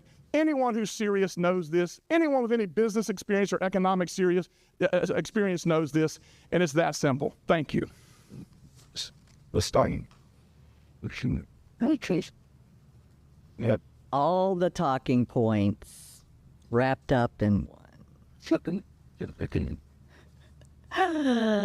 So, we're going to go about the minimum wage right now again. So, the current minimum wage in Virginia is $12.41 per hour as of 2025. It will increase in 2026 to $12.77. Then all the way to $15 by 2027. My opponent has said he will not vote to increase the minimum wage. He has not, and he will not. As a legislator, I would increase what is already in place because they're stepping stoning it up in small increments. And before anyone gets concerned about small businesses, I'm a huge supporter of small businesses. And I would fight to develop a tiered system which would be different from our larger, more profitable businesses who have a certain level of workers and are in upper level profit margins. This, believe it or not, this is happening in other states. I'm not just making it up, and it works. So you can shake your head, but it can be done, and it can be done in Virginia. The mindset of this current federal administration is anti-worker, anti-union, anti-living wage. Have you heard about that? The news comes after the Republican governor announced he had vetoed more than 150 pieces of legislation sent to him by the Virginia General Assembly. Now, had they signed HB 2764 and its companion in the Virginia Senate, that would have expanded collective bargaining rights to more than 500,000 employees. There are ways to improve and uplift our workers if only we could get a chance. By the way, I have been endorsed by the AFL-CIO, and I'm proud of that. Now, right to work is a deceptive concept packaged and sold as legislation that protects the individual freedoms of workers and puts them at the mercy of profit-hungry employers. Right to work for less, that's what I call it, right to work for less. Laws are anti-labor laws in disguise. So I'd like to take the last. I certainly will. There's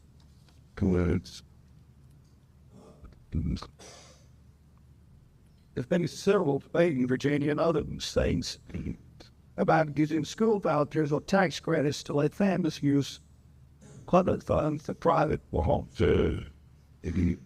Support of the wording this year's parents and choice while unsure diversified from already unfunded public schools. Or do you signal such home school vouchers a counter positioning back with families and public education system in our state? Listen, both of my parents were educators. My daughter is a current teacher in Danville City Schools. What do you think my answer to this is going to be? Absolutely no vouchers. No.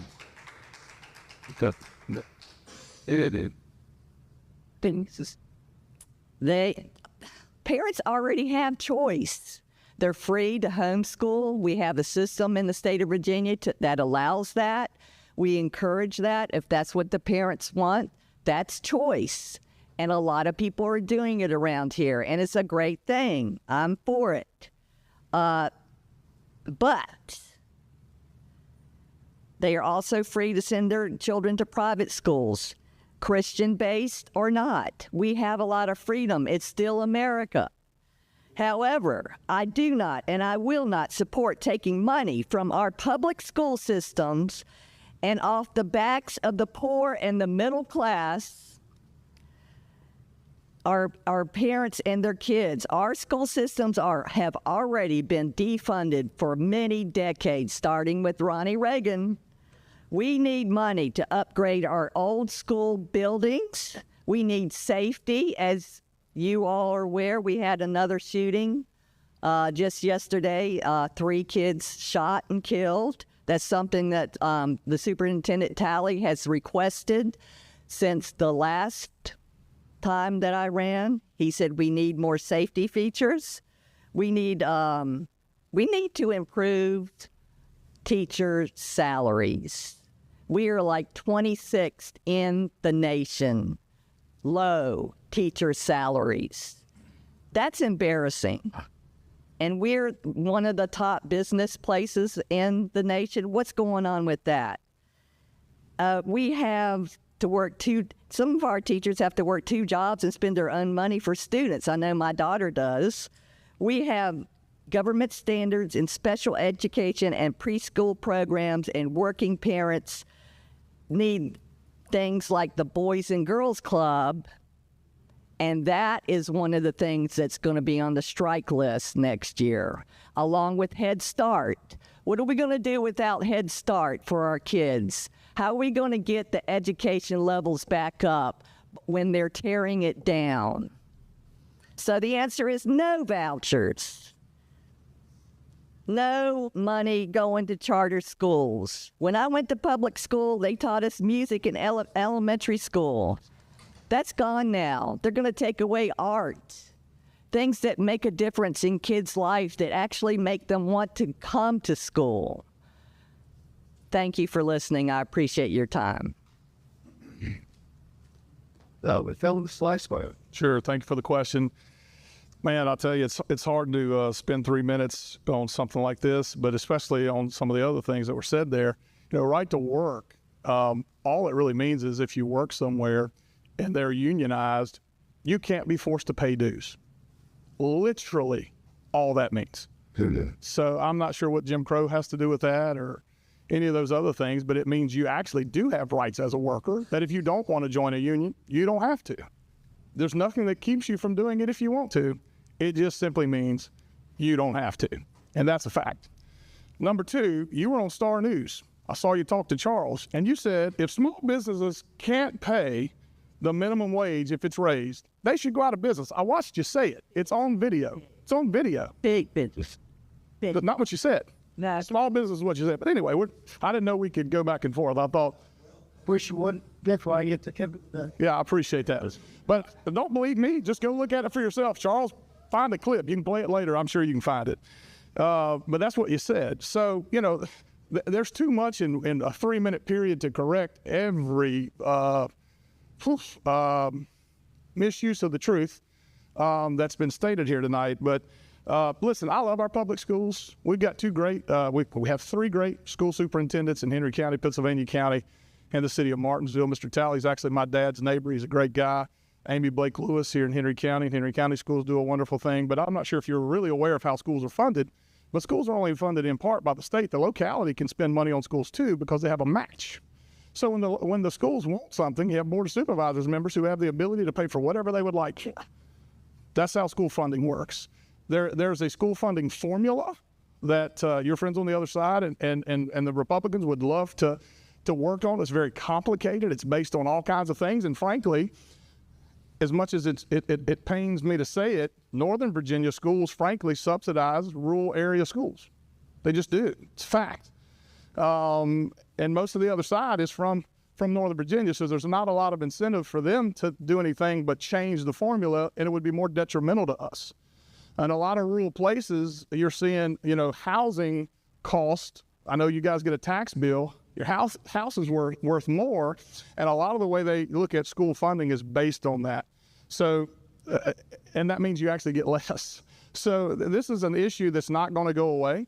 But I will also say we've had historic funding in Virginia for teachers and for schools. My assistant's sitting in the back. She can tell you about the letters we have received saying thank you for voting for the budget because...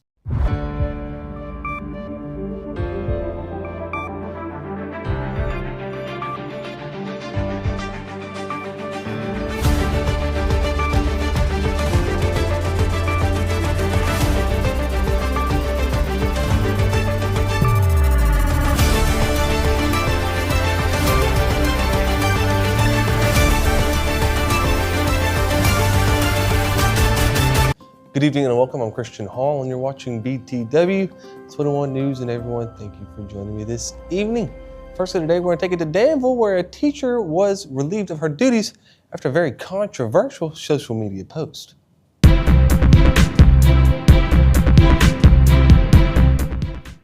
A Danville public school teacher has been placed on administrative leave after a social media post drew criticism from both local residents and national commentators. Dr. Sabrina Kent Morse, who teaches history and government at George Washington High School, reposted an image from Instagram page showing a rainbow-colored gun pointed at the back of a man's head with the text, "Put the pronouns back in the email."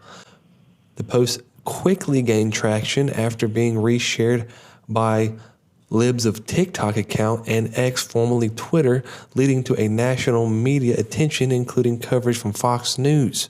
Community members voiced outrage over the post, saying it was inappropriate for an educator. And I quote, "One thing involving a gun to someone's head is never okay," said one resident. Another local, Javis Tucker, a graduate of GW High School, commented, "Teachers are supposed to set an example for students. That post simply crossed the line." In a statement, Danville Public Schools said it launched an internal review as soon as they learned about the incident. And I quote, "Upon learning about this post, DPS immediately began reviewing the situation in accordance with division policy and procedure. We have also been in contact with the Danville Police Department. The employees involved will not be on school grounds while the investigation is ongoing." Former U.S. Attorney John Fiswick noted the social media post can have serious professional consequences. And I quote, "People need to remember that what they share online is public. If an employer believes it harms the organization's reputation, they're within the rights to take action." A school division spokesman clarified that Danville teachers and students are not required to include pronouns in their emails. Morris's Instagram account has since been made private, and efforts to reach her for comments were not successful. And next, we're going to take it to our very own PNHCC Community College.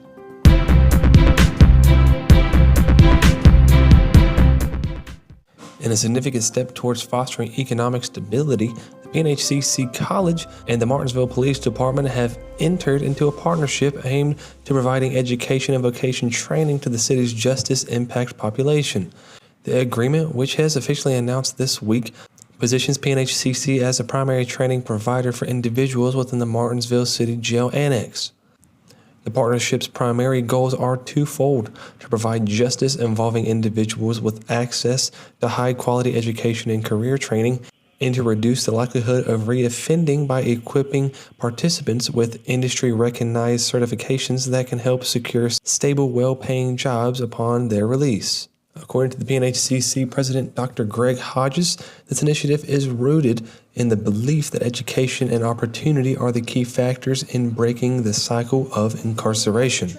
Under the agreement, PNHCC instructors will offer an on-site training in Martinsville City Jail Annex, working directly with the incarcerated individuals to provide guidance and coaching throughout their educational journey.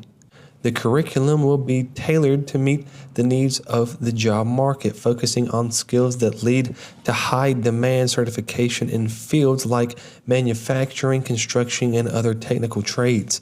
In addition to the training, PNHCC will connect students with local employment opportunities and community support services to help them successfully transition back into society.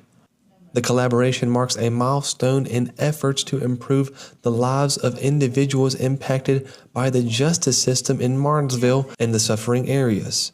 It is also a part of a broader effort to enhance rehabilitation programs that focus on reintegration into society rather than just punishment. As Dr. Hodges concluded, education is the key to unlocking doors that were once closed. We're excited to be a part of this transition process and look forward to seeing the positive impact it will make on our community. We'll take our very first commercial break, guys. Don't go anywhere. We'll have your news when we come back. You already know we double up at Autos by Nelson, and now we're taking it to the next level. You'll still receive double the warranty on all new vehicles, but now we're offering triple the peace of mind. With free towing up to 125 miles and no collision deductible at our body shop for any new or used vehicle. It's just one more way we're tripling up at Autos by Nelson. Do you know her? SOVA Martinsville encourages men to take charge of their health starting today. Focus on 4 key areas. Schedule regular checkups. Eat a balanced diet. Stay active. And support your mental well-being. Small, consistent steps can lead to a longer, healthier life. Whether it's hitting the gym, eating smarter, or seeing your doctor, every action counts. Let SOVA help you live your best life. This month, get up to a $100 rebate with the purchase of select sets of Uniroyal, BF Goodwrench, Goodyear, Hankook, or General tires, or up to a $60 rebate on a set of Michelin tires. You can get up to a $125 rebate on select sets of Nitto tires, or a $70 rebate on select Cooper tires. Cunningham Tire will now have over 2,700 tires in stock, and we can install them today for as low as just $10 down. We also offer state inspections, oil changes, brakes, and alignments. Call 276-629-1142 to schedule your appointment. This is the best dental practice I have ever been to. When I came to Greensboro Dental Associates, I feel like a real person, not another number. I feel that my time is respected and that my voice is heard, especially regarding decisions about my dental health. Every person I have came in contact with is welcoming, kind, and very skilled. Trust me, this is the place that you want to go to. Greensboro Dental Associates, proudly serving our community for over 50 years. Give us a call so we can help you achieve your best smile.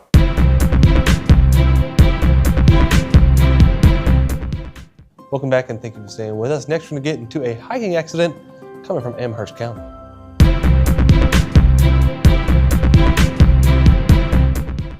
A coordinated air and ground rescue effort unfolded yesterday morning after an injured hiker was reported stranded on a remote section of the Appalachian Trail near Pendlar in Amherst County. At approximately 11:09 a.m. on November 9th, MedFlight 1, a joint emergency response unit staffed by Virginia State Police pilots and Chesterfield County Fire and EMS paramedics, was alerted to the emergency. The hiker was unable to self-extract from the rugged terrain. The helicopter lifted off from a base at Chesterfield County Airport at 11:32 a.m. and arrived in Amherst County roughly 54 minutes later. After surveying the challenging scene from above, the crew determined that a hoist rescue would be the safest and most effective option. To facilitate the operation, crews from the Virginia Department of Forestry cleared a 40 by 60 foot opening in the dense forest canopy. Amherst EMS personnel provided critical ground support, guiding the operators and assisting in moving the injured individual to the designated extraction point. Rescue technician Anja Hamilton from Chesterfield County Fire and EMS was then lowered from the helicopter amid gustly winds and scattered showers. Once on the ground, Hamilton stabilized and secured the patient for airlift. The hiker was transported to Lynchburg General Hospital, arriving safely around 2:20 p.m. Following the patient's transfer, the MedFlight 1 crew returned to retrieve Hamilton, who had hiked out of the area with local rescue teams after the mission was complete. MedFlight 1 operates as a partnership between the Virginia State Police and Chesterfield Fire and EMS, providing rapid response air medical treatment and rescue capabilities across the Commonwealth.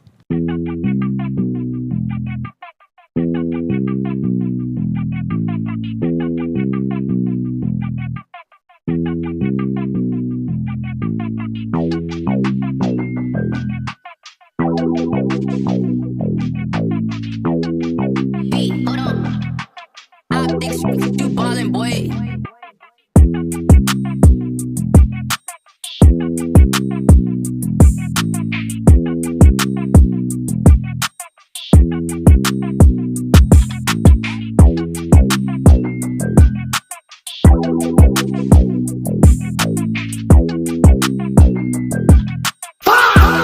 That's disgusting.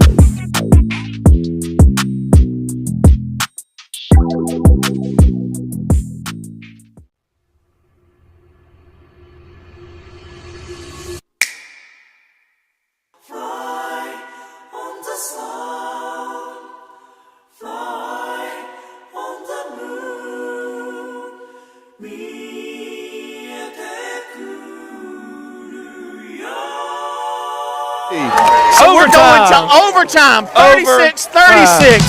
Warriors Eagles, Piedmont District Championship. Woo!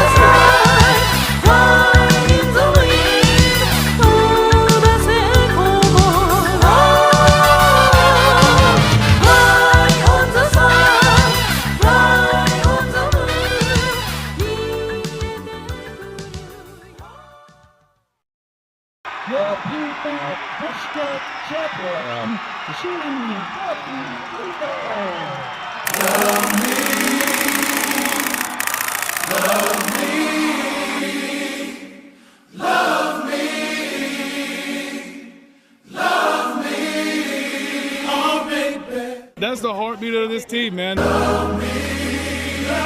I'm super excited, man. We're going to have some fun tonight. This team's got a lot of heart. They ain't going to quit.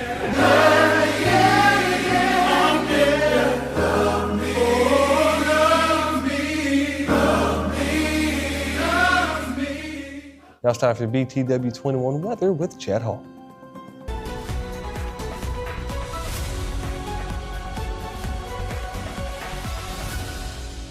Thanks for tuning in to BTW21 Weather. I'm Chad Hall, and you're watching our Holy Cow Ice Cream and our Ashbrook Audiology weather report here on Tuesday, November the 11th. Hey, want to give a big shout out to all the sponsors that helped the Big Bird Toy Run.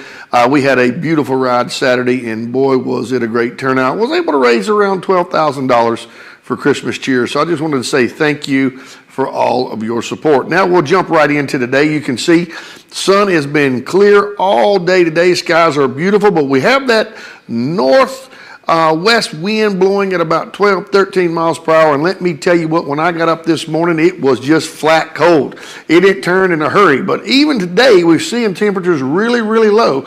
We're seeing Boonsville about 40 degrees, 41, 42 in Ferrum, all the way down to Woolwine and Ararat about 40 as well.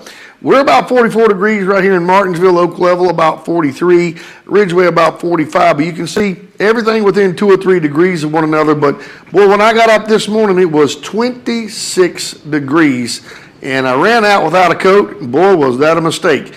Same thing you're going to find in the morning. You're going to see those temperatures beginning to drop back down. Yes, we're going to see freezing weather throughout all the south side. You see Ararat about 25 degrees. Woolwine's going to have a big old heat wave there, 27 degrees with Ferrum, and also Boonsville up here at 25. We're going to be about 28, 29 degrees. Looks like Ridgeway is going to be the warmest at about 30.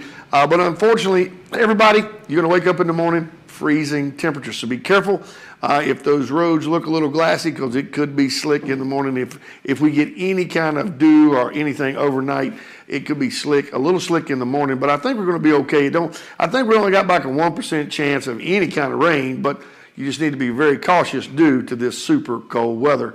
Now we'll take a look at today in general. We're going to give it about a number 7. Again, highs are 45, lows about 30.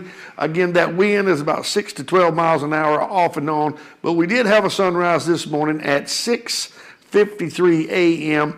But overall today, it's a beautiful day. It's just that wind making everything super, super cold.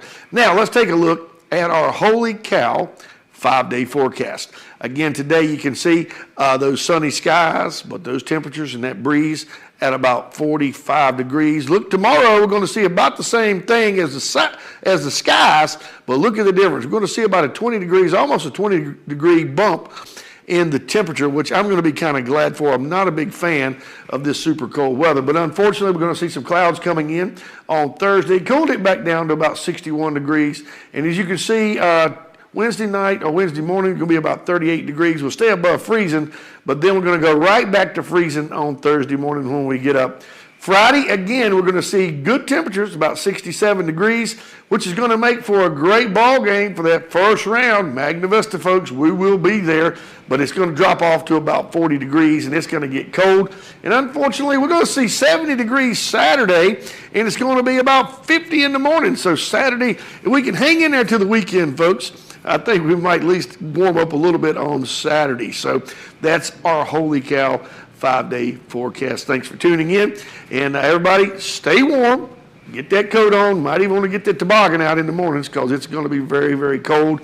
You might even want to crank that car a few minutes before you take off in it as well. So big thank you again to Ashbrook Audiology and Holy Cow. Everybody stay tuned. We're going to get you some more weather. Well, I'll see you tomorrow. Big old hump day. Thanks for tuning in.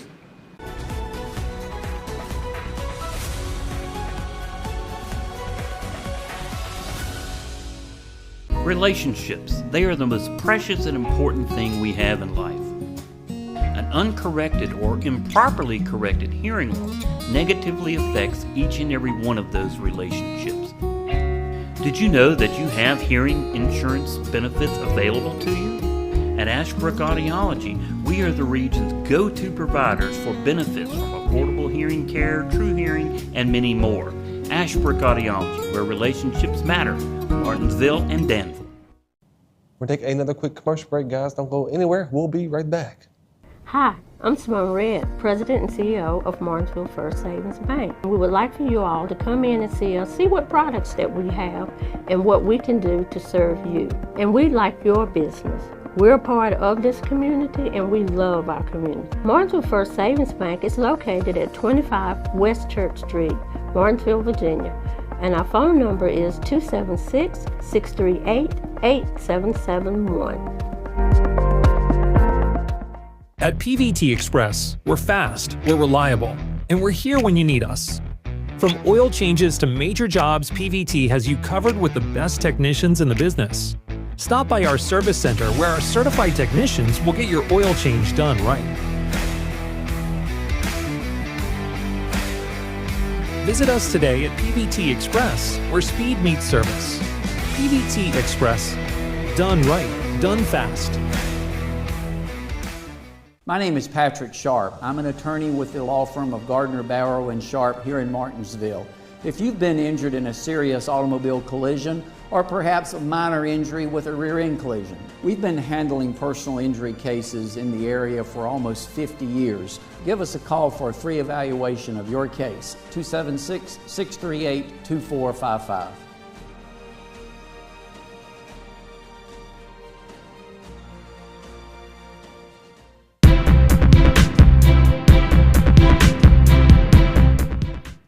Now it's time for BTW21 Sports, presented by Gym 24.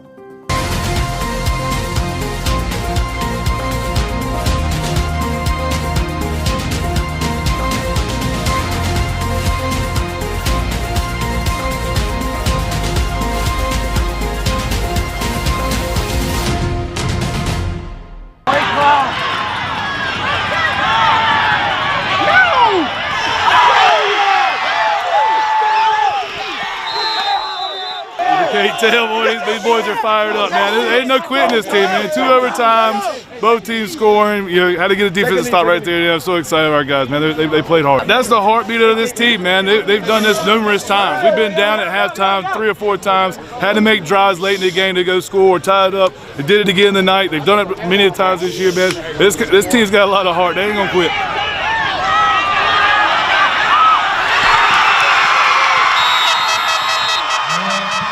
I thought we had the right play. I thought we had a good situation. We give Sam a chance to run or throw. Put him on the hash. We could dictate there a little bit. And I thought we looked a little tired too. And I was like, hey, this thing's been going on forever and just a battle and a battle and a battle. They looked tired. I thought we looked tired, but I thought our skilled kids were fresh enough we'd go make a play. And, I'll bet on our kids any day of the week. And that's what I told them.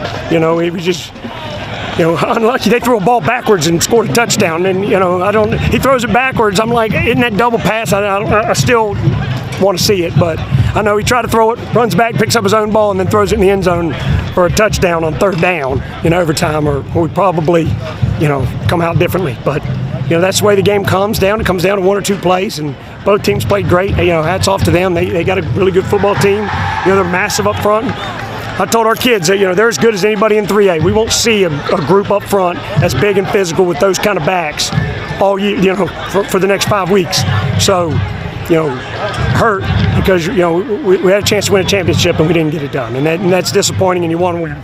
But, that's not the end of the line for this group. And we just got to regroup, and a couple plays here or there, it's different. And that's what you get when you play 2 good teams. And everybody knew this was coming.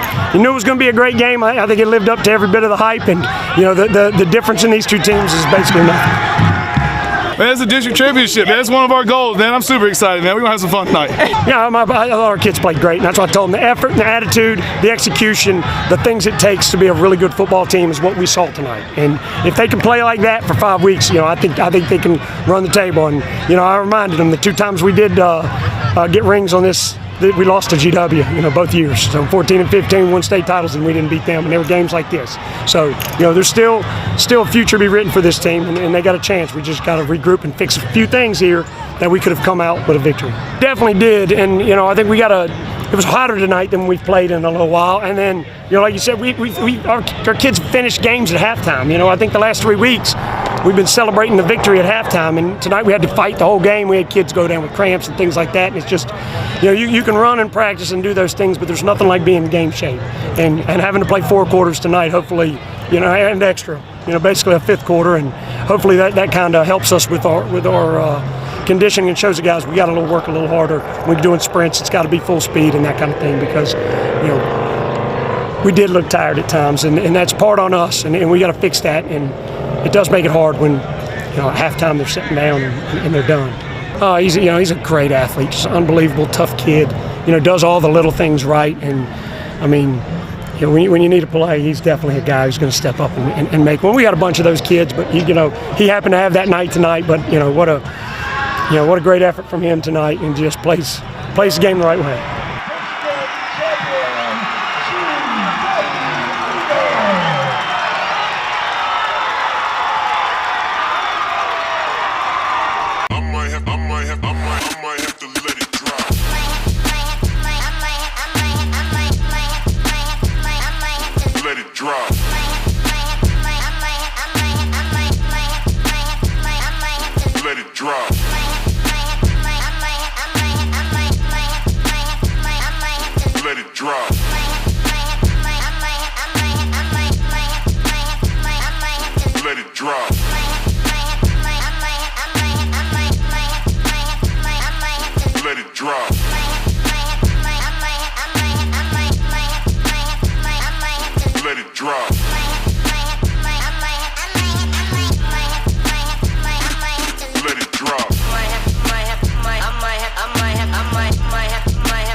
Take a very last commercial break. When we return, we'll have your Apex Bail Bonds Crime Report. A broken or cracked windshield can ruin a day. At Daniels Auto Glass, it's our goal to make that unfortunate scenario as painless as possible. We have been servicing Franklin County and the surrounding area since 1995. Our customers are our neighbors, and we want you to know that you have the choice who repairs or replaces your windshield. And if you can't come out to us, we can come out to you. We also offer window tinting, and we are fully equipped and certified to reset all camera systems in any windshield, both in shop and with our mobile unit. When you need help on the road, trust the name that's always there. Harbor Towing and Recovery, located at 6010 Greensboro Road in Ridgeway, Virginia. We're certified, licensed, and insured, ready to serve you any time of day or night. Whether it's tires, brakes, or engine repair, we've got you covered. Call 276-632-2580, and remember, in a roadside emergency, tell the police to call Harbor Towing and Recovery, a name you can trust.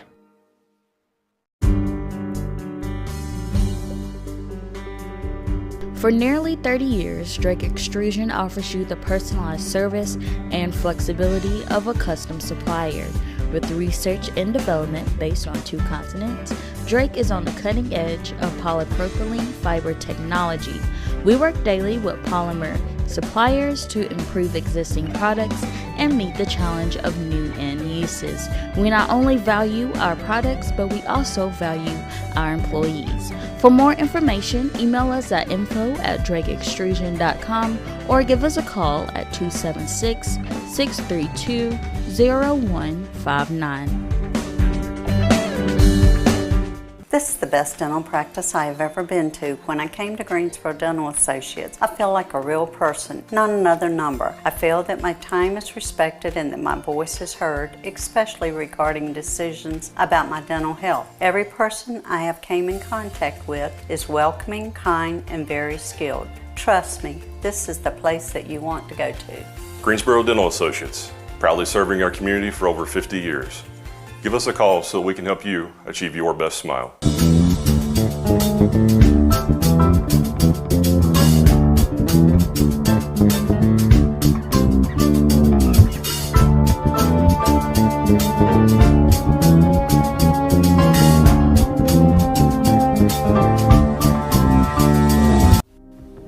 Thank you for being here for BTW21's Apex Bail Bonds Crime Report. First today, November 6th, Hilton, Melissa Pilson, Martinsville, Virginia. Probation, violation on felony offense, 2 counts. Brown, Mason Tyler, Martinsville, Virginia. Failure to appear on misdemeanor offense. Wilson Robert John, Martinsville, Virginia, probation, violation on felony offense, 2 counts. Hyatt Kathy Lynn, Martinsville, Virginia, failure to appear on felony offense. Williams Brittany Renee, Martinsville, Virginia, probation, violation on felony offense. Franklin Brian Lee, Martinsville, Virginia, assault and battery, family member. Oliver Amy Dawn, Martinsville, Virginia, firearm, shoot in public place, not cause injury. Thank you for being here for BTW21's Apex Bail Bonds Crime Report. When you slip up, you need a bondsman you can trust at your side. At Apex Bail Bonds in Martinsville, our agents are with you at every step, not just the day you bond out. Need affordable bail? You'll get the same low rates we offer in Danville and Reedsville. Apex Bail Bonds has the only bail bondsman around licensed on both sides of the Virginia-Carolina line. Provides fast releases and affordable bail at the lowest rates allowed by law. Apex Bail Bonds, Martinsville, across from Checkered Pig, for the lowest rates allowed.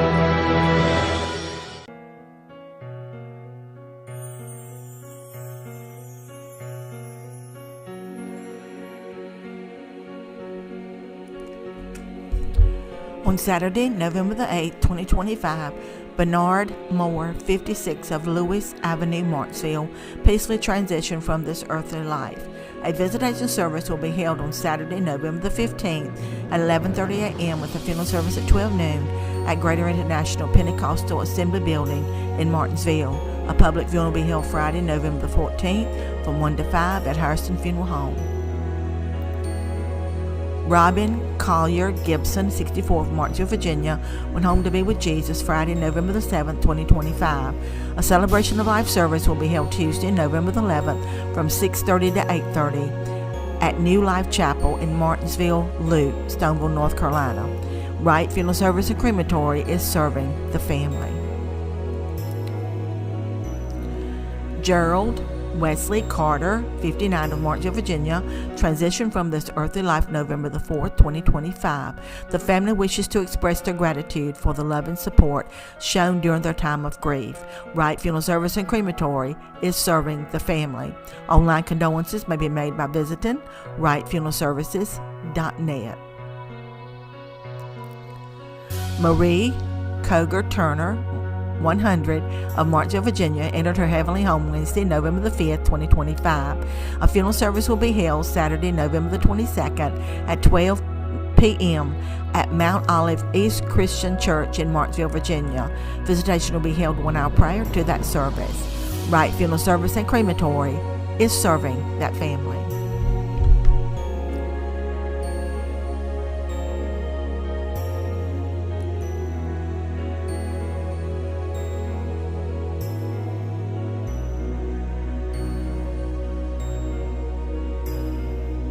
Welcome to Martinsville Family Dentistry, your local trusted dental experts. Faithfully serving the Martinsville community since 1978, we offer everything from dental implants to routine hygiene visits. Give our office a call to schedule an appointment and find out why we have over 20,000 happy patients and 1,400 5-star Google reviews. This is Martinsville Family Dentistry. Smile, you're in good hands. Ladies and gentlemen, that's all the time I have for you today. Thank you so much for joining me. We all hope it's a fantastic Tuesday evening.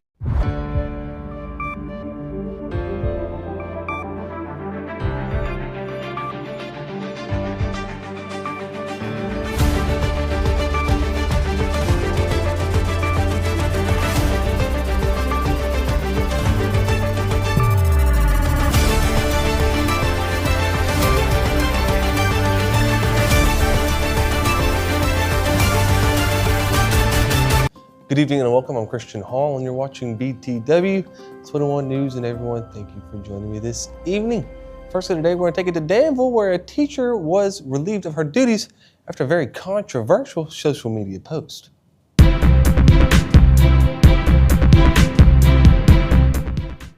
A Danville public school teacher has been placed on administrative leave after a social media post drew criticism from both local residents and national commentators.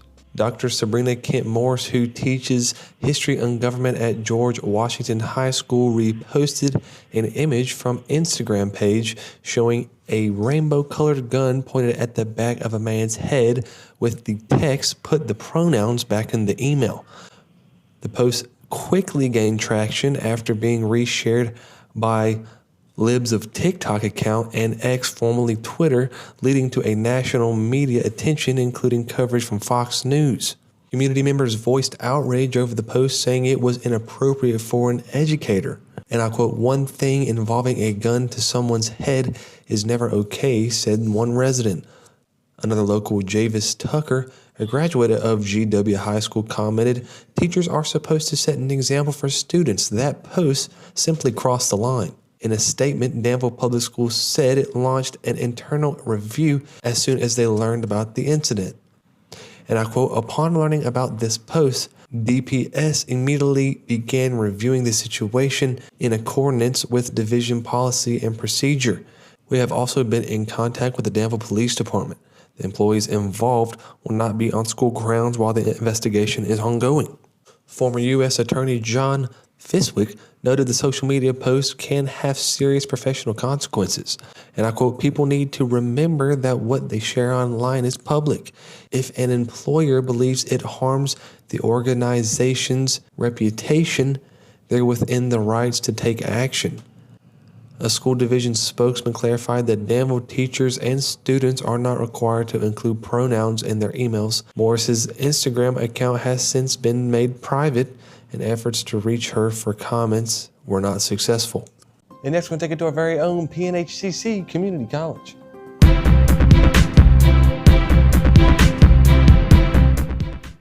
In a significant step towards fostering economic stability, the PNHCC College and the Martinsville Police Department have entered into a partnership aimed to providing education and vocation training to the city's justice impact population. The agreement, which has officially announced this week, positions PNHCC as a primary training provider for individuals within the Martinsville City Jail Annex. The partnership's primary goals are twofold: to provide justice involving individuals with access to high-quality education and career training, and to reduce the likelihood of reoffending by equipping participants with industry-recognized certifications that can help secure stable, well-paying jobs upon their release. According to the PNHCC President Dr. Greg Hodges, this initiative is rooted in the belief that education and opportunity are the key factors in breaking the cycle of incarceration. Under the agreement, PNHCC instructors will offer an on-site training in Martinsville City Jail Annex, working directly with the incarcerated individuals to provide guidance and coaching throughout their educational journey. The curriculum will be tailored to meet the needs of the job market, focusing on skills that lead to high-demand certification in fields like manufacturing, construction, and other technical trades. In addition to the training, PNHCC will connect students with local employment opportunities and community support services to help them successfully transition back into society. The collaboration marks a milestone in efforts to improve the lives of individuals impacted by the justice system in Martinsville and the suffering areas. It is also a part of a broader effort to enhance rehabilitation programs that focus on reintegration into society rather than just punishment.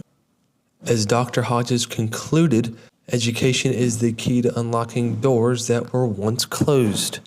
We're excited to be a part of this transition process and look forward to seeing the positive impact it will make on our community. We'll take our very first commercial break, guys. Don't go anywhere. We'll have your news when we come back. You already know we double up at Autos by Nelson, and now we're taking it to the next level.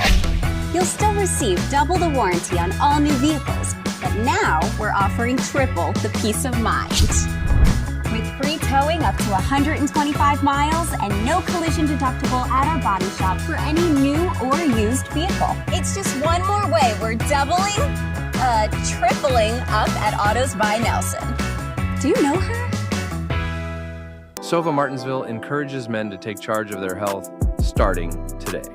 Focus on 4 key areas: schedule regular checkups, eat a balanced diet, stay active, and support your mental well-being. Small, consistent steps can lead to a longer, healthier life. Whether it's hitting the gym, eating smarter, or seeing your doctor, every action counts. Let Sova help you live your best life. This month, get up to a $100 rebate with the purchase of select sets of Uniroyal, BF Goodwrench, Goodyear, Hankook, or General tires, or up to a $60 rebate on a set of Michelin tires. You can get up to a $125 rebate on select sets of Nitto tires, or a $70 rebate on select Cooper tires. Cunningham Tire will now have over 2,700 tires in stock, and we can install them today for as low as just $10 down. We also offer state inspections, oil changes, brakes, and alignments. Call 276-629-1142 to schedule your appointment. This is the best dental practice I have ever been to. When I came to Greensboro Dental Associates, I feel like a real person, not another number. I feel that my time is respected and that my voice is heard, especially regarding decisions about my dental health. Every person I have came in contact with is welcoming, kind, and very skilled. Trust me, this is the place that you want to go to. Greensboro Dental Associates, proudly serving our community for over 50 years. Give us a call so we can help you achieve your best smile.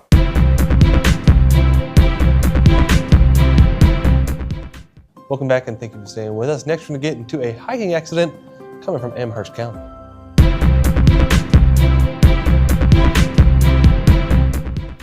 A coordinated air and ground rescue effort unfolded yesterday morning after an injured hiker was reported stranded on a remote section of the Appalachian Trail near Pendlar in Amherst County. At approximately 11:09 a.m. on November 9th, MedFlight 1, a joint emergency response unit staffed by Virginia State Police pilots and Chesterfield County Fire and EMS paramedics, was alerted to the emergency. The hiker was unable to self-extract from the rugged terrain. The helicopter lifted off from a base at Chesterfield County Airport at 11:32 a.m. and arrived in Amherst County roughly 54 minutes later. After surveying the challenging scene from above, the crew determined that a hoist rescue would be the safest and most effective option. To facilitate the operation, crews from the Virginia Department of Forestry cleared a 40 by 60 foot opening in the dense forest canopy. Amherst EMS personnel provided critical ground support, guiding the operators and assisting in moving the injured individual to the designated extraction point. Rescue technician Anja Hamilton from Chesterfield County Fire and EMS was then lowered from the helicopter amid gustly winds and scattered showers. Once on the ground, Hamilton stabilized and secured the patient for airlift. The hiker was transported to Lynchburg General Hospital, arriving safely around 2:20 p.m. Following the patient's transfer, the MedFlight 1 crew returned to retrieve Hamilton, who had hiked out of the area with local rescue teams after the mission was complete. MedFlight 1 operates as a partnership between the Virginia State Police and Chesterfield Fire and EMS, providing rapid response air medical treatment and rescue capabilities across the Commonwealth.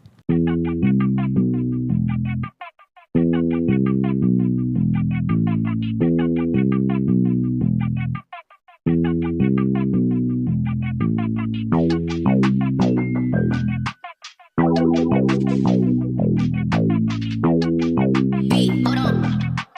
I'm extra, you ballin', boy.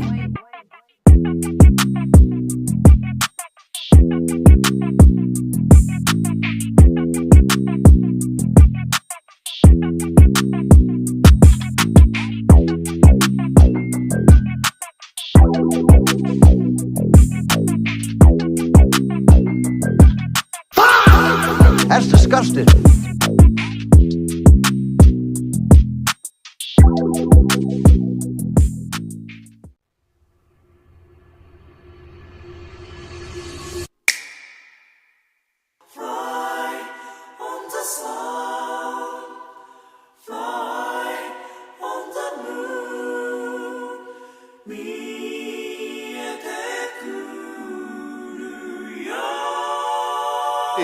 So we're going to overtime, 36-36.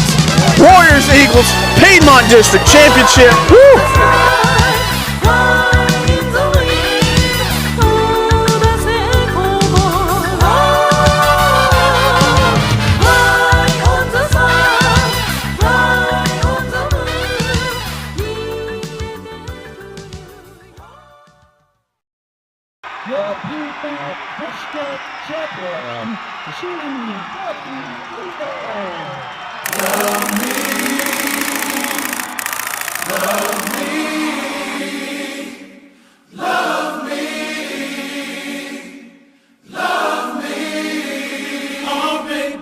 That's the heartbeat of this team, man. Man, I'm super excited, man. We're gonna have some fun tonight. This team's got a lot of heart. They ain't gonna quit.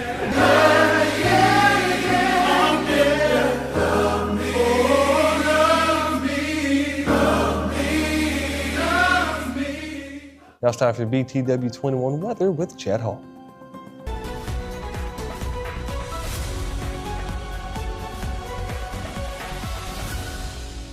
Thanks for tuning in to BTW21 Weather. I'm Chad Hall, and you're watching our Holy Cow Ice Cream and our Ashbrook Audiology Weather Report here on Tuesday, November the 11th.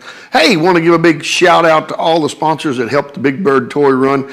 We had a beautiful ride Saturday, and boy, was it a great turnout. Was able to raise around $12,000 for Christmas cheer. So I just wanted to say thank you for all of your support. Now we'll jump right into today. You can see sun has been clear all day today. Skies are beautiful, but we have that northwest wind blowing at about 12, 13 miles per hour. And let me tell you what, when I got up this morning, it was just flat cold. It didn't turn in a hurry. But even today, we're seeing temperatures really, really low. We're seeing Boonsville about 40 degrees, 41, 42 in Ferrum, all the way down to Woolwine and Ararat about 40 as well.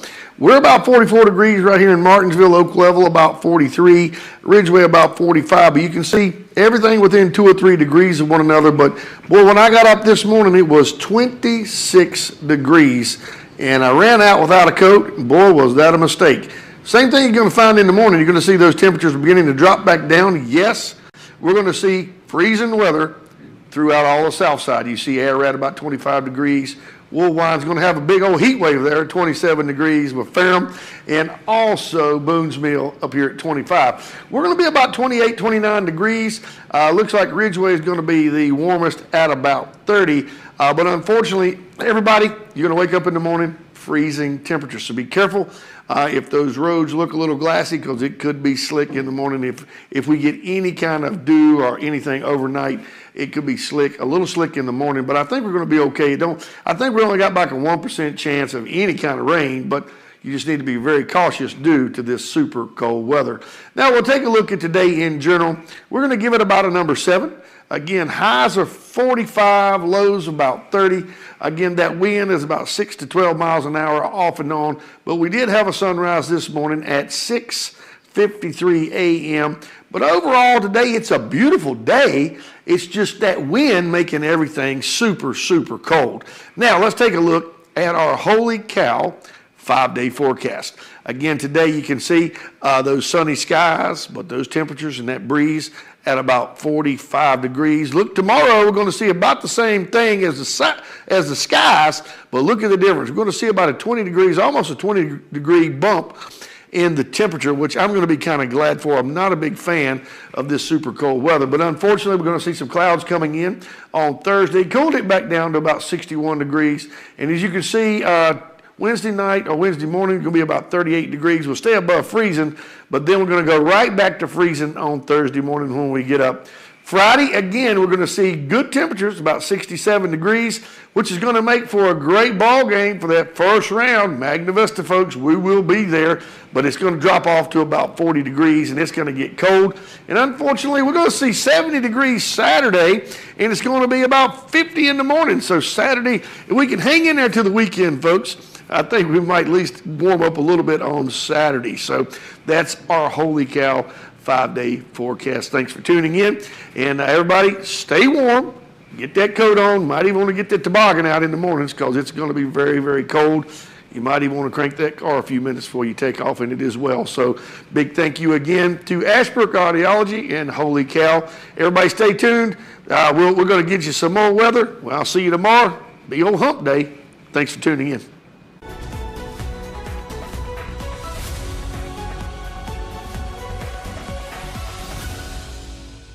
Relationships, they are the most precious and important thing we have in life.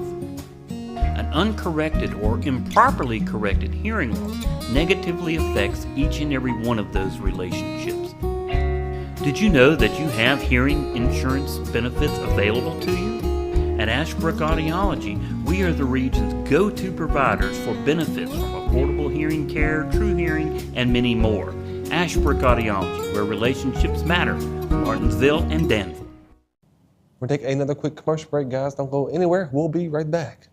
Hi, I'm Simone Red, President and CEO of Martinsville First Savings Bank. We would like for you all to come in and see us, see what products that we have and what we can do to serve you. And we like your business.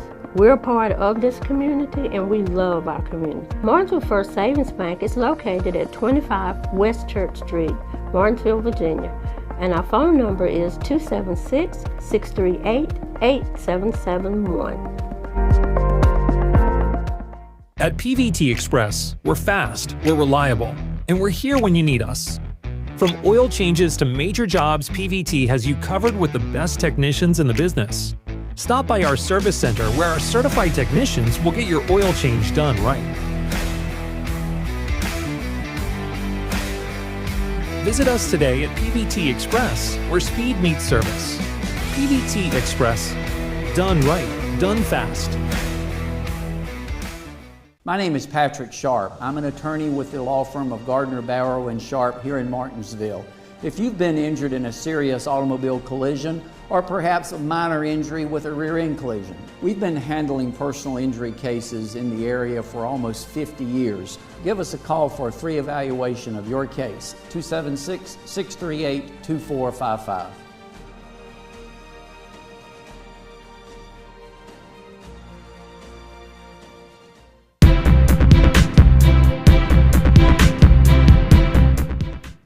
Now it's time for BTW21 Sports, presented by Gym 24.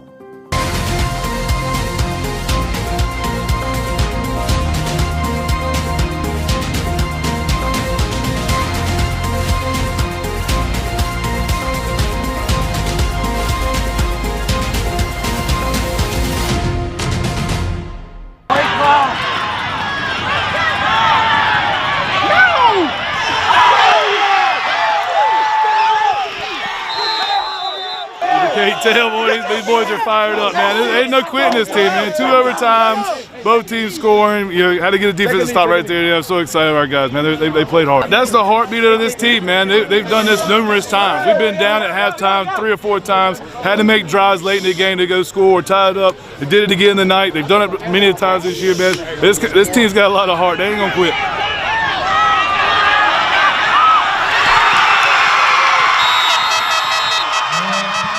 I thought we had the right play. I thought we had a good situation. We give Sam a chance to run or throw. Put him on the hash. We could dictate there a little bit. And I thought we looked a little tired too. And I was like, hey, this thing's been going on forever and it's just a battle and a battle and a battle. They looked tired. I thought we looked tired, but I thought our skilled kids were fresh enough we'd go make a play. And, I'll bet on our kids any day of the week. And that's what I told them.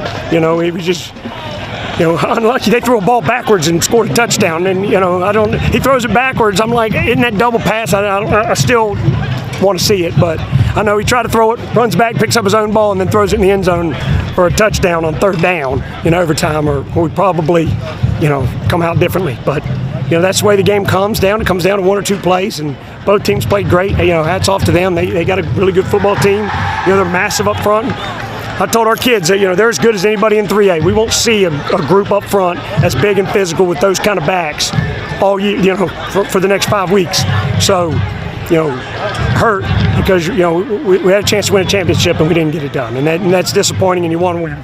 But, that's not the end of the line for this group. And we just got to regroup, and a couple plays here or there, it's different. And that's what you get when you play 2 good teams. And everybody knew this was coming. You knew it was going to be a great game. I think it lived up to every bit of the hype. And, the difference in these 2 teams is basically nothing. Man, it's a district championship, man. It's one of our goals, man. I'm super excited, man. We're going to have some fun tonight. Yeah, I thought our kids played great, and that's what I told them. The effort, the attitude, the execution, the things it takes to be a really good football team is what we saw tonight. And if they can play like that for 5 weeks, I think they can run the table. And, I reminded them the 2 times we did get rings on this we lost to GW, both years. So 14 and 15 won state titles, and we didn't beat them. And there were games like this. So, there's still a future to be written for this team, and they got a chance. We just got to regroup and fix a few things here that we could have come out with a victory. Definitely did, and I think it was hotter tonight than we've played in a little while. And then, like you said, our kids finished games at halftime. I think the last 3 weeks we've been celebrating the victory at halftime, and tonight we had to fight the whole game. We had kids go down with cramps and things like that, and it's just, you can run and practice and do those things, but there's nothing like being in game shape. And having to play 4 quarters tonight, hopefully, and extra, basically a 5th quarter, and hopefully that kind of helps us with our conditioning and shows the guys we got to work a little harder. When we're doing sprints, it's got to be full speed and that kind of thing, because we did look tired at times, and that's part on us, and we got to fix that. And it does make it hard when at halftime they're sitting down and they're done. He's a great athlete, just an unbelievable tough kid. Does all the little things right, and I mean, when you need to play, he's definitely a guy who's going to step up and make one. We got a bunch of those kids, but he happened to have that night tonight. But what a great effort from him tonight, and just plays the game the right way.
Take a very last commercial break. When we return, we'll have your Apex Bail Bonds Crime Report.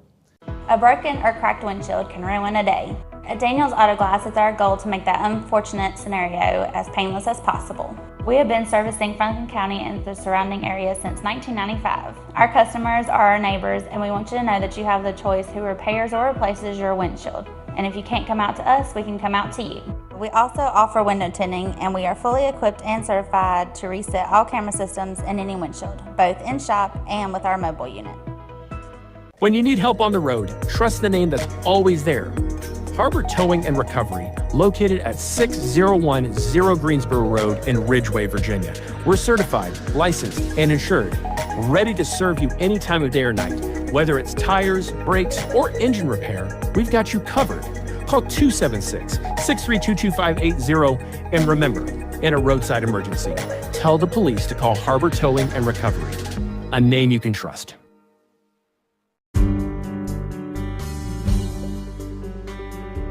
For nearly 30 years, Drake Extrusion offers you the personalized service and flexibility of a custom supplier. With research and development based on 2 continents, Drake is on the cutting edge of polypropylene fiber technology. We work daily with polymer suppliers to improve existing products and meet the challenge of new end uses. We not only value our products, but we also value our employees. For more information, email us at info@drakeextrusion.com or give us a call at 276-632-0159. This is the best dental practice I have ever been to. When I came to Greensboro Dental Associates, I feel like a real person, not another number. I feel that my time is respected and that my voice is heard, especially regarding decisions about my dental health. Every person I have came in contact with is welcoming, kind, and very skilled. Trust me, this is the place that you want to go to. Greensboro Dental Associates, proudly serving our community for over 50 years. Give us a call so we can help you achieve your best smile.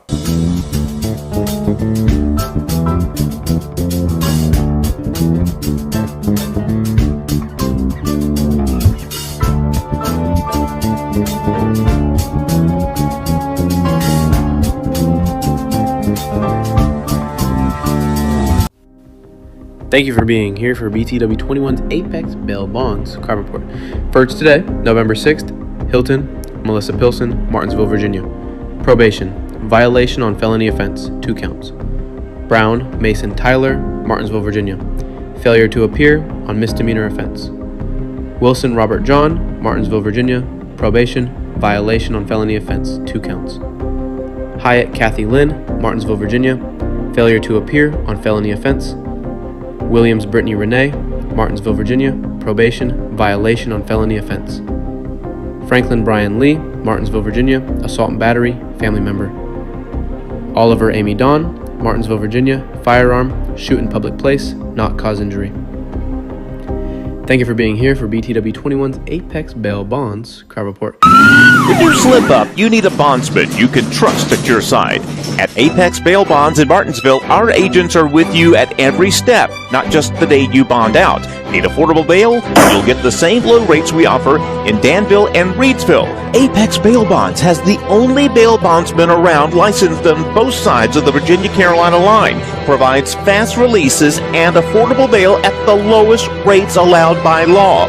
Apex Bail Bonds, Martinsville, across from Checkered Pig, for the lowest rates allowed.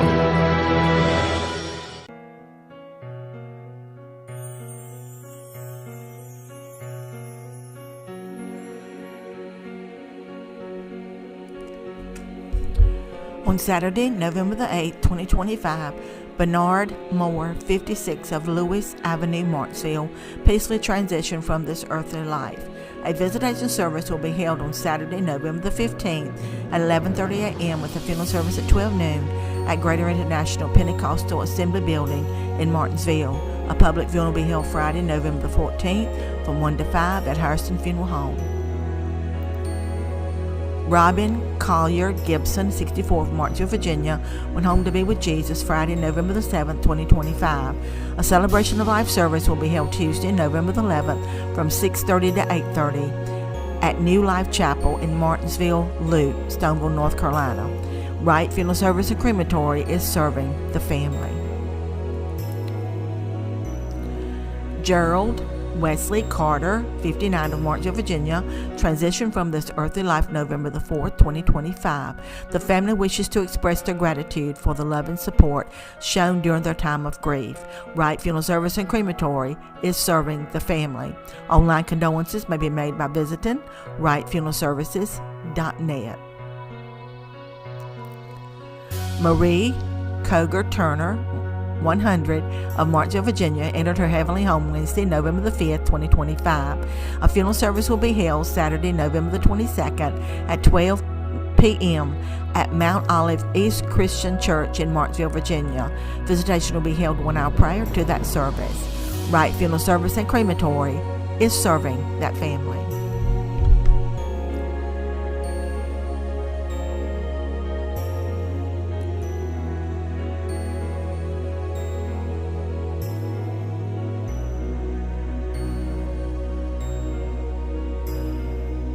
Welcome to Martinsville Family Dentistry, your local trusted dental experts. Faithfully serving the Martinsville community since 1978, we offer everything from dental implants to routine hygiene visits. Give our office a call to schedule an appointment and find out why we have over 20,000 happy patients and 1,400 5-star Google reviews. This is Martinsville Family Dentistry. Smile, you're in good hands. Ladies and gentlemen, that's all the time I have for you today. Thank you so much for joining me. We all hope it's fantastic too.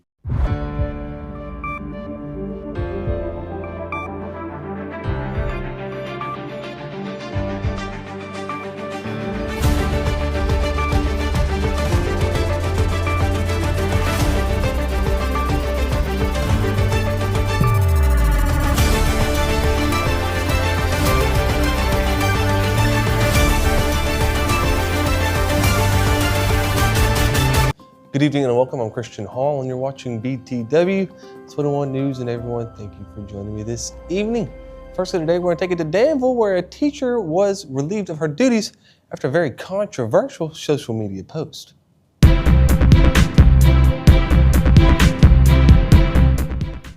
A Danville Public School teacher has been placed on administrative leave after a social media post drew criticism from both local residents and national commentators. Dr. Sabrina Kent Morris, who teaches history and government at George Washington High School, reposted an image from Instagram page showing a rainbow-colored gun pointed at the back of a man's head with the text, "Put the pronouns back in the email." The post quickly gained traction after being reshared by Libs of TikTok account and X, formerly Twitter, leading to a national media attention, including coverage from Fox News. Community members voiced outrage over the post, saying it was inappropriate for an educator. And I quote, "One thing involving a gun to someone's head is never okay," said one resident. Another local, Javis Tucker, a graduate of GW High School, commented, "Teachers are supposed to set an example for students. That post simply crossed the line." In a statement, Danville Public Schools said it launched an internal review as soon as they learned about the incident. And I quote, "Upon learning about this post, DPS immediately began reviewing the situation in accordance with division policy and procedure. We have also been in contact with the Danville Police Department. The employees involved will not be on school grounds while the investigation is ongoing." Former U.S. Attorney John Fiswick noted the social media post can have serious professional consequences. And I quote, "People need to remember that what they share online is public. If an employer believes it harms the organization's reputation, they're within the rights to take action." A school division spokesman clarified that Danville teachers and students are not required to include pronouns in their emails. Morris's Instagram account has since been made private, and efforts to reach her for comments were not successful. And next, we're going to take it to our very own PNHCC Community College.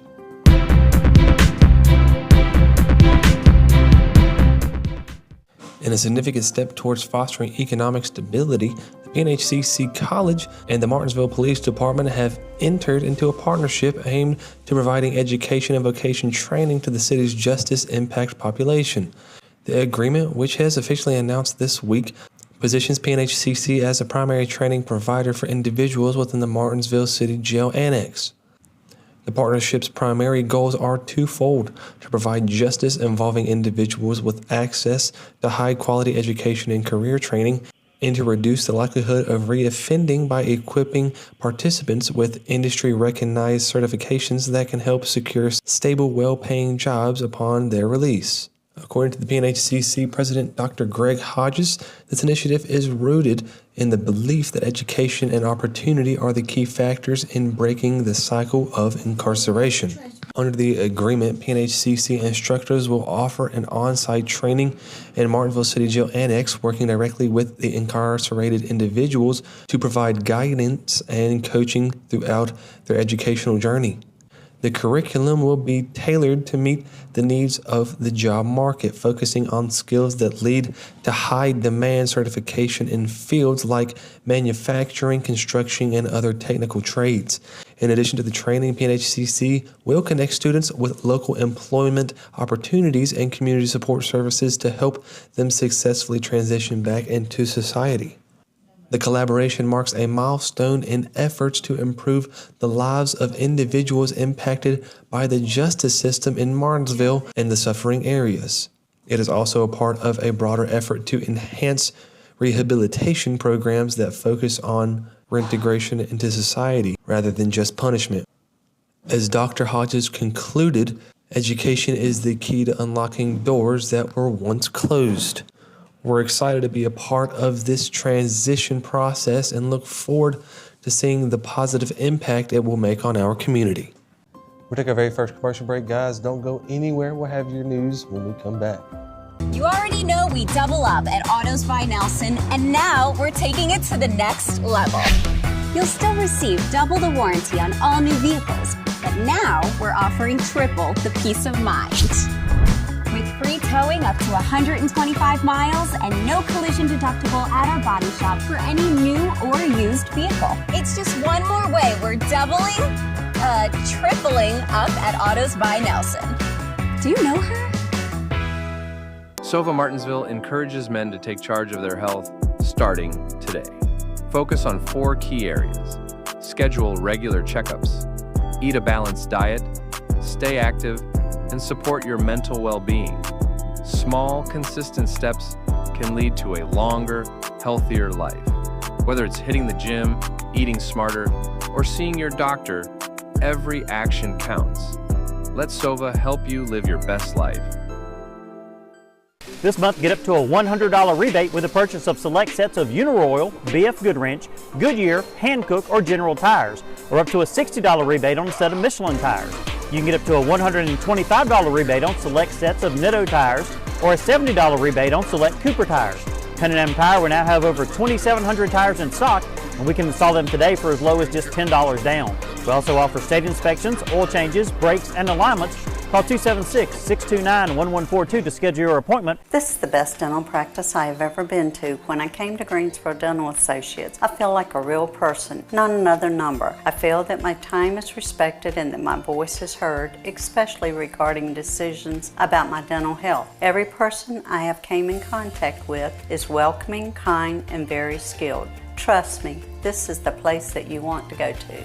Greensboro Dental Associates, proudly serving our community for over 50 years. Give us a call so we can help you achieve your best smile.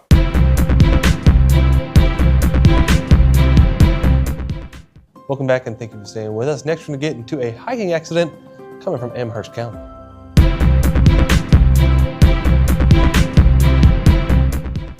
A coordinated air and ground rescue effort unfolded yesterday morning after an injured hiker was reported stranded on a remote section of the Appalachian Trail near Pendlar in Amherst County. At approximately 11:09 a.m. on November 9th, MedFlight 1, a joint emergency response unit staffed by Virginia State Police, pilots, and Chesterfield County Fire and EMS paramedics, was alerted to the emergency. The hiker was unable to self-extract from the rugged terrain. The helicopter lifted off from a base at Chesterfield County Airport at 11:32 a.m. and arrived in Amherst County roughly 54 minutes later. After surveying the challenging scene from above, the crew determined that a hoist rescue would be the safest and most effective option. To facilitate the operation, crews from the Virginia Department of Forestry cleared a 40 by 60 foot opening in the dense forest canopy. Amherst EMS personnel provided critical ground support, guiding the operators and assisting in moving the injured individual to the designated extraction point. Rescue technician Anja Hamilton from Chesterfield County Fire and EMS was then lowered from the helicopter amid gustly winds and scattered showers. Once on the ground, Hamilton stabilized and secured the patient for airlift. The hiker was transported to Lynchburg General Hospital, arriving safely around 2:20 p.m. Following the patient's transfer, the MedFlight 1 crew returned to retrieve Hamilton, who had hiked out of the area with local rescue teams after the mission was complete. MedFlight 1 operates as a partnership between the Virginia State Police and Chesterfield Fire and EMS, providing rapid response air medical treatment and rescue capabilities across the Commonwealth.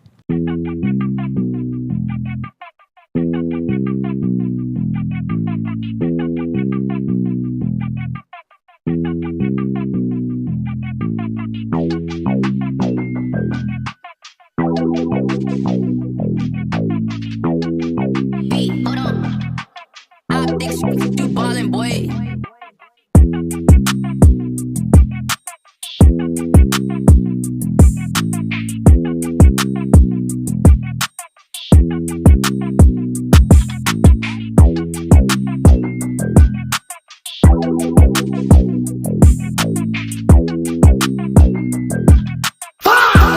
That's disgusting.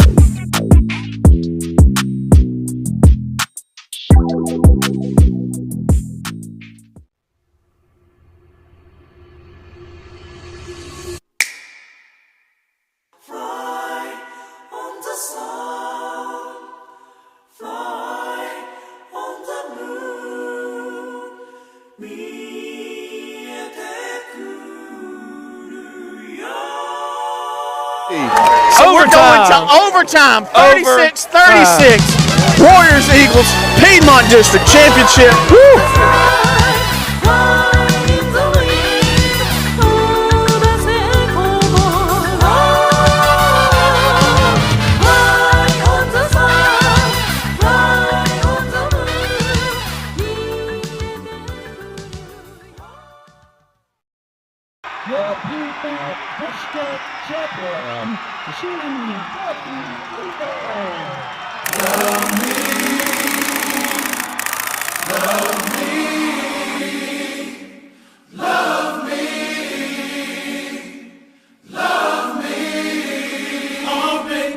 That's the heartbeat of this team, man. Man, I'm super excited, man. We're gonna have some fun tonight. This team's got a lot of heart. They ain't gonna quit.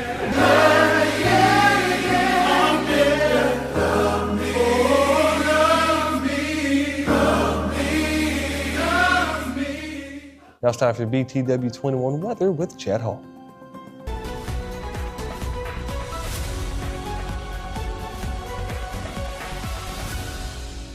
Thanks for tuning in to BTW21 Weather. I'm Chad Hall, and you're watching our Holy Cow Ice Cream and our Ashbrook Audiology weather report here on Tuesday, November the 11th.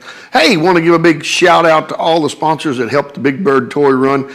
We had a beautiful ride Saturday, and boy, was it a great turnout. Was able to raise around $12,000 for Christmas cheer. So I just wanted to say thank you for all of your support. Now we'll jump right into today. You can see sun has been clear all day today. Skies are beautiful, but we have that northwest wind blowing at about 12, 13 miles per hour. And let me tell you what, when I got up this morning, it was just flat cold.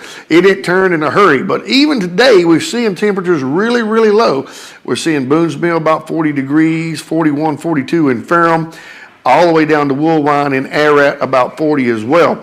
We're about 44 degrees right here in Martinsville, Oak Level about 43, Ridgeway about 45, but you can see everything within 2 or 3 degrees of one another. But boy, when I got up this morning, it was 26 degrees, and I ran out without a coat, and boy, was that a mistake. Same thing you're going to find in the morning. You're going to see those temperatures beginning to drop back down. Yes, we're going to see freezing weather throughout all the south side. You see Ararat about 25 degrees. Woolwine's going to have a big old heat wave there at 27 degrees with Ferrum, and also Boonesville up here at 25. We're going to be about 28, 29 degrees. Looks like Ridgeway is going to be the warmest at about 30. But unfortunately, everybody, you're going to wake up in the morning freezing temperatures. So be careful if those roads look a little glassy, because it could be slick in the morning. If we get any kind of dew or anything overnight, it could be slick, a little slick in the morning, but I think we're going to be okay.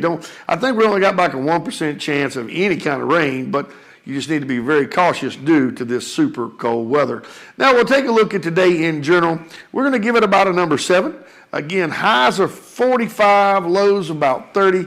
Again, that wind is about 6 to 12 miles an hour off and on, but we did have a sunrise this morning at 6:53 a.m. But overall today, it's a beautiful day. It's just that wind making everything super, super cold. Now, let's take a look at our Holy Cow 5-day forecast.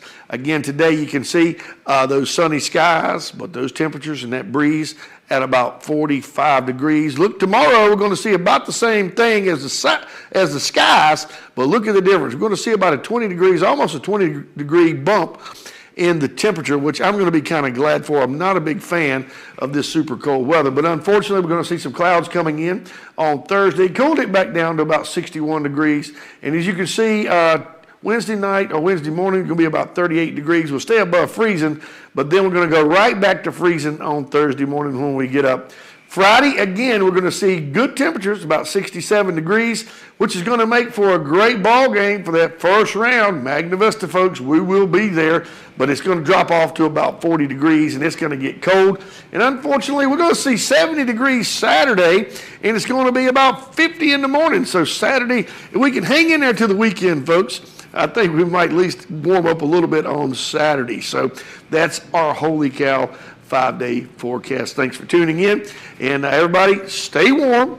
Get that coat on. Might even want to get that toboggan out in the mornings, because it's going to be very, very cold. You might even want to crank that car a few minutes before you take off in it as well. So big thank you again to Ashbrook Audiology and Holy Cow. Everybody stay tuned. We're going to get you some more weather. Well, I'll see you tomorrow. Big old hump day. Thanks for tuning in.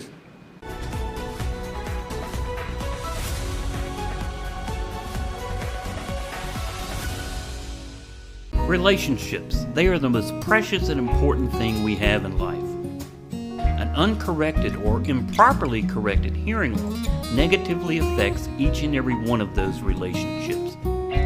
Did you know that you have hearing insurance benefits available to you?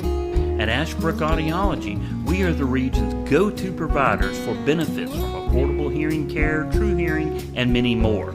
Ashbrook Audiology, where relationships matter, Martinsville and Danville. We'll take another quick commercial break, guys. Don't go anywhere. We'll be right back. Hi, I'm Simone Redd, President and CEO of Martinsville First Savings Bank. We would like for you all to come in and see us, see what products that we have and what we can do to serve you. And we like your business. We're a part of this community and we love our community. Martinsville First Savings Bank is located at 25 West Church Street, Martinsville, Virginia. And our phone number is 276-638-8771. At PVT Express, we're fast, we're reliable, and we're here when you need us. From oil changes to major jobs, PVT has you covered with the best technicians in the business. Stop by our service center where our certified technicians will get your oil change done right. Visit us today at PVT Express, where speed meets service. PVT Express. Done right, done fast. My name is Patrick Sharp. I'm an attorney with the law firm of Gardner, Barrow & Sharp here in Martinsville. If you've been injured in a serious automobile collision or perhaps a minor injury with a rear end collision, we've been handling personal injury cases in the area for almost 50 years. Give us a call for a free evaluation of your case, 276-638-2455.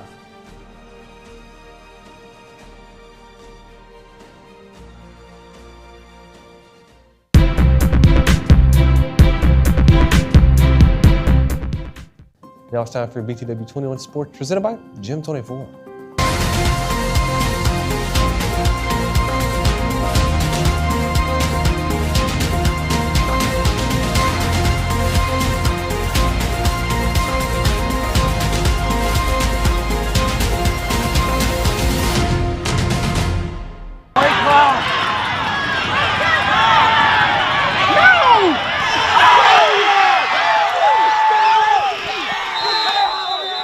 Can't tell, boys. These boys are fired up, man. There ain't no quitting this team, man. 2 overtimes, both teams scoring. You know, had to get a defensive stop right there. I'm so excited about our guys, man. They played hard. That's the heartbeat of this team, man. They've done this numerous times. We've been down at halftime 3 or 4 times, had to make drives late in the game to go score or tie it up. They did it again tonight. They've done it many times this year, man. This team's got a lot of heart. They ain't gonna quit.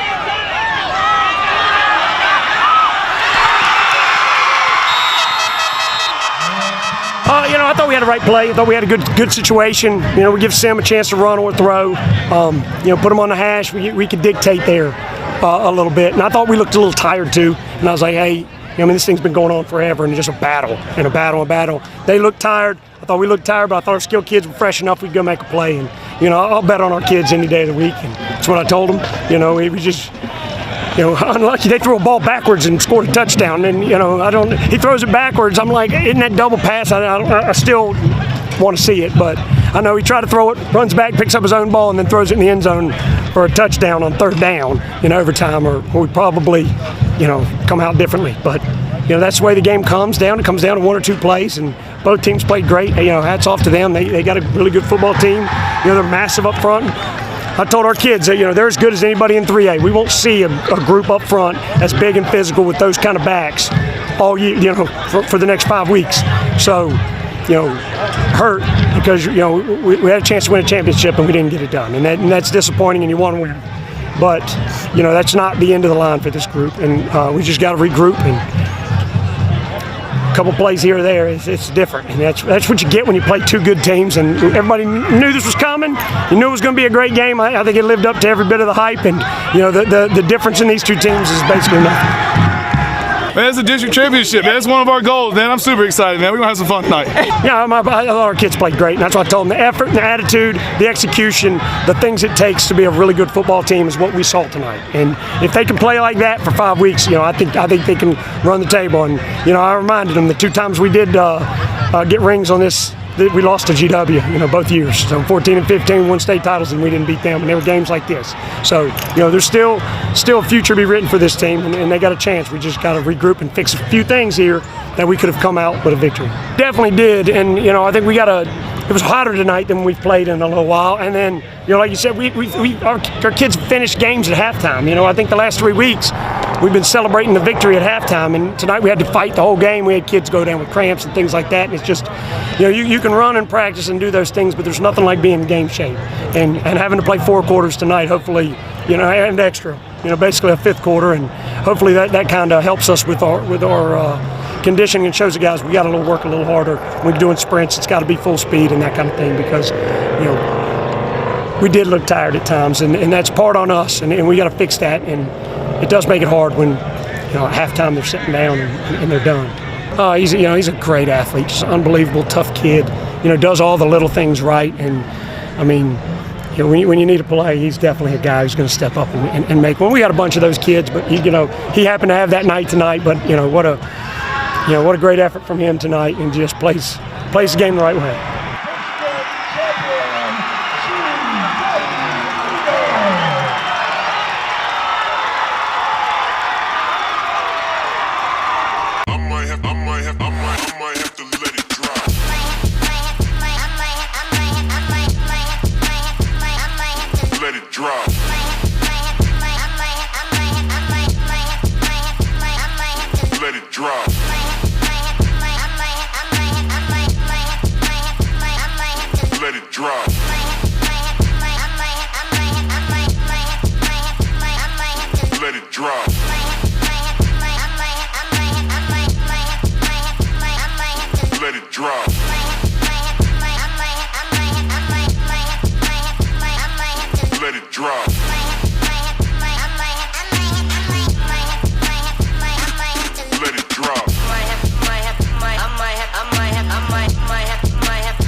Take a very last commercial break. When we return, we'll have your Apex Bail Bonds crime report. A broken or cracked windshield can ruin a day. At Daniel's Auto Glass, it's our goal to make that unfortunate scenario as painless as possible. We have been servicing Franklin County and the surrounding area since 1995. Our customers are our neighbors, and we want you to know that you have the choice who repairs or replaces your windshield. And if you can't come out to us, we can come out to you. We also offer window tinting, and we are fully equipped and certified to reset all camera systems in any windshield, both in shop and with our mobile unit. When you need help on the road, trust the name that's always there. Harbor Towing and Recovery, located at 6010 Greensboro Road in Ridgeway, Virginia. We're certified, licensed, and insured, ready to serve you any time of day or night. Whether it's tires, brakes, or engine repair, we've got you covered. Call 276-632-2580, and remember, in a roadside emergency, tell the police to call Harbor Towing and Recovery, a name you can trust.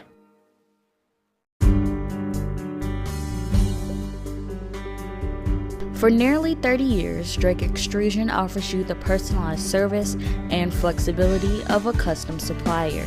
With research and development based on 2 continents, Drake is on the cutting edge of polypropylene fiber technology.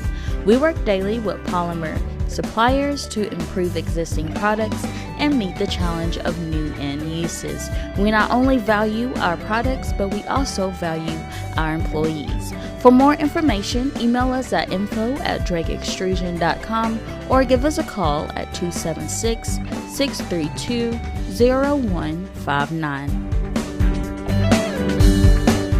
This is the best dental practice I have ever been to. When I came to Greensboro Dental Associates, I feel like a real person, not another number. I feel that my time is respected and that my voice is heard, especially regarding decisions about my dental health. Every person I have came in contact with is welcoming, kind, and very skilled. Trust me, this is the place that you want to go to.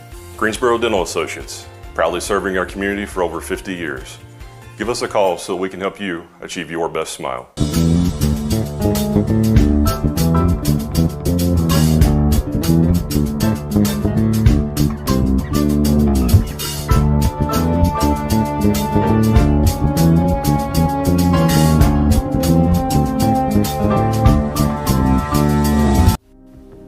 Thank you for being here for BTW21's Apex Bail Bonds Crime Report. For today, November 6th, Hilton, Melissa Pilson, Martinsville, Virginia. Probation, violation on felony offense, 2 counts. Brown, Mason Tyler, Martinsville, Virginia. Failure to appear on misdemeanor offense. Wilson Robert John, Martinsville, Virginia. Probation, violation on felony offense, 2 counts. Hyatt Kathy Lynn, Martinsville, Virginia. Failure to appear on felony offense. Williams Brittany Renee, Martinsville, Virginia. Probation, violation on felony offense. Franklin Brian Lee, Martinsville, Virginia. Assault and battery, family member. Oliver Amy Dawn, Martinsville, Virginia. Firearm, shoot in public place, not cause injury. Thank you for being here for BTW21's Apex Bail Bonds Crime Report. When you slip up, you need a bondsman you can trust at your side. At Apex Bail Bonds in Martinsville, our agents are with you at every step, not just the day you bond out. Need affordable bail? You'll get the same low rates we offer in Danville and Reedsville. Apex Bail Bonds has the only bail bondsman around licensed on both sides of the Virginia-Carolina line. Provides fast releases and affordable bail at the lowest rates allowed by law.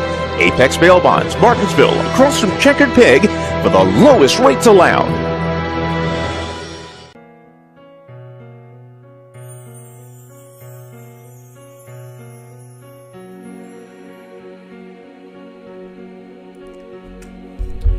On Saturday, November the 8th, 2025, Bernard Moore, 56 of Lewis Avenue, Martinsville, peacefully transitioned from this earthly life.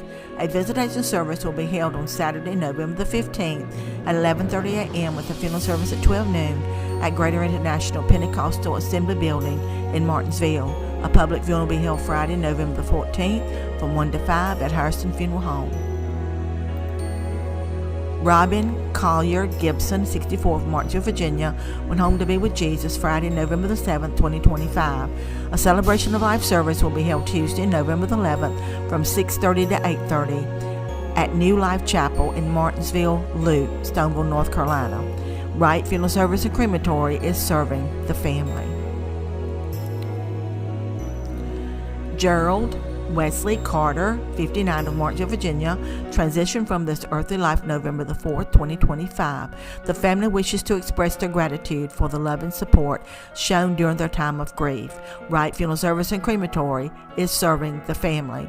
Online condolences may be made by visiting wrightfuneralservices.net. Marie Coger Turner, 100 of Martinsville, Virginia, entered her heavenly home Wednesday, November the 5th, 2025. A funeral service will be held Saturday, November the 22nd at 12 p.m. at Mount Olive East Christian Church in Martinsville, Virginia. Visitation will be held 1 hour prior to that service. Wright Funeral Service and Crematory is serving that family.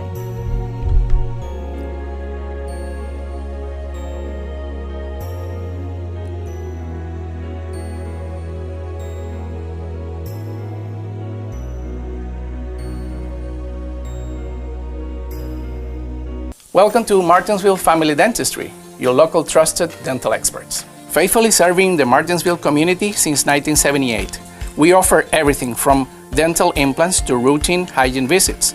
Give our office a call to schedule an appointment and find out why we have over 20,000 happy patients and 1,400 5-star Google reviews. This is Martinsville Family Dentistry. Smile, you're in good hands. Ladies and gentlemen, that's all the time I have for you today. Thank you so much for joining me. We all hope it's fantastic. We're actually here at the Latino Festival here at Patrick and Henry Community College. I think it's going to be my first one. Christian, I don't know if this is your first one. I think it's Christian's first one. Speak a little Spanish for me, Christian. Dale. Yeah, see, look, we love Spanish people. So we're going to see what's up at the Latino Festival. Hopefully there's good vibes. Hopefully there's good food. But yeah, man, events like this, I really love them. We really love them over here at BTW21 because, you know, culture is everything, man. I think America's one of the biggest melting pots we probably have in the world. So I'm kind of glad we have this little event going on for the Latinos.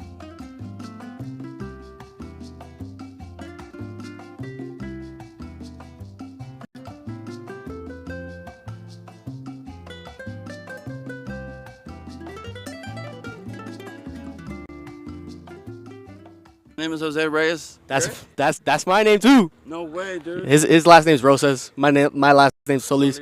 Yeah. What are you doing out here, man? Here to support my mom and her restaurant, her business. What's the restaurant name? Se llama Asador El Vergel. We're located right next door to Pizza Hut in Collinsville. You ever want to taste some delicious food, please come by, swing by, say what's up. Mexican, Salvador, Costa Rica. Mexicano. Mexican cuisine. That's good, that's good. Jose, how important are events like this, man, for our community? I'd say that it opens doors for people that just, they're curious, want a little bit different, want a little bit of excitement. I feel like it's great. It's great. Who am I here with? You're with Deputy Rodriguez. I represent the Henry County Sheriff's Office. So what are you guys doing here, at least, at the Latino Festival? Right here, this is the 6th annual, I believe it's the 6th. We've been doing the Latino Fest for I want to say 3 years. I may be wrong. I've only done it with them 3 years. Yeah. We bring out goodies. We do job applications for people that wants to apply. We also show them around what we do. We bring out the drones, stuff like that. I've seen the drone a couple of times. So where are you specifically from, or where are your parents from? My parents are originally from Mexico. Mexicana? Mm-hmm. Let's go. Yeah. So, okay, I'll ask you those Spanish then. ¿Qué tan importantes son estos eventos para nuestra comunidad? I want to say it's really important because it gives the opportunity to let Hispanic people, Latino people, that we're here to help. Don't be afraid to ask when help is really needed. Perfect. Thank you, Deputy Rodriguez. Appreciate it. Yeah, y'all take it easy. Appreciate it, guys. Yep. The Henry County Sheriff's Office here to serve our community, Latino community. I don't know. We keep rocking, Christian. I don't know where we're gonna go. I saw this man right here. How you doing? How are you? Good. How are you? Sergeant Warnick. Sergeant Warnick. How important are these events? So anytime we get a chance to get out into the community, it's a great time. This is kind of a unique event. I believe this is the 6th annual Latino Fest. So it's getting information, community services out to some of our citizens that may not have a voice or may not know what kind of resources are in our area. So it's great. We're here kind of in the first responder section. We've got with Henry County, Martinsville Police Department, and our fire department's here as well. So we're just glad to be invited out here. It's a beautiful day. It's a little warm. The food smells great. So we're having a good time. That's good, man. Yeah. I'd love to see that. What are you guys doing here at this booth, though, specifically? So we're kind of showing a demo, some of our police gear for citizens so they can see real-life police gear that we actually use on a daily basis. A couple little giveaways today, and then we have one of our throw bots too that we use for negotiations and kind of tense situations, so we can kind of go in and see what's going on and keep our officers safe. And then they have some prizes. Everybody's coming by and we're stamping, so there's supposed to be a giveaway today. Giveaway? Yeah. What are y'all giving away? I'm not sure what they're giving away. So the host of the fest is giving something away. Okay. So I'm telling everybody it's like a car or something. So I hope it's a car. I don't That's know. great. It could be a gift basket, could be a car. So make sure you get it stamped so you can see. Yeah, that's perfect, man. Appreciate it, Awesome. Mr. Warnick. Yeah, thank y'all. Thank you guys. Take care. Yep. Protecting and serving. That's what they do. So it looks like I'm here with the Martinsville Fire Department. What's your name? My name's Lynn Deckel. I'm one of our volunteers. One of the volunteers. What are you guys doing here specifically at this tent? Interacting with the community, giving out information regarding our smoke detector canvassing and various other resources that we have available for everybody. That's good. That's good. How many years have you guys done this here as like the fire department, or how many years have you done it here at least for the fire department? This is actually the first year that I've been able to make it, and I'm very glad to be here. But I think they've been here for the past couple years. Yeah. Anything you're like kind of excited for? Food, music, people? Oh, I love the food. You love the food? What's your favorite? What would you say your favorite Hispanic dishes? Oh, it depends. When I was favorite spot? Well, here probably El Parral, but definitely when I was in Guatemala, I love Papian for sure. Guatemala. What part of Guatemala are you in? Antigua.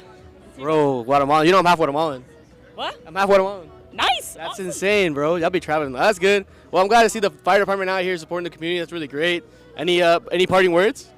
Definitely make sure you have your smoke detectors. If you are especially in the Martinsville area, give the fire department a call. We'll come out and canvass your house, set them up for you.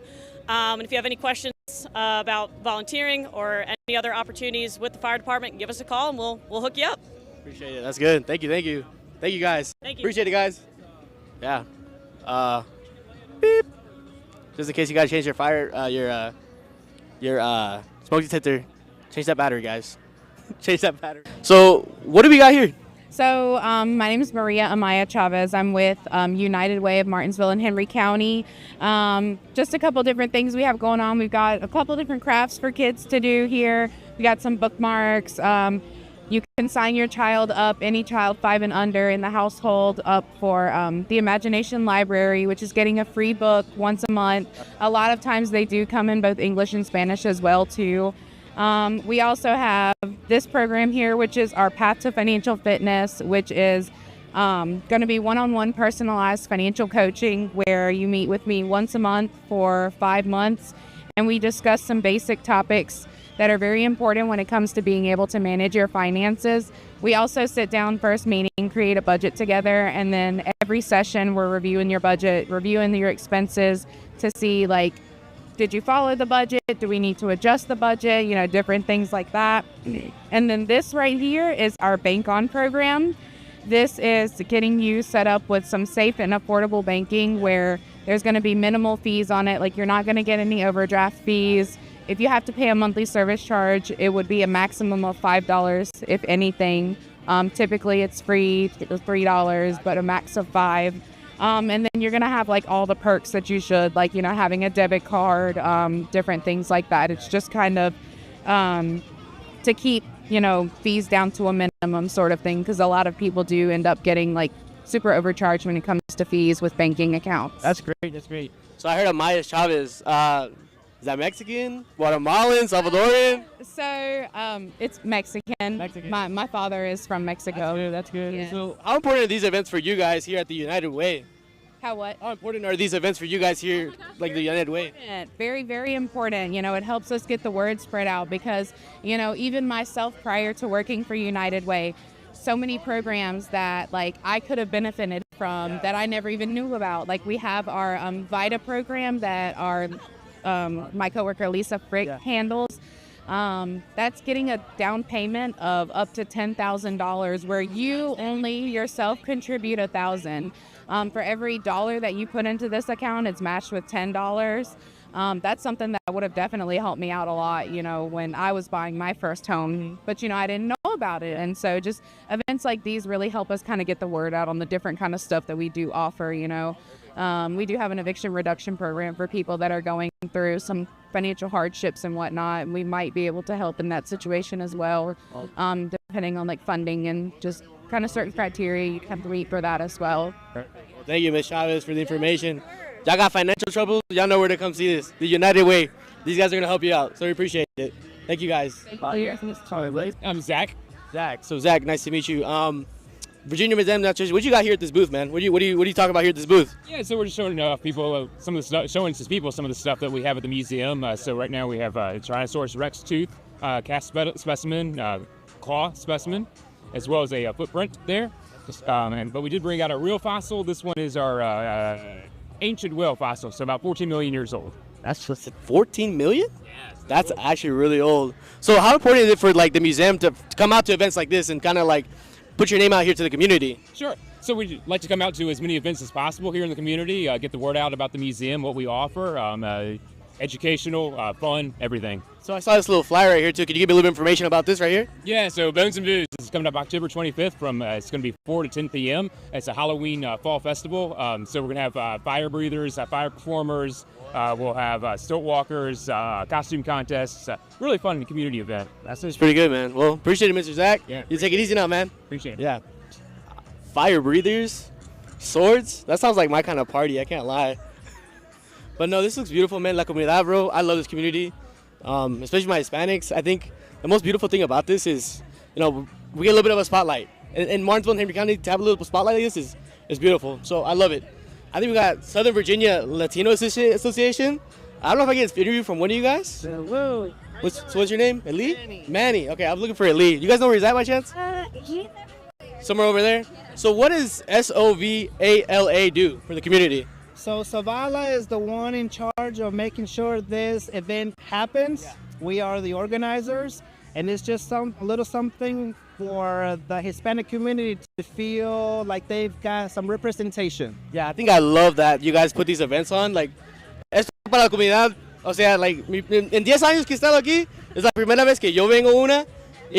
Exacto, y para mí es, wow, digo, tener una asociación de latinos, darnos un poquito de luz sobre nuestra comunidad, es algo tan bonito, pero ¿su nombre? Manuel. Manuel, mexicano, mexicano. Sí, así es. This Maris. This Maris. This Maris, puertorriqueña. Sí. We got Puerto Ricans, we got Mexicans, salvadoreño aquí. ¿Hay algo que ustedes están ofreciendo aquí en este tent? ¿Algo que están haciendo aquí? Hoy solo pusimos nuestro tent para poner presencia. Solo si alguien quiere venir a preguntarnos sobre lo que estamos haciendo, les hacemos saber que estamos tratando de hacernos conocer con la comunidad para que vengan, tratar de alguna manera también ser parte de esta organización. Sí, me imagino que es algo bonito. ¿Solo ponen eventos aquí en la comunidad aquí o hacen eventos en otros quizás condados o...? Al momento solamente aquí tenemos la gran esperanza de ojalá tener este evento también en las otras ciudades como Danville. Son planes a futuro corto. Futuros, ok. Entonces hay que llamarnos para poder estar, pero muchas gracias por poner todo esto. Honestamente, guys, sorprendido. Honestamente, poner una luz sobre nuestra comunidad es algo tan bonito y algo que espero que lo sigan haciendo. Así que gracias. Cuídense. I had to speak a little Spanish, but we finessed it. Let's see. Let me see if I get something from Virginia. Can I possibly get an interview from one of you guys? Can I get an interview? ¿Entrevista? ¿Habla español? ¿Cómo se llama? Ruth Cabrera Solano. Ruth Cabrera Solano? That's a long name. Oh my God. Ruth Cabrera. Ruth Cabrera, perfecto. Ok, entonces quiero hablar de lo que está haciendo aquí. Primero, ¿cuál es su nombre? Mi nombre es Ruth Cabrera. Trabajo para Legal Aid Justice Center. Estamos trabajando bajo el programa de Enroll Virginia y nosotros somos navegadores de salud que ofrecemos asistencia para aplicar para Medicaid, para Obamacare, para ACA. Si alguna persona, por ejemplo, ha ido al hospital y necesita aplicar para ayuda financiera, nosotros proveemos ayuda. Nuestra ayuda es gratuita y nos aseguramos de que sean aprobados y si necesitan apelar, tenemos abogados que ayudan gratuitamente para apelar. Perfecto, aquí veo que es bastante información, pues cómo aplicar, lo necesario, me imagino.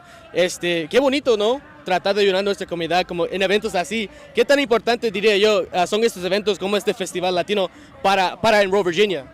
Es muy importante en el sentido que a veces nuestra comunidad tiene temores para poder acceder a los servicios que tienen derecho, pero entonces es ahí donde nosotros estamos para educarlos y decirles tienes derecho a esto e incluso si han sido negados erróneamente, pues nosotros podemos ayudarle a tener acceso a esos servicios que tienen derecho como inmigrantes. Perfecto. Y Ruth, dos preguntitas más. ¿De dónde es usted? Yo soy salvadoreña. ¿Salvadoreña? También, let's go. ¿Qué parte de Salvador? San Salvador Santa Tecla, pegadito a San Salvador en la Libertad. Mi madre. Casi. Mi madre es de La Unión, perfecto. Aquí es una pregunta más. Su memoria favorita de El Salvador. La mejor que tiene de El Salvador. Las pupusas, ir a comer pupusas los fines de semana con la familia y disfrutar un tiempo de familia. Claro que sí, es lo mejor. Bueno, muchas gracias, Ruth. Gracias por hacer lo que está haciendo aquí en Enroll Virginia. Lo apreciamos mucho. Enroll Virginia, si necesitan ayuda para la comunidad, la salud, muchas veces nosotros como latinos tenemos esa presión o esa pena o no sé cómo decirlo, ese afán a poder buscar nuestra ayuda. Entonces aquí estamos en Enroll Virginia. Búscanlo, guys. Aquí como inmigrantes, no solo como inmigrantes, pero como hispanos, hay ayuda para la comunidad. Eso es lo que yo quiero que sepan. Hay ayuda para nuestra comunidad aquí donde nosotros estamos. Entonces vamos a continuar. We're going to keep going. Let's go over here. I feel like I might get something good out of this. María Mejía, Leticia Zavala. Okay, ¿y qué es lo que hace el fruto nuestro? El fruto es nuestro. El futuro es nuestro. Futuro, I'm getting it wrong. El futuro es nuestro. ¿Qué hacen ustedes? Somos una organización civil que estamos representando a los trabajadores campesinos, mayormente los que vienen con la visa H2A. Ok, perfecto. Entonces, ¿qué es lo que están ofreciendo aquí en este tent hoy, en este día?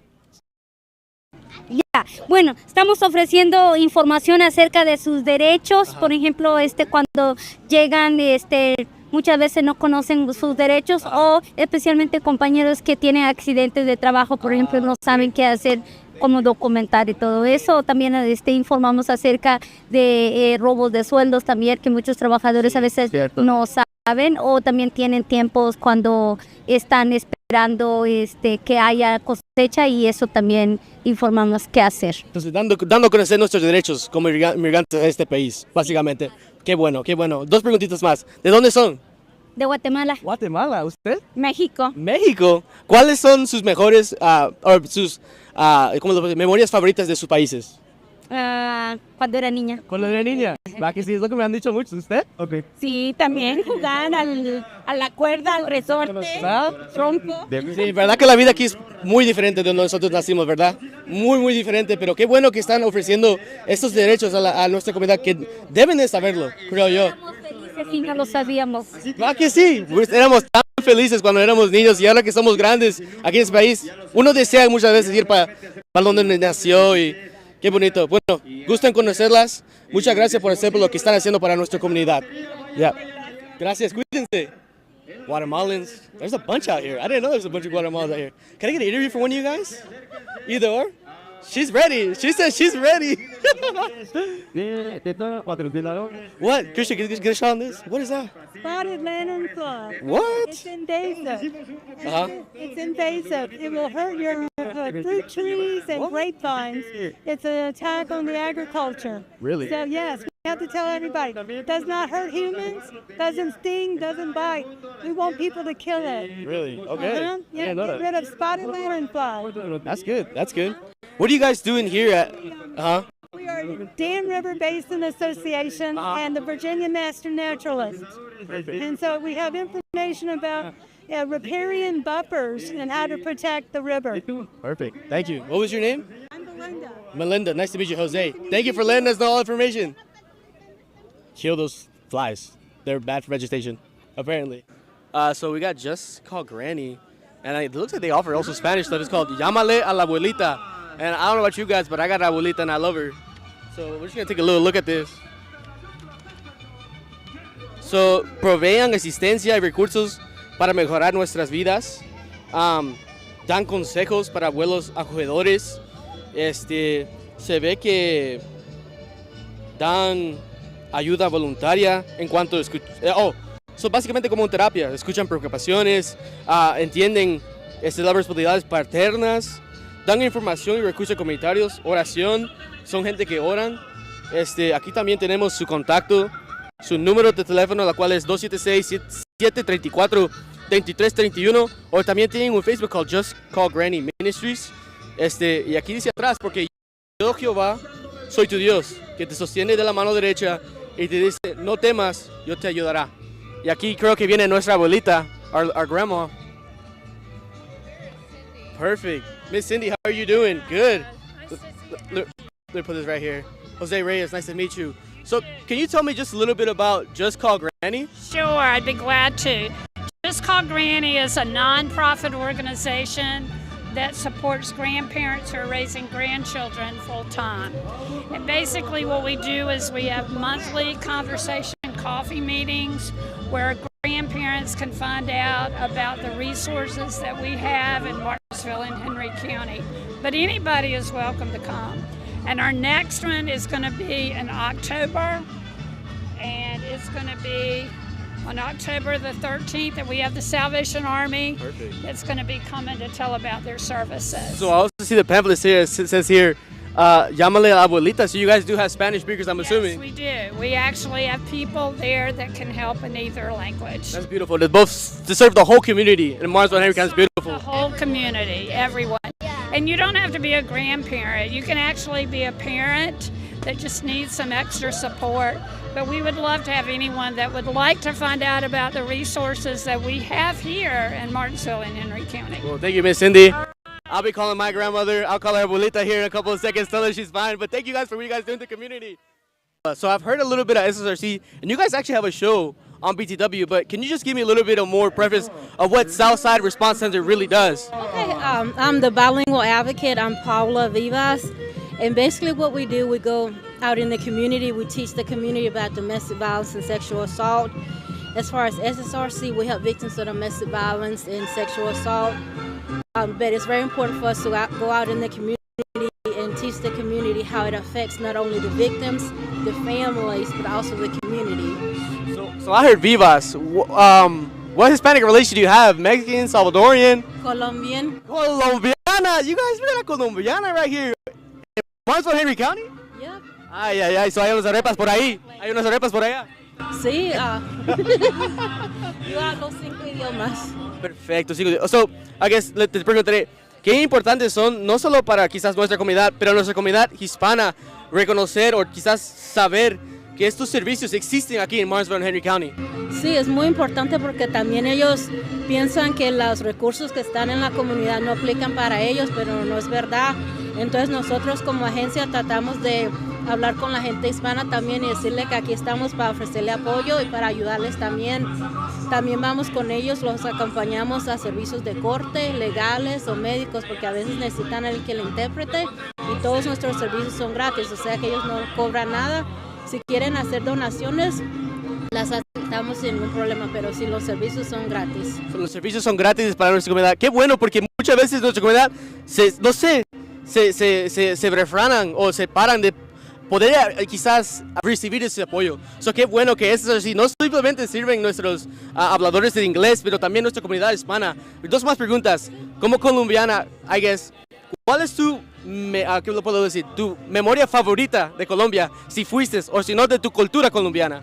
De la cultura colombiana, lo que más me gusta es que nosotros nos apoyamos uno al otro, la comida, y nosotros como así en la comunidad nos ayudamos. Por ejemplo, mi abuelita, si ella cocinaba para toda la cuadra. No importaba, y eso es lo que yo trato de aquí en SSRC. Sí, y también darle eso a mi hijo como ejemplo. Wow, qué bueno. Bueno, si necesitan ayuda, amados hispanos o cualquiera, SSRC es realmente una organización tan linda, tan bonita, y están aquí para poder ayudarnos. Así que muchas gracias. Vivas. Cuídese. Claro. SSRC, guys, is a beautiful thing. We have a show with them. They offer very good help for those survivors, and to know that they also speak Spanish and help out the whole general area of Martinsville and Henry County is something beautiful. She speaks 5 languages, which is crazy. So I love it. Let's keep it going though. Let's see what else we can find around here. Let's go. I don't know if they want anything, but we'll see. We'll find out right there. Big Mr. Hurston, Jose Reyes, BTW21. What is Piedmont Community Services doing out here today at the Latino Festival? Piedmont Community Services, we deal with mental illness, substance use disorders, and intellectual disabilities, and we're out here to inform the community of our services that we have available. We don't refuse anyone services. We're glad we're here to help. Yeah, that's good. We love to see. There's a bunch of booths out here just here to help, which is great to see for the community, honestly. Can you guys give me a little bit of information of these pamphlets you guys got down here? We have pamphlets advertising our services. We also have a program called The Lighthouse. I've heard of The Lighthouse, yeah. 23 hours. Instead of going to a hospital, we help to help you at that location. And early intervention with young kids and babies. We just serve the community from infants on up. Yeah, we had some people from the Piedmont Community Service come by the other day, and so it's so great what you guys are doing for the community and coming out here for the Latino Festival. So, Mr. Hers, your team, thank you guys. Yep. We have interpreters. There's Spanish speakers. There's Spanish speakers, guys. Okay, that we have services and we are open, and we have the most important thing that is giving the best for our community. Yes. Helping them with mental health, early intervention, therapies, physical therapies, speech therapy. This 24 Clay Street, Martinsville, Virginia. 24 Clay Street. You speak English, you speak Spanish. Piedmont Community Services is here to help you guys out. So we really appreciate you guys. Y'all have a good day. Enjoy the festival. Así que, amada comunidad hispana, hay bastantes servicios para poder ayudar nuestra comunidad. No se niegue a la ayuda que nosotros estamos haciendo aquí. Así que vamos a seguir. Looks like we got Henry County Public Schools. Let's see if they can get something with them. How's it going? Great, how are you? Good. By chance, can we get an interview? What are you guys doing around here? Yeah. So what's your name? My name is Christopher Manis. I am an English learners teacher at Laurel Park Middle School. So you help people learn English, basically? That's correct. That's beautiful. We serve students who come from various language backgrounds, including Spanish. That's beautiful. Yes. So What are you guys doing here today at Latino Festival? So we're very excited to be here at the Latino Festival to help bring awareness to the Hispanic and Latino communities as we are on the cusp of the national recognition of Hispanic Heritage Month, which starts on Monday. Yeah. So we're giving out bilingual books, waters to keep people hydrated, and some things to represent Henry County Public Schools. That's beautiful. And so how important do you think it is for like the Latino communities or Hispanic communities to know like Henry County is available and is ready to help people who might not speak English or are a little bit, how can I say, shy to kind of go to school and be like, because they don't speak the native language? That's a very good question. So here in Henry County Public Schools, we welcome people from all backgrounds, and we want them to feel that they're a part of our community. So we are here to receive them and to not only help them to develop their language, English language skills, but to make them feel a part of the community. Because with them, our community is enriched so much more. Yeah, beautiful. Well, we appreciate what you guys do at Henry County Public Schools. Y'all keep doing it, man. We love it. Sounds great. Yes, sir. Así que no tengan miedo a ir a la escuela, guys. Hay ayuda en nuestras escuelas para poder, si usted no sabe inglés o quizás se frustre o quizás, no sé cómo decirlo, pero hay servicios para poder ayudar a nuestra comunidad. Hay servicios aún para engregarse en las escuelas. Así que vamos a seguir empujando. Vamos a ir aquí en Martinsville, la escuela, el condado de Martinsville. Vamos a ver si podemos recibir unas palabras. We got the bulldog though. That's pretty cool. I like that. Can we by chance get an interview with one of you guys? My name is Mrs. Martell. Nice to meet you. Mrs. What? Martell. Mrs. Martell. Perfect. What are you guys doing out here today at Latino Festival? Yes, so we work at Martinsville City Public Schools, and I am Mrs. Martell. This is Mrs. Lopez, Nancy Lopez. Perfect. We are out here, just having some books right here for the kids. We also have some forms for parents so they can get a card for a library. Wow. It's very educational. We have candies. We have some maracas, ducks for kids. That's what's up. Yeah, no, it's cute. Look, it's cute. I love it. And we have T-shirts from all of our schools, Martinsville High School, Elementary, and some cups there. So. But thank you, Mrs. Lopez. You guys are great. We love it. We love to see you guys supporting the community, especially the Hispanic community. I was just speaking to Henry County about maybe the struggles of getting a non-native English speaker into school, and so for you guys to kind of offer that help is beautiful. We love it. We love it. Working with kids, so. Well, we appreciate what you guys do at Martinsville County Schools. Appreciate it. Thank you, Mrs. Lopez. Dude, let me get I'm posted up. Dude, I love this. This is sick. What are we gonna say? Go Dogs! That's perfect. Thank you, Mrs. Lopez. Y'all have a nice day. Y'all enjoy the festival. It's beautiful. Like, this community, guys, is insane. Like, if we only knew maybe a little bit of what this community actually offers, it's beautiful. It's beautiful. I guess let's push this way. I see some flowers. I see some stuff over here. Let's just push this way. ¿Qué tan importantes son estos festivales o estos reconocimientos hacia nuestra comunidad hispana? Es sumamente importante porque es todo el punto de este evento es para que la comunidad sepa de los recursos que hay aquí en su comunidad, no solamente aquí en Martinsville y Henry County, pero también en Danville y también en Rocky Mount, ¿verdad? Porque cada año cambia de vendedores, pero casi siempre vienen de esas partes esos vendedores, porque somos una comunidad pequeña y es por eso con más razón que deben estar informados sobre qué recursos hay aquí, ¿verdad? How important do you think these festivals are, especially for the Hispanic community? I think it's incredibly important just to bring the community together and to us to celebrate and just really just enjoy our time together and get everyone interacting. I think it's really important. Yeah, it's really beautiful. I think this is beautiful. This is the first time I come out to one. I can't lie, but this is really beautiful what you guys got going on. I guess my question is, ¿dónde empezó este festival?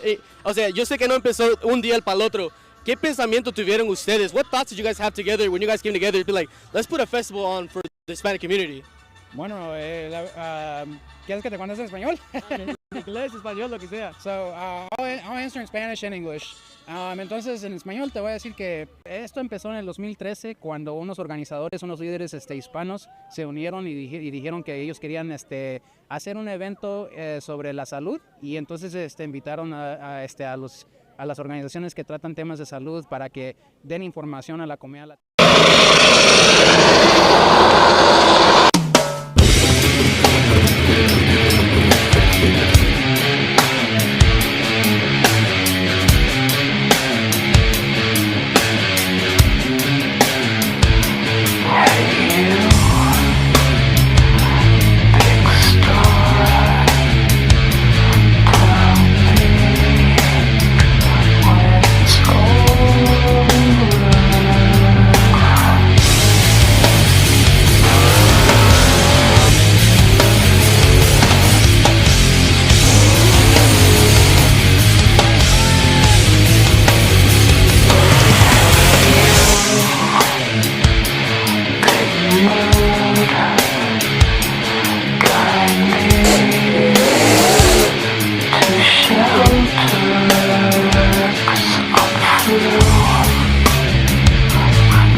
Guys, what is up, and welcome back to another racing video. Today we have traveled to Clay County, Kentucky for a legal street race. We just got here. There's some wicked fast cars on the property, some really big names, but this is what we're looking at right now. It's literally just a shut down street. There goes Nick. Hey, Nick. So it is a shut down street. As you can see, they got these barriers on the side. And we're just gonna be technically legally street racing today. So it's super cool. Shout out to our boy, let me turn it around. Shout out to our guy, Desiree Turner, for putting this event on and inviting us down here for media. Cannot thank that guy enough for setting this entire thing up and getting all these guys out here to do their thing. See who the baddest of the baddest is. We are going to get set up. I'll talk to a few people, show you guys some cars, and we'll be right back.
All right, guys, a little bit of delay right after the drivers meeting got finished. It came a freaking downpour for like a good 10 minutes. This is the wet conditions right now. They're gonna try to get this thing dried up. I'm not sure if it's gonna be possible today, but I will say the road was super dusty, and if they can get this dry to run them tonight, all the dust will be gone, so it'll probably be a less fight for traction than it would have before. So, but they are just walking it, seeing if it's even possible to get it dry. So I'll keep you guys updated. Boop, boop. All right, guys, it is 8:14. These guys are going up and down the track, making a few rips in some street cars. As you can see, it's getting decently dry.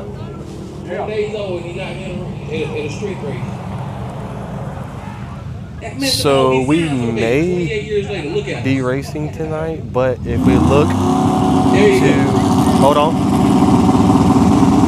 if we look to the horizon, it looks really black. So it says rain at 11:30. So we're gonna try to get a few races in, I think, but it's kind of uncertain right now. it's a little late, but we're just kind of waiting for the first pair to go down, so I'll let you know. That guy show up to the Special Olympics with a stump toe, talking about, I got this. One bite. One bite. Bird applause.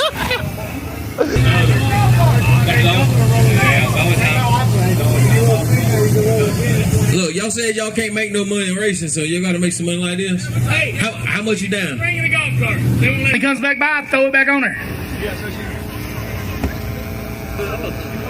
Talking about. He ain't even from Canada. That's Southern Ricky. You don't even know. He lives in a trailer park. All right, guys. It's 11:30 at night. We have been to one more little drizzle of rain, and again, they've been trying to get it dry. They've been driving up and down the street here, and we just got the call for all-wheel drive in the vicinity to come to the front and get ready for their first round. So we're gonna kick things off with first round of all-wheel drive. All right, guys, so about to get started here. I'm down here at the line. Looks like we got a supercharged F-150 all-wheel drive car and an Eagle Talon first pair. So that'll be coming up first. My 100, you're 50. 100 on forward.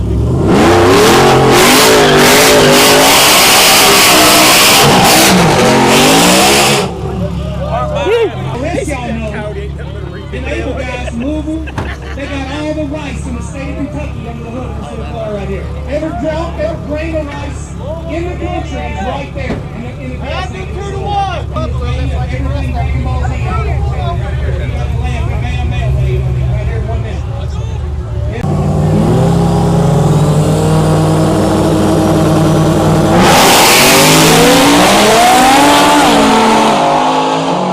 All right, F-150 is gonna take it for our first round.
Left lane, son.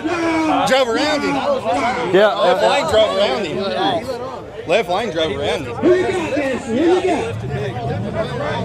I'll put my money on Riley. Who you got?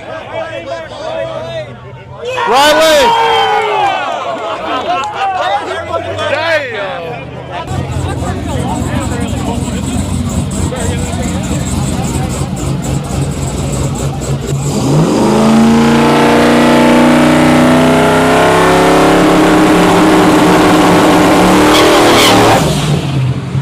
Whoa!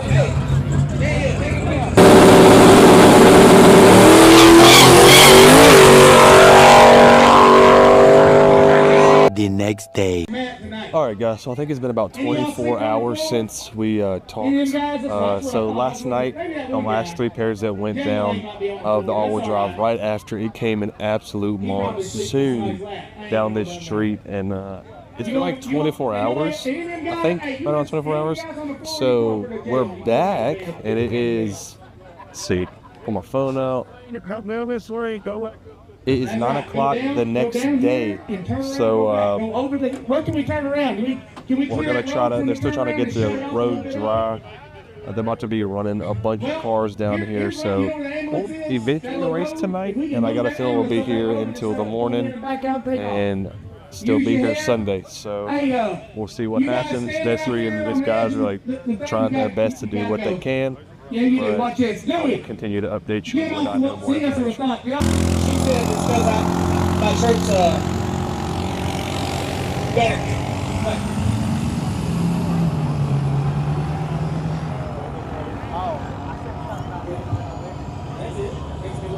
All right, it is 12:07 at night. They just called the race for tomorrow around 8. They were trying to get everything dry, but I don't think anything was getting it dry. It's cold and damp out here tonight, so they were dragging a tire and all the other stuff, but it was still not getting dry. So till day 3, and look at this dude. Man. Well, fellas, it's been one heck of a trip so far. So we'll be back in the AM, hopefully, for some freaking racing. So I can't promise you I'm getting everything because we have 9 to 5s Monday, but I will stay as long as I possibly can for you guys. But the next time you'll see us is tomorrow in the morning. Good morning, everyone. It is day 3. We just left the track. It is dry, but there is a ton of mud on the backside. So they're gonna work on getting that up from the track. And me and the boys stopped at this huddle house. We're gonna get breakfast and head back over there. So it's been an eventful weekend. I just hope we can get some racing done today so I can at least film something for you guys to watch. So stay tuned, and I guess more updates to come. I don't know. I'm gonna go in here in this huddle house and mess it up.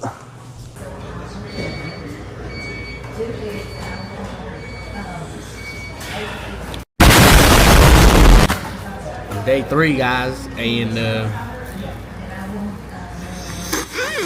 so good and tasty.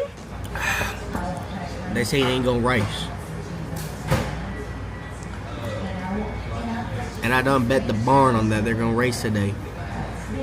So I need them to race because I can't lose on my, what do you call it? Livestock.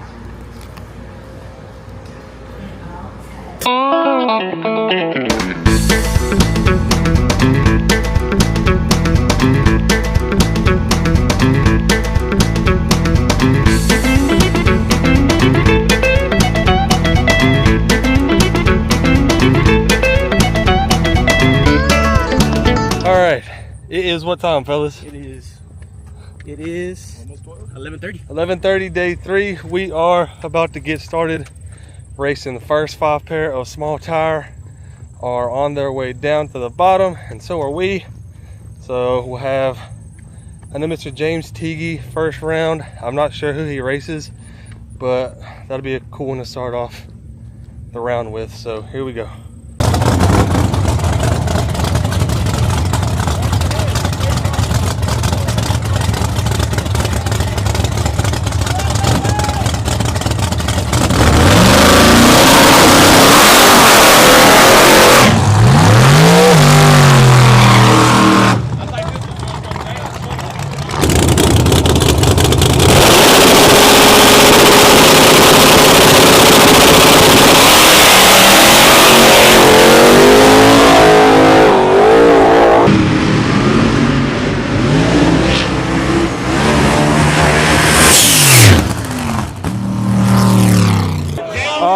Mr. James is going to go on to the second round of small tire.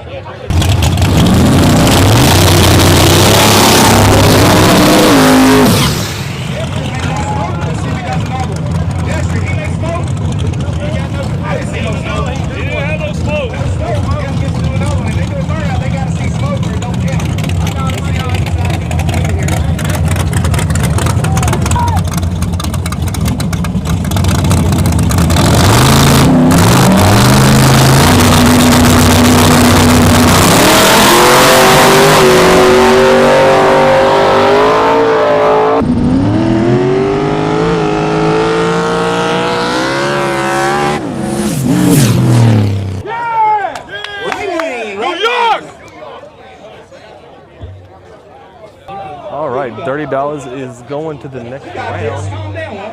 And we're going to get the third pair going right now.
Left lane, the split bumper Camaro is gonna move on to the second round.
I've never seen it before. He went to the finals on their backside of the Gangster's Paradise against Billy.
y'all back. Right lane's your winner on that deal. And again, we got $30 in the right lane going to the second round.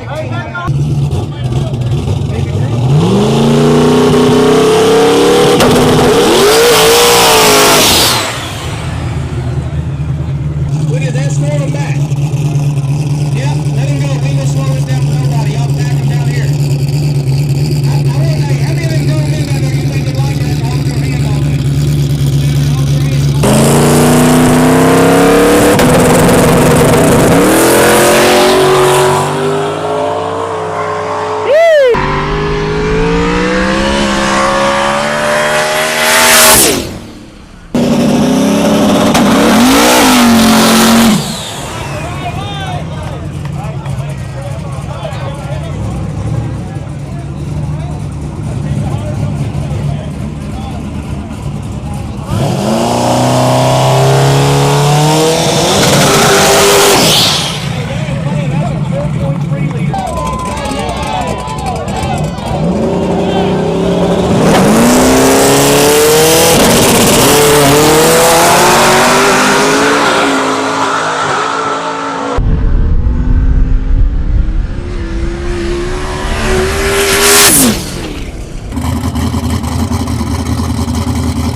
Raggedy Ed is going to beat Ryan Mitchell and Casey Max first round. What an upset. For 2 days, he's known everything anybody needs to do. You doing something Wow, Raggedy Ed going to the second round. Unfortunate, Ryan Mitchell's going to go home earlier than he thought.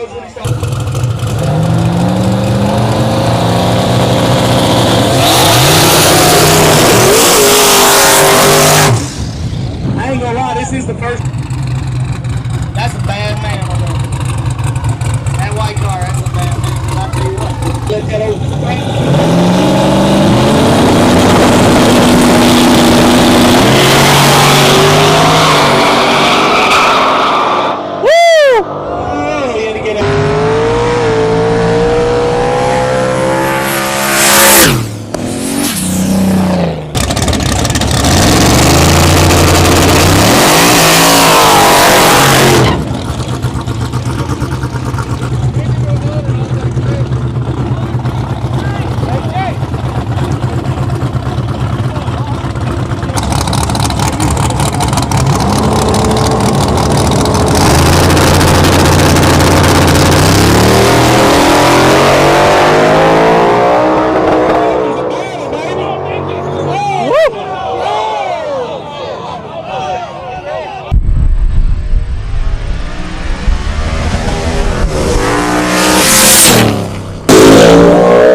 didn't hit a pole. He did not hit a pole.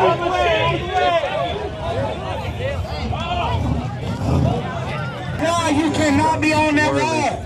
At the bottom and ran off on the track. They are going to go right now and check on her. But that's so scary. You cannot be on that wall. That is why you can't be on the wall. Nikki's okay.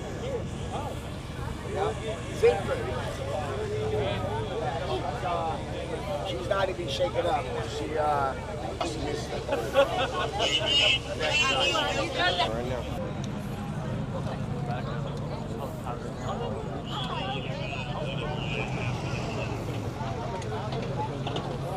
Yeah.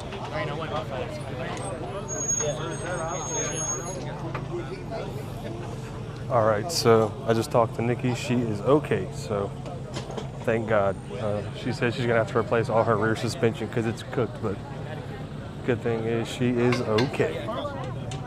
Jeez, that's so scary. It literally looked like when she came across, when she lost it at the end, she like hit the ditch and jumped like 20 foot up in the air. And then came down here. She managed to miss every single one of these poles and slide into right here. Golly. But she's okay.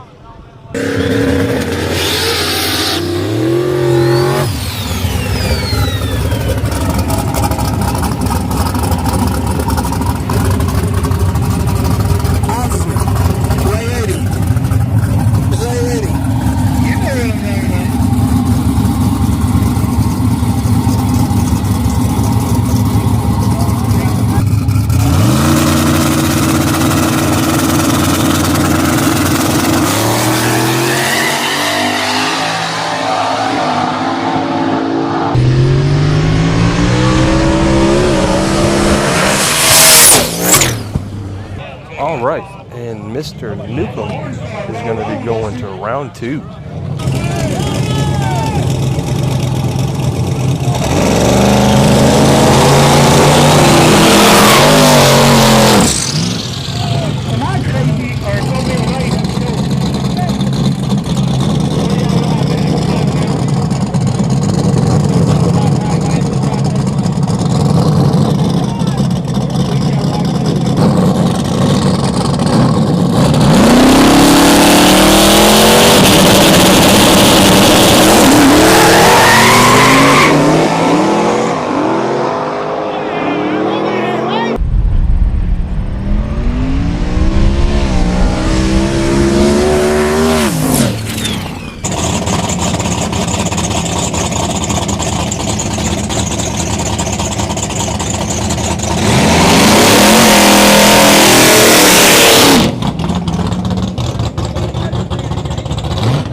All right, guys, right now we are getting to the first pair of our Pro Street.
Mustang color.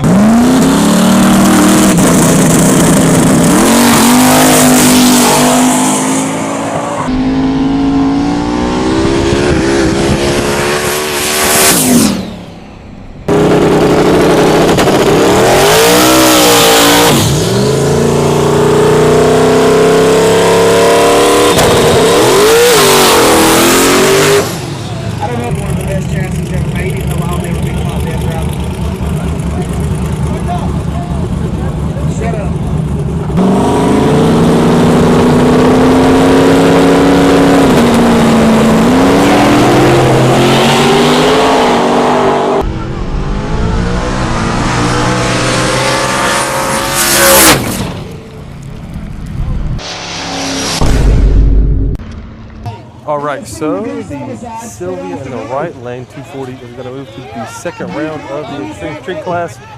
I think they're going to send a few more parents down. I'm not sure if that was all of them, but we'll find out in just a second. Power's good. What do you want them on?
Yeah, I still got a pair of shoes and a push bar.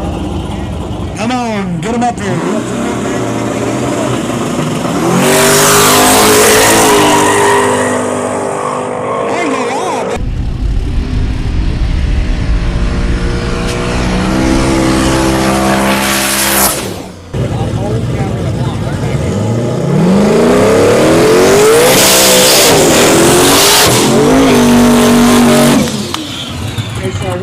Crazy sound was on a GTO up and shit out of the wastegate. Let the boost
So left lane Fox Body is going to win that by like 6 car lengths. I don't know if that Monte Carlo didn't have nitrous on or what, but that was a really bad gap. That was like the first one we've seen today. I think that's all of the Extreme Street, and we're going to get right into round 2 of Small Time. 4:35, it's 10 minutes. We can always be fucked up. The only way we're going to get fucked up is but if we end up getting somebody, you know, we can bet a little extra. Without the cross, who gives a cross? Come in front of us if you want. Come around you. Both sides.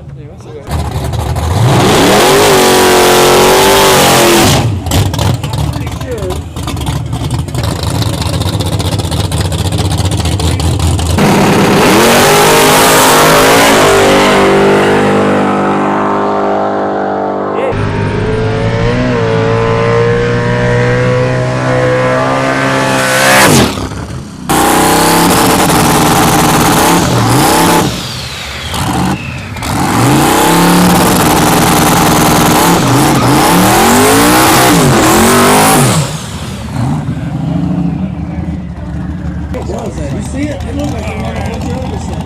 That's what we need, baby.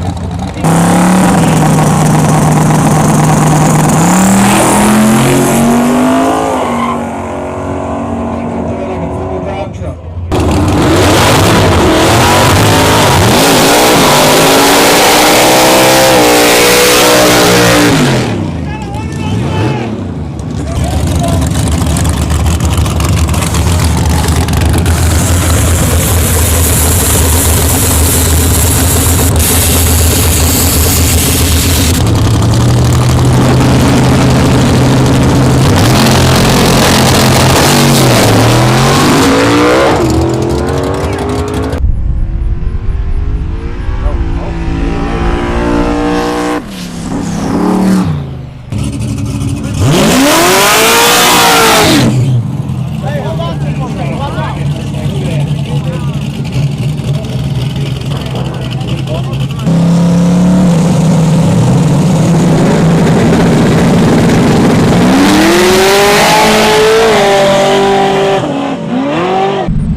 Alright, so that is all for the Extreme Street class.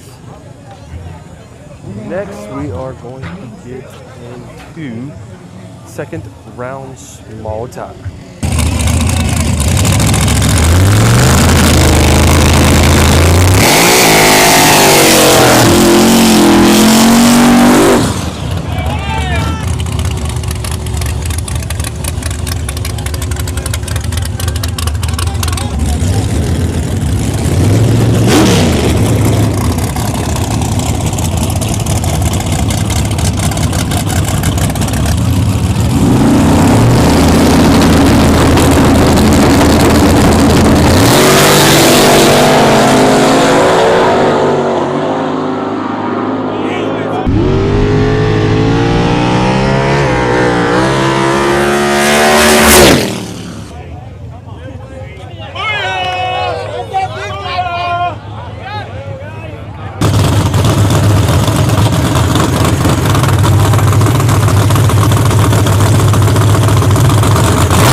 It's okay.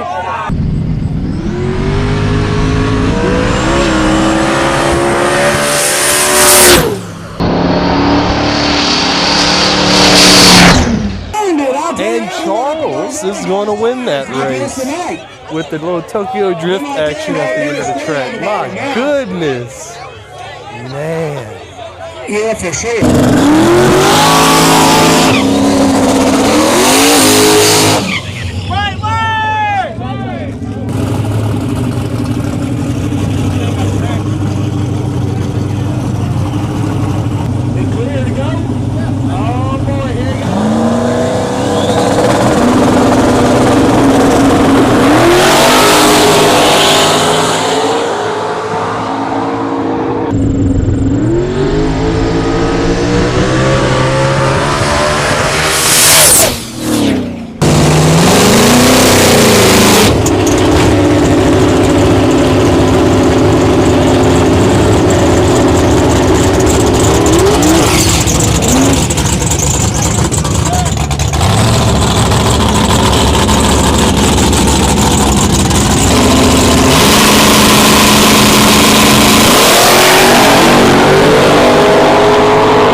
All right, Mr. Boswell in the left lane, big block S10 is going to the round 3 small tire.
Oh my God! Yeah, but that thing was really near, man. How you? Oh my goodness! I'm spending so much money for this. All right, Mr. James Tiki is going to go on to the 3rd round of small tire.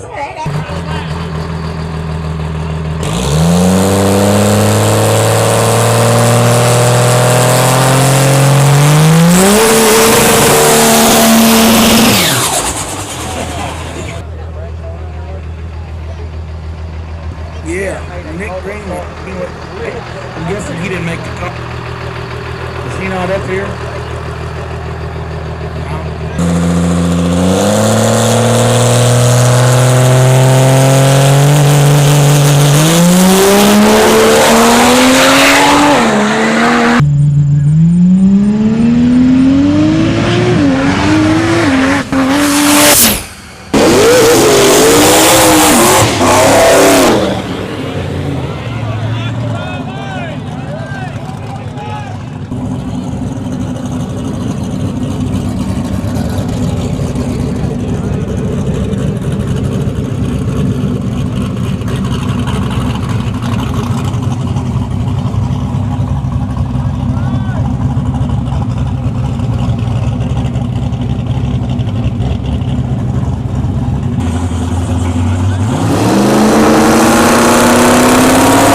right, that is Mr. Andrew Lavender moving on to the third round of small tire. We just finished up round 2 of small tire, and now we are about to get into second round of the Extreme Street. First pair is 2 Fox bodies. Can't see on the girls.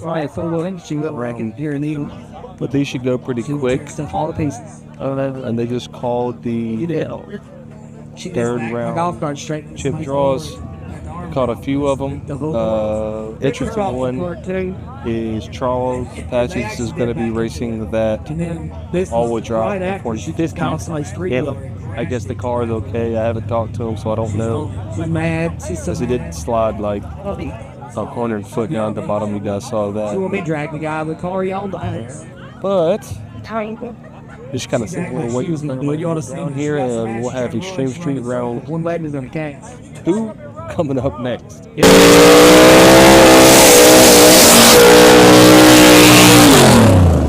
ought to call that Mustang a fall truck. You gotta do some.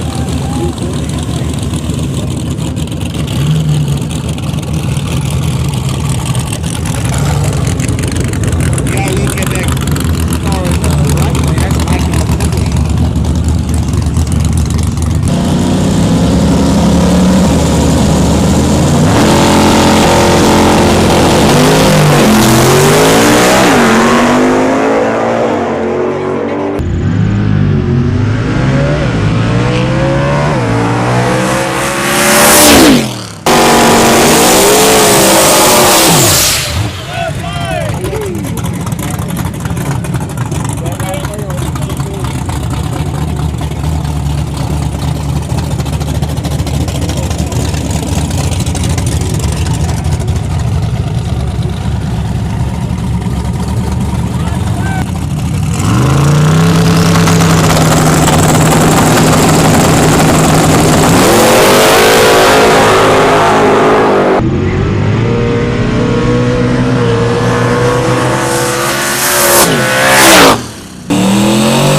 Right lane, right lane.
welcome, folks. Hey, I got a show lined up today, and I want you really to get around the TV and bring your pencil and pad with you or something, because I'm going to show you how you can feed your family a great meal at a less price. And you can't go wrong when you hear this show. So my guest today is Matt Brin. Matt, it's good to have you with me, bud. Yes, sir. And so Matt owns the Madison Meat Center in Madison, North Carolina. That's only a skip and hop from here, maybe 15, 20 minutes to most from here to drive over there. But you own a meat center, and I told you before when I met you, Matt, I said, I've heard about you. I haven't posted, but I didn't. I came over and there was nothing on your advertising your business, you know. But I went last time I was there. You had your sign on there, but you were busy with how to sign on your wall. Why was that? Social media, I think, been a big part of it. Word of mouth has probably been the biggest thing. I'm sure that has. Just people catch wind, and then they've found us. Definitely now. Well, you know what? When I got my eye over there, when I went inside your store, the meat case, those steaks. I mean, there was some beautiful cuts of meat there. This didn't come somewhere else. They cut their own beef right back there in the business. We've got a good sized cut room. Everything's cut in house. We've got anywhere from certified prime to certified choice steaks. But we were talking about certified prime. A lot of people don't know the difference in prime and choice. Prime is on the USDA scale is the highest, and only about 5 to 10% grades prime, and only 3% grades certified Angus prime, and so that's a little bit above the notch. So you have the higher end. Yes, sir. What did I know? I know my son came by and bought some of these ribeyes. I mean, those things were about 2 inches thick. But I didn't get the taste though, but he raved about that. That's how I found out about you. Yeah. And he said how good those tastes were. So I came in, I wanted to see what you were doing, and I was amazed. I mean, I walked down your meat counter. You have, I mean, what a selection about anything you can think of, Matt. Yes, sir. You got pork, chicken, steaks, beef, ground beef. And let me get back on ground beef. Ground beef has gone through the roof. You know, if you at least about 80-20. Right. So you get 73. That's a little less, but it's still. Why in the world what happened to the beef here? Herd size has been a problem the last few years. Some of the cattle they were bringing in from other countries as calves, they've stopped doing that. Feed is down and cows are high. I don't know. If I knew the market, I wouldn't be in this business. But it is high. It's high as I've ever seen. There was a period in COVID that I saw it get close to this, and now it's held out even longer. So, you got to get. One thing we've done is we started grinding everything in house. So we don't use rolls for our counter. Right. So we grind all our ground beef, ground chuck, ground sirloin is all ground in-house out of whole muscle.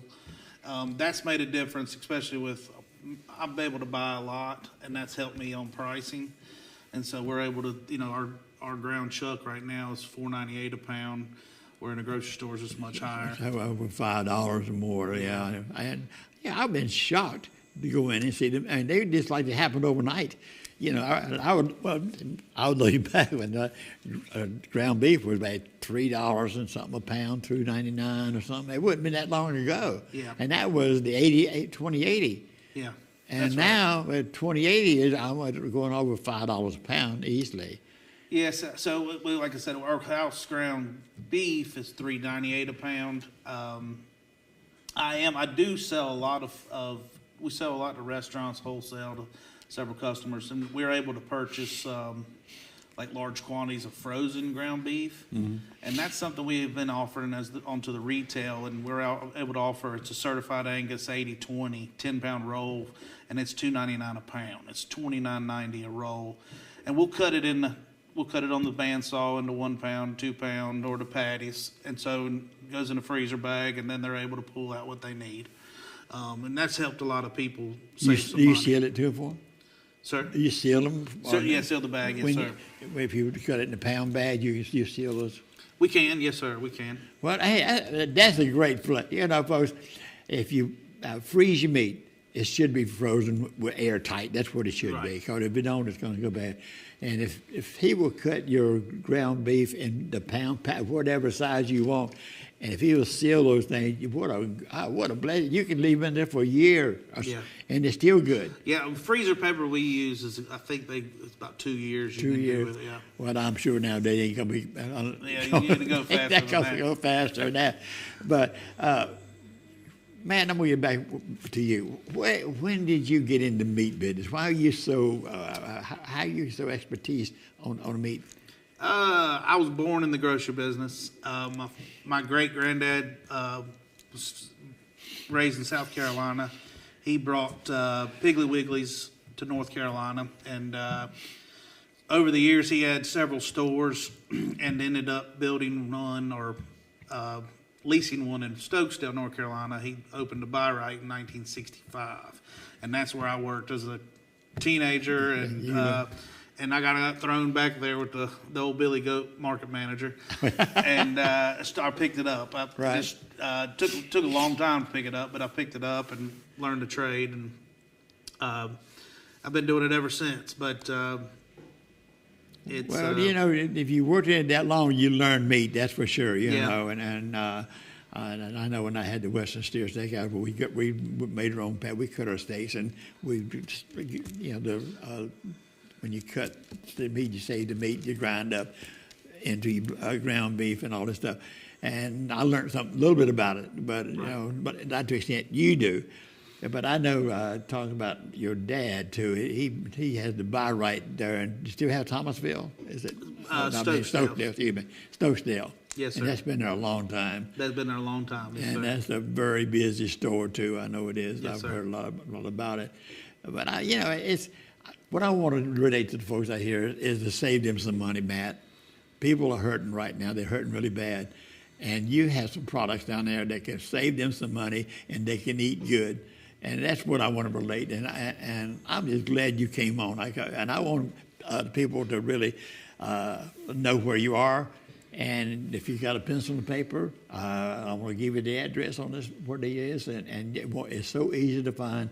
And for, I don't know, hundreds of years, I guess, Fuzzy's Barbecue. Everybody knows about Fuzzy's Barbecue in Madison, North Carolina. And if you go to Fuzzy, you turn right into their parking lot. And directly behind Fuzzy's is Madison Meat Center. Yes, sir. And you will, I guarantee folks, you go over there. You even have meatloaf made up. We do. We have got the, we call it the OG meatloaf. What's the OG? Oh, God. The original. But it's a very good mix. We've got one of my cutters he's in the culinary arts too. It's his recipe, and it's very, very good. So, and a lot of we make 40-pound batches, but a lot of times we're making 80-pound batches at a time, and it goes out of there once they try it. But we try to make it life a little bit easier. I'm married, been for 20 years. I've got 3 kids, and I know how it is. Life's busy. People don't have time.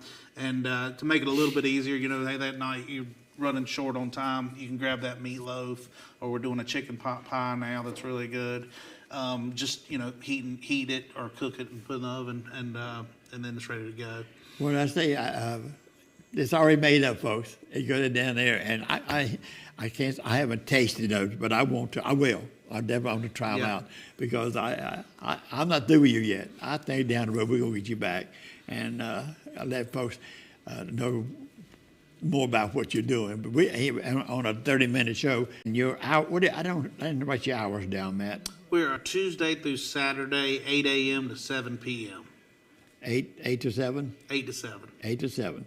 So 8 a.m. in the morning to 7 p.m. from Tuesday through Sunday. Saturday, excuse me. Yep. You're closed Sunday. We're closed Sundays. Mondays we do a lot of maintenance, cleaning, and we have the wholesale, so we're taking care of that on Mondays.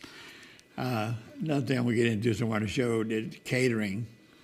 You don't cater, but you prepare food for caterers. A lot, yes. A lot of We're that. dealing with a lot of local caterers, food trucks, restaurants, portioning steaks, to, just getting orders together, making sure everything's right so they don't have to worry about it, and saving them money in the meantime.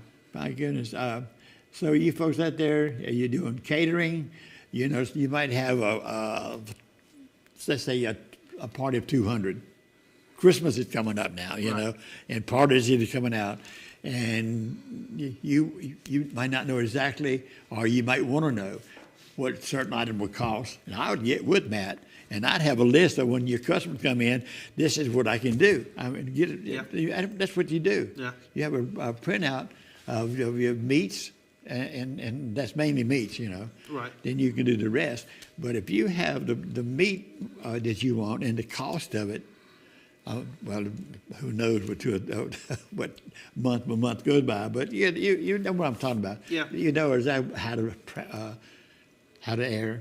to tell these folks what to buy, how much to buy, or how much it costs, this sort of thing. Right. So with that being said, we're going to take a little break to go away. I got some stuff we're going to ask Matt that you're going to be wanting to hear too, so don't go. I'll be right back. Remember when stores had a little bit of everything? At West Franklin Mercantile in Rocky Mount, we still do things the old-fashioned way. From handmade toys and Carhartt bibs to garden tools and work boots, you'll find something for everyone. We'll even special order just what you need. Visit us at 1380 Franklin Street, open Monday through Friday 8 a.m. to 6 p.m. and Saturdays 8 a.m. to 2 p.m. West Franklin Mercantile, where tradition lives on. Welcome to Martinsville Family Dentistry, your local trusted dental experts. I love Martinsville Family Dentistry because of Dr. Perez and the amazing staff here. They always make you feel welcome. He's an all-around good person, and he is an amazing dentist that helps keep my smile smiling. This is Martinsville Family Dentistry. Smile, you're in good hands. Missing teeth? Loose dentures? We have the solution. At Greensboro Dental Associates, we offer advanced tooth replacement options ranging from single tooth replacement to full mouth restoration. We offer affordable financing solutions to fit your lifestyle. With over 15,000 happy patients and 600 five-star reviews, we have been Greensboro's preferred dental practice since 1970. Call today and find out how we can help you get your smile back. Greensboro Dental Associates, proudly serving our community for over 50 years. Give us a call so we can help you achieve your best smile. Hey, we're back here with Matt Wren from the Madison Meat Center in Madison, North Carolina. And we have talked to you about some good deals. We got more good deals that he has. But folks, I want you to take the time to ride down there and just go into his store. You would be amazed. I mean, really. All the way down that meat counter, you got different cuts, different size. If you want for 5 people, 2 people, whatever, you almost got it in there counted up, for the one about I'm talking about pork chops. You can get 3 or 4 or 5. You don't have to, Right. We do a program called Pick 5, and so they can. Oh yeah, what is packs. that? So you can mix and match. There's several things in the chicken, pork, beef, frozen items, dairy items, fresh items, and so it's 5 items for $24.95. Usually the packages are marked between $5 and $6. Yeah. But instead of paying that higher retail, they come down to $5. And we do a raffle. So when every time you buy a bundle, Pick 5 bundle, you get a raffle ticket entered in to win this month's a Brunswick stew package. So on Friday, we're going to draw for the Brunswick stew package. And What does that consist of? It's 10 pounds of stewed beef, 10 pounds of chicken. You get your crushed tomatoes, your lima beans. Oh, everything for it. And potatoes, onions, everything for the stew. And all you got to do is you got to cook it. Right, cook So, it, yeah. but that's something we're doing. Every month we'll do a different one. Next, I think we're going to do a Thanksgiving meal for the next drawing. But we try to mix it up.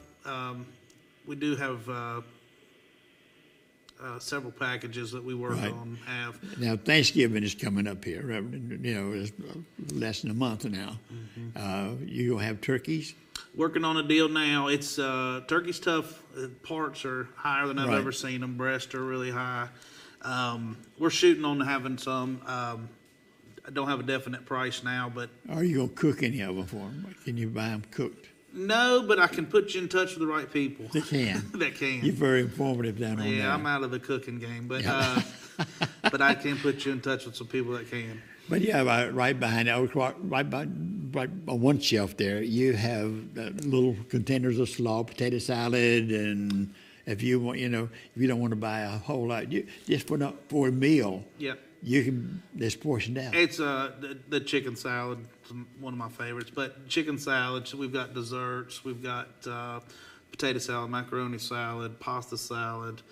Well, there's one thing that I can contest to is just your filet. No Mickey Mouse meat, cutters down there. You got the best, and he knows where to get the best, and he's been in it long enough. So what I want to do is encourage you. I know you want to save money. I know a lot of folks out there right now is hurting for money.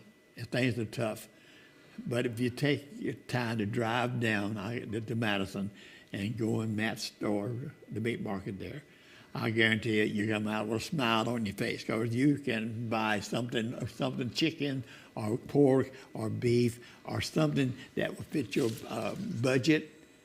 And I think everything you get would be a delicious taste to you. Because he's got a great setup down there.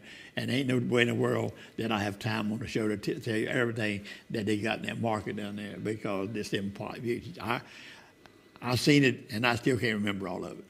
You just go, you can't take it all in, Matt. It's a lot. But you help a lot of folks. Matt sells to a lot of you truck vendors. Deal with a lot of restaurants and food trucks, caterers. Yeah. So if any of your restaurants out there are looking for a good deal on products, I'd really advise you to get hold of Matt. And take this phone number down. I should give it to you more often, but it's 336-706-7765. 336-706-7765. And you can get this, he's open Tuesday through Saturday from 7 in the morning to 8 a.m. to 7 p.m. 8 a.m. to 7, 8 to 7 every day. And if you want to go down, it's directly behind Fuzzy's Barbecue. So you turn into Fuzzy's. If you want a barbecue sandwich, you kind of merge to the left, going get your sandwich. You want the good meat, just go straight on back to the Madison Meat Center, and you can't go wrong. I guarantee it. And if you can, let me know. If you find anything any better, let me know because I want to know because I search for the best, and I think I found it. But Madison Meat Center in Madison, North Carolina. So if you want to feed your family a really good meal at a price you won't break the bank, I strongly advise this go by, and I can. You probably send me some thank you notes on Facebook or something because I'm just glad to do it. And as I say, if you want some good news, this is the station you get it in. If you want bad news, click the channel because I'm not going to give you any. But I just feel mad. I'm just overwhelmed of what you're doing. But now you cater. Now, if you're catering out there, that's a hard job too nowadays. It's coming Christmas time, and a lot of people been doing parties. Don't give it 25 or 50 or whatever it is. You get what they want. If the cut of meat they want, or the chicken, or whatever it is they want to serve these people. And go down and tell Matt, I got a party of blah, blah, blah, so many, and the main course is what meat you have. Can you cut this for me, do this, what sizes or whatever, he can do that, We can do anything from tenderloin to toilet paper. Yeah. So if you need, we do a lot with vegetables and canned goods and things like that as well. So all you got is not all. It's not on a shelf out there. So we've got a lot of inventory in the back as well, and like I said, a lot of it is people text that number and they'll tell me who they are and what they need. I give them a price, and then they say yay or nay, and usually I'll have it the next day and they pick it up. So it's pretty easy for everyone. What else? Hey, what else could you ask for? I mean, I don't think you can do any better anywhere than we're talking about right now. And I would just want you to please take this phone number down, 336-706-7765. And this is the Madison Meat Center in Madison, North Carolina. You get it to go down to his store. It's not a huge thing. It's not. It's big enough. The front is not as big as your big grocery chains, but he's got more products in there at a better price than your big box stores has. I have to guarantee you that, and it's going to taste better because these guys know what they're doing, and they wouldn't. I don't think you serve they wasn't good. Everything we've got is restaurant quality, and that makes a difference. Big difference. And when you talk about restaurant quality, what do you mean by that? As far as like prime grade, yeah. You know, I do a lot with like portion chicken, things like that. Yeah. Now, sometimes he runs a special on chickens. Now, this is what caught my attention. And 20 chickens for $20. I said, what in the world is... And I went down there, and here he got cases of it. They're frozen chickens, but it's 20 of them to a box. Yes, sir. I bought a box for our church. They were tickled to death. You know, $1 a chicken. Let that sink in. $1 a chicken, and that's $4 or $5 a piece if you go to the store to buy a chicken. Now, this ain't an everyday occurrence. It's not. But you just keep, because he does, when they have these specials, and yeah, and I'm on the phone about all day long is all I do, and I that's what I look for is deals. And I bought 65 cases of bacon on Friday for $40 a box, and we blew through them Saturday. We already bought out. So I mean, every day I'm getting different things. And chicken wings is another thing that's coming. So Your ball games in here. You got them on special now? Or? I do. I've got the like this week we're running fresh party wings, the fresh jumbo parties. So it's the drumette and the flat, $1.98 a pound in the tray pack. And then we've got a 5-pound bag always. It's IQF frozen for $9.99. I'm running my 40-pound frozen cases of party wings for $50. So that's $1.25 a pound. My God. That's 4 10-pound bags. But hey, look, Super Bowl's coming. Yeah. Get ready for your wings. Right. You know, you can freeze these and put them in the freezer, you know, and then pull them out the day before and have them. I mean, I'm just saying this goes on and on and on. But I want to bring those out because a lot of folks. That was a big deal. The chicken I sell a lot of chicken. Boneless chicken breast, skinless. We've got fresh boneless, skinless breast on sale this week. 40-pound case for $55. Is that about $1.50 a pound? $1.08. That's less. It's like $1.12. $1.12 a pound. Maybe, good. Somewhere in there. Yeah, but I'm saying restaurants out there or caterers. This is something I think they want to look at. Yeah. I deal with a lot with caterers, food trucks, restaurants, anybody that we can help. We found the need about 3 years ago when I opened the wholesale side of it, and it really has grown. And then when we opened the retail, now it's come on as well. Well, folks, we're getting short on time here, but one more thing. If you want to go down there, get on 220 and go toward Greensboro, and when you get to the Madison exit, take Madison exit, then don't get off of that street. That's where you're gonna find the Madison Meat Center. And please save you some money. Feed your family something delicious where you can afford and impress them. They will be. But man, I'm just so glad that I met you, and I'm glad I got you in here because I know this is gonna make a difference in people's lives down the road, and that's what it's all about. Yep. And I know you work hard in getting these prices of what you do, and I'm glad you let it roll back and helping some of these people that they can't afford. But again, folks, the phone number 336-706-7765. 336-706-7765. Call them. And ask me any questions, and if you want to go down there, if you're in the catering business or restaurant business, check them out. I guarantee you that you buy some product from them because I'll back them up because I know what they are. With that being said, Matt, again, appreciate your time, buddy. Yes, sir. And I hope God continue blessing you as much as He has me. And if he does, you're very well blessed. Until next time. At Autos by Nelson, we value our customers, so we sat them down to get their double take. I've actually been a customer down here at Nelson's since 2017. I told them the budget that I needed to be around, and they actually worked with me to get me to the payment that I needed. This was the first vehicle that I purchased, brand new with 0 miles on it. Now has 156,000 miles on it. I would definitely recommend anybody coming down here to Nelson's. Welcome to Clarence's Steakhouse in the heart of Ridgeway, Virginia. Meet. See you soon. Skip the metal brackets and get a custom and clear fit with Invisalign right here in Greensboro.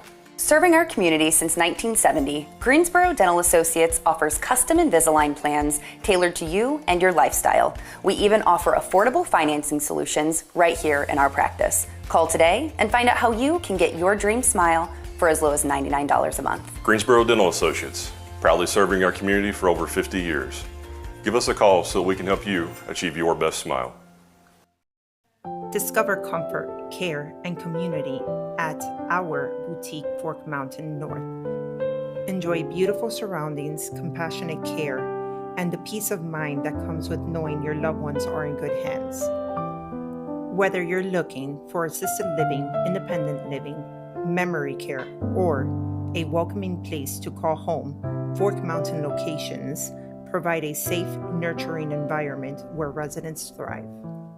More than a store, it's where music lives.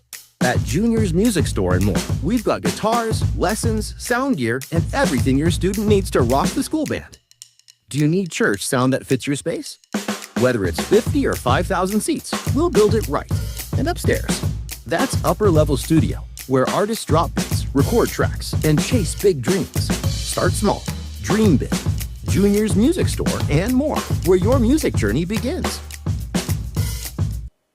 Martinsville and Henry County, do you want to be a trendsetter? Shop local, eat local, spend local, enjoy local. Martinsville and Henry County, it takes you to set a trend.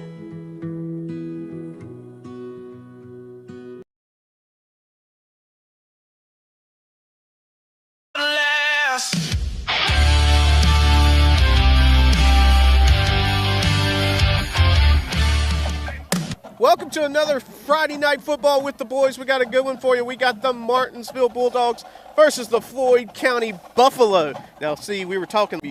That is going to be a true test for those Bengals. I am curious to see how things go in that. Bengals have kind of been having their way with pretty much every team they've played so far, and last week was no different, 63-6. That's insane. They were dominating. But yeah, we'll keep you up to date on scores. We've got a bunch of different things we're adding. We've got, of course, this episode sponsored. Thank you, Win. This episode sponsored by Sova Health. We got a bunch of different sponsors. What we got? We got Gym 24. We got Cunningham's High. Autos by Nelson. Autos by Nelson. Once again, if Barry Nelson touches your car, that's an extra $200,000. 200,000 miles added onto that car. Oh, man. Yeah. He's got the magic touch. They do good stuff there. They do. I bought my vehicle from it. It's still trucking along. And, of course, next week we got that biggin. We got the biggin. That's the big one. Smith River Classic. Thank you, Legacy Insurance, for covering that. Always an interesting game. Very interesting. So, was it last year? Class of 80. Was it last year or the year before last? That was kind of. I think it was 45-0 last year. It was a rough go, I believe. And I want to say the year before that, Bassett might have come out on top. I believe they did. So, just the past 2 years is 50-50. I'd be curious to, and I should have looked it up. I'm curious what the overall since consolidation record is in the Smith River Classic. Yeah, but let me see what other games are going on around the district. Of course, that big one we're going to definitely keep an eye on is Bassett versus DW. We got Magna Vista at Mecklenburg. Ooh. Now, I don't know if that's 30 minutes from Richmond. Magna Vista leads the series 11-10. 11-10. Thank you, Oh, Win. my goodness, that's close. Yep. Like you said, we got Magna Vista at Mecklenburg, Moorhead at Reedsville. So that's probably going to be a slaughter for Reedsville. Yeah, Reedsville. Yes, Virgina will take that one. We got Bartlett Yancey at Rockingham County, Floyd County at Martinsville. That's the one we're doing. I think that's the one we're doing. I'm read. Hey, man, you put it on the teleprompter, I'll read it. I'll read it all day long. Carver versus McMichael. You heard that win. You put it on the teleprompter. He's going to read I'm going to read every word you say. I love you, San Diego. Once again, thank you so much. Win, you're going to keep filling that up. Also, we got, like I said, Gym 24, Cunningham Tire, the greatest white wall tires that you've ever seen. And, of course, our kickoff sponsored by the beautiful Mountain Claw boots. Mountain Claw boots. I'll be honest with you. I was not aware of them the last time I was here. I've actually since looked them up. I personally don't wear those types of boots, but they're nice. I'm not going to lie. You be teaching PE. Wouldn't that be cool in some cowboy boots? No, not at all. You be chasing them kids around playing basketball in snakeskin boots? That'd be sick. Bad ankles and bad knees. Oh no, see, the thing is those boots come up high so you'll get the ankle support. I could tape them. Yeah. Tape the top to keep There you go. And then wear your skinny jeans with skinny jeans. Those that know me, if you ever see me in skinny jeans, something's wrong. Oh, wear your skinny jeans with them. But they, in all honesty, they're nice boots. They look nice. Oh, they're very nice, and they're handmade. Handmade? I did not know that. Handmade boots. That's even better. Italy. What? Handmade in Italy. Handmade in Italy? I don't think that's true. That's true. Is it? Who said that? Said it's handmade in Italy. Mexico. God, Win. Sorry. Hey, Mexico, Italy, pretty close. Pretty close. Oh, thanks, Win. Thank God he teaches all pop guy. Yeah. Golden. And I don't remember the rest of the name. Soda Pop. That's a good song. So what's the pause here? I think they're waiting to do the captains. Our number 10, Greg Moore. He ain't come out yet. Oh, we're waiting on Floyd. Floyd hadn't came out. To come out. That's right. You make them wait. At their own homecoming, make them wait. Yep. DJ Fitzgerald. Now, last time we filmed Mark 49ers. Okay. So, either way, 6'5" quarterback in high school. No kidding. What are you going to do? Well, see, so size isn't really a big deal anymore for quarterbacks because you got small ones like Jackson Dart absolutely ran through the Eagles last night. He He's did. what, 6'1" maybe? Yeah. But he also had a line. He did. But the thing is so if you're 6'5", that helps. So I mean, if you're a size of Josh Allen, I think he's like 6'5", 280. Yep. And Like you give him time. Yeah, he's a big boy, and you don't want to see him running at you. Nope, not at all. But although if Josh Allen is running at me, I'm probably making some good money in the NFL. Oh yeah, and then you'll be cut because he'll run over you. and then my career's over because he takes me out. But looks like we're getting ready to go down to the coin toss.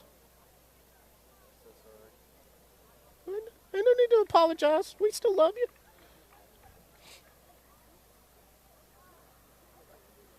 They need to give number 50 the ball and let him run it. They are asking what they had for dinner.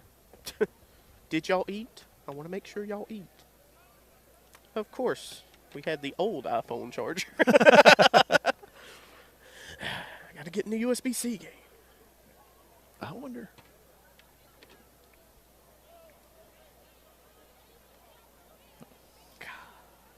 It works on mine. Means your phone's too old. It's probably 2 or 3 years. This is a long coin toss. Yeah, he's showing off that coin pretty good.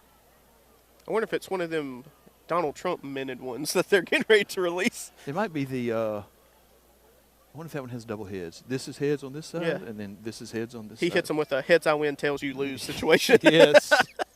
Here we go. See who gets it. You're walking down the steps. And it appears Floyd County won the toss, and they're going to receive. Oh, it's interesting. I might would have deferred to the second half, personally. Floyd has won the toss and is elected to receive.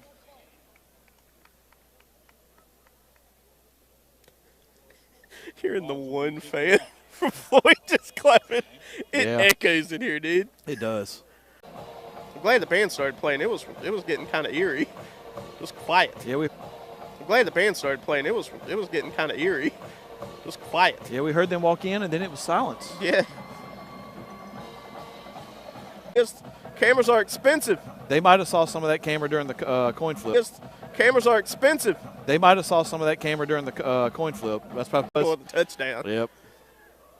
Oh, y'all really love that Magna Vista. Oh, y'all really love that Magna Vista. Not Magna Vista. No, it is Magna Vista. Magna Vista Bassett. I tell you, dude, I'm not doing great. Magna Vista Bassett, the Smith River Classic. And that is at Bassett? He's checking the ball, making sure it's good. I think Floyd's coming on the field, too. Hold on. We affectionately call him Chavi. So if you Chavi? hear me slip up and call him Chavi tonight, that's I was going to say he's one of your soccer players, ain't he? That's who I'm referencing. Great kid. Are they going to make him wait 20 seconds? Oh no, they were getting the clock ready. Clock was wrong.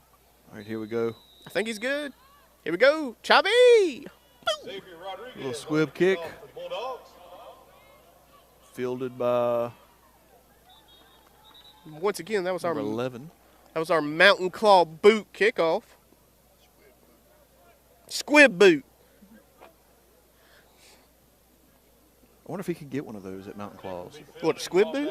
Field's looking good. What is that, fescue? Who put that down? I'm going to say yes because I don't know. We ain't switching too much. He was still at the Henry County Fair. He was on a ride. That's what it was. All right, you're good. Chad, you're doing a great job right there. Got the getting ready to come to the line of scrimmage. It is so quiet for a homecoming game. It is. We can almost hear. Oh, we bobbled the ball. Phillips. Get him. Getting ready to be sacked. Yep, sacked in the backfield. That's a good job. Kamarian Plunkett with the sack. See that replay. It didn't look like. Oh, he got free. 72 just did not hold him on that.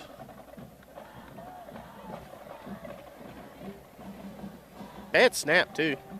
Man, just about everyone on that offensive line gave up a play. That snap looked like the one previous. He kind of bobbled a little bit, and it might have contributed to them not getting any yards on that one. So now, I have not been keeping up with the Floyd County Buffalo. I'm not sure if that is their normal center, and if it is, there you go. Good snap there. He's going to run it, and almost. Hold up. Yep, there he goes. Slide, so that's going to bring up fourth down. Fourth down, so they'll punt. And hold on, it's not. There's a flag. Might be holding. The pocket picks up a good game, but there is a flag on the play. I don't know if it. I'm not sure if I saw face mask on Martinsville there. So I hope not, because that would possibly give them a first down. No, it would. That's first down. We got a ref huddle. Where's my ref huddle? My ref huddle thing. Oh, yeah, we're live on YouTube. Like and subscribe. Oh. Also, we're live on Facebook. I believe we're live on the television station. We're not live on the television station? I lied to you, and I apologize. 2 out of 3. So that's a holding. That's going to back them up. Yep, that's going to help Martinsville. It's going to give them, if they're going to punt, which I would anticipate if it's still fourth down. Okay, so they repeat third down. I got a little worried that it was going to rain earlier. It was looking pretty dark. Then it just moved away. It almost did that last time I was here. And I tell you what, I'm still mad that Chad was right. He's like, it ain't going to rain till 10. I'm the weatherman, I know. And daggone it, if it sure didn't pour down at 10. Still letting him run around. Yeah, they're letting him scramble a lot. Yeah, he got about 10 on that. Autos by Nelson. Replay. Look at that. He's running for his life out there. He saw it. He was open. I don't blame him. He's got that whole Joe Burrow line going on for him. Joe Burrow. Speaking of that situation, I'm kind of worried Joe Flacco's going to be killed. Yeah. They can't have that 50-year-old man running for his life. Yeah, 50. See this punt. That's not bad. They look pretty good punting during the warm-ups. Got a little bit of a friendly bounce there, so they're going to take over the 32. Yep. So, 1st and 10 for Martinsville. Once I get score updates, I'll let y'all know.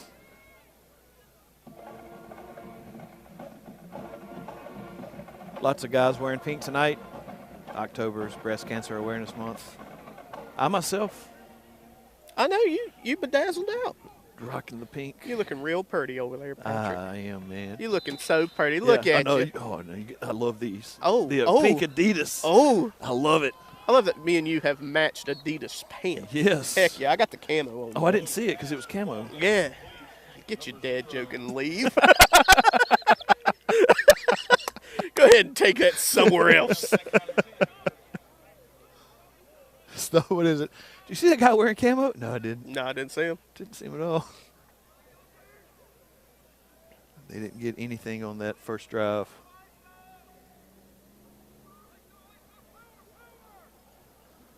Good snap. Still keep stopping them at the line. Looks like Carver's got a quick score on McMichael, 8-0. Rockingham County's up on Bartlett Yancey, 6-0. Are they starting early now? They normally sometimes don't Apparently. start till 7:30. Halifax County's facing Royalty and King William. It's only him on the field. Poor guy. I know. It's him and him alone. He's going to run the ball every time. Got the pass. Got a few yards on that one. He's still fighting. Oh, stripped it. Oh, my goodness. It took it right out from him. Took it right out of his hands. Oh, no. Oh. I seen that coming from a mile away. He was. Oh, man. And I almost Max said, Harris. Hold on to the ball. Max Harris coming in, ripping that out. Was he out of bounds? But the ref didn't call him out of bounds, so that's our first down. Well, that's going to be Buffalo ball. Let's see if we can see from this angle. Look at that. Straight ripped it out his in. paws. Man. How strong you got to be to just take it from another grown man. That's a grown man down there. Well, unless when he was going down, sometimes you kind of brace yourself for the fall. Yeah, but still, he just ripped it. He did. He ripped it right out from him. We seen one of those last week. That was returned for a touchdown, too. Really? Yeah. It was on a kickoff. Oh, my goodness. The guy just took the ball and ripped it out the kid's hand. Well, after seeing that final score, I'm surprised a little bit everything didn't happen in that game.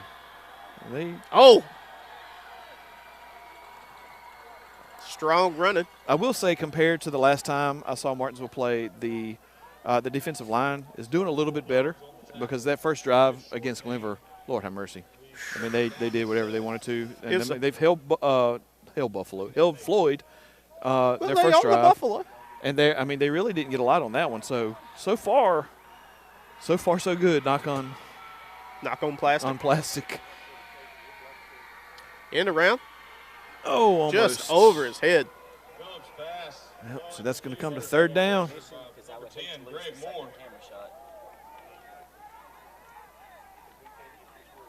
They can hold him right here. Got the defensive line. Like I said, doing pretty good right now. I was going to say Martinsville's defense is kind of – now, they've been put in a terrible position right here. And also, they're already in field goal range, if that's any indication of what we seen earlier. Yeah, they had he a was warming up kicker from that the was good 35. Yeah, he was good from 35. And then they had that other guy. He took a couple. So, oh, lefty. Yes. Yep, we got a timeout. Timeout with 7:39 left. Buffalo. Well, while they take a little timeout, we're going to take a quick commercial break and be right back with more football with the boys. Nelson, and now we're taking it to the next level. You'll still receive double the warranty on all new vehicles, but now we're offering triple the peace of mind. With free towing up to 125 miles and no collision deductible at our body shop for any new or used vehicle. It's just one more way we're tripling up at Autos by Nelson. Do you know her? Fall means savings and rebates at Cunningham Tire during our 50th anniversary sale. During October, you can get up to a $100 rebate for the purchase of select sets of Hankook or General tires. Michelin has an $80 rebate all month long. Cunningham Tire has over 2,700 tires in stock, and we can install them today for as low as just $10 down. We offer alignments, oil changes, brakes, and state inspections. Call 276-629. Welcome back. We got a third down. Yep. Line up in the pistol. Got to run it on a third down. They Not did. going to get that, but usually a run on the third down means they're going for it on fourth. Looks like it's going to be about 4th and 4, maybe 5.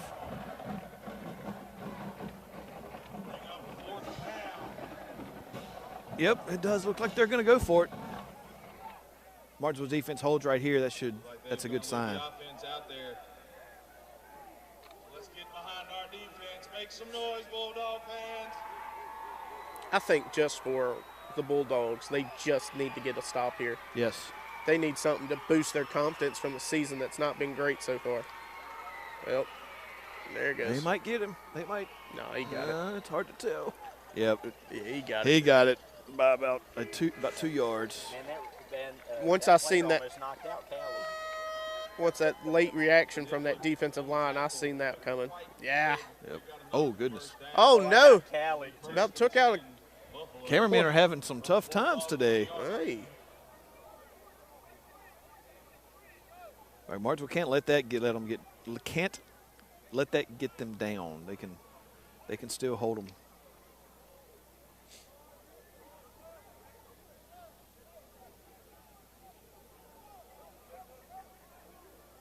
Here we go.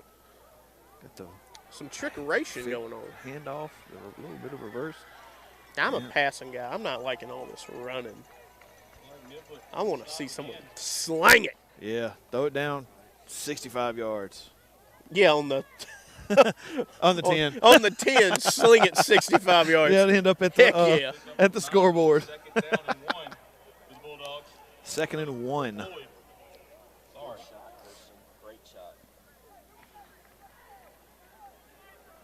It is just beyond belief how quiet it is here. It is quiet. Make a play, Bulldogs. That's crazy to me. There's a slinger. Oh, well, maybe that's just why they don't let him throw it. Just over Martinsville's fingertips. 3rd and 1.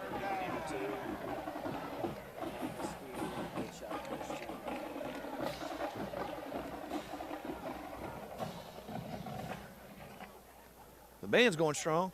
Oh, the band's always do. I will say, for a while, it's kind of been, for years, it's always been like, man, we want to go see Bassett's band. Bands around the district's been picking it up a little bit. Yeah. Like, you get some. Well, I mean, even Martinsville did a kind of a show the last time we were here, which I was probably not a holding, but it don't really matter. Oh, yeah, took them down for a loss. A pack of Bulldogs, the announcer said.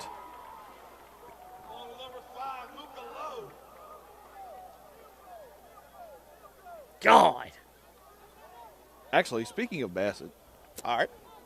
Their band is fantastic. Fantastic. Trey Harris does a fantastic job there, Great and all guy. the guys that help him. I think they've won 2 grand championships or something in the past couple weeks. Looking forward to seeing them next week, actually. Here comes a great. I want y'all to see this. So, lefty kicker. Yep. That's up. Oh, he did the same thing he did in warm-ups. He shanked it right, and I think it may have been slightly short. Yep, he was doing that in warm-ups. He was shaking it a little bit. But I was just more impressed by the distance. He was clearing that bar by 20 yards when he was making it. He was. But it's going to stay 0-0. Bulldogs hang strong. Yep, after that strip. All right, now we're back on TV. All right, we're on TV now? Yeah, we're on TV. See, I wasn't a liar. I was just a future mind reader. Tell it hit ESPN. Yeah. 1st and 10 for the Bulldogs. 20 yards. We on TV, YouTube, Facebook. Like and share. Subscribe on YouTube. Look at us. BTW21.com, too. Oh, that's right. We got a website. Number 3, Gravelly on the carry. That was hard yards. You're doing great, Chad. 2nd and 6 after a pickup of 4. So we got 4 yards on that first run. You got to give him credit or else he gets antsy. All right, Christian, we're good. We're live on TV. Buffalo. See what we got on this second play. It's going to be a run up the gut. Another 4 yards would be good. I'm saying, I said it last week. Oh, never mind, I lied. Oh, they passed. Oh, quick out route. Just short of the first down, but 3rd and maybe a half. I'm saying that number 10 looks like he wants the ball. And I'd give it to him. Let him run it up the gut. I like that. Who's number 10? I got the sheets. Give me now. Number 10, Greg Moore. Greg, yes. His dad informed me that, I'm going to say it again, that he sleeps with his thermostat on 60 degrees year-round. Oh, heck yeah. Because he's that cool. Heck yeah. There it is. Oh. It's a good run. He got good the first job down. by seeing that the middle was kind of. Quarterback keeper, yeah. Daviano Lowe. Do they got a new announcer? It's the same guy. He's new this year. His name's Brody Corns. Brody Corns. Yes. Mr. Hall retired. Did he? That's what I was going to say, because I was used to that voice. Man. It's like Magna Vista. They got their guy, and he's fantastic. Mike Jeffries. Yeah, he's the bomb. He's also got the greatest music around the county. Oh. He's open. Oh.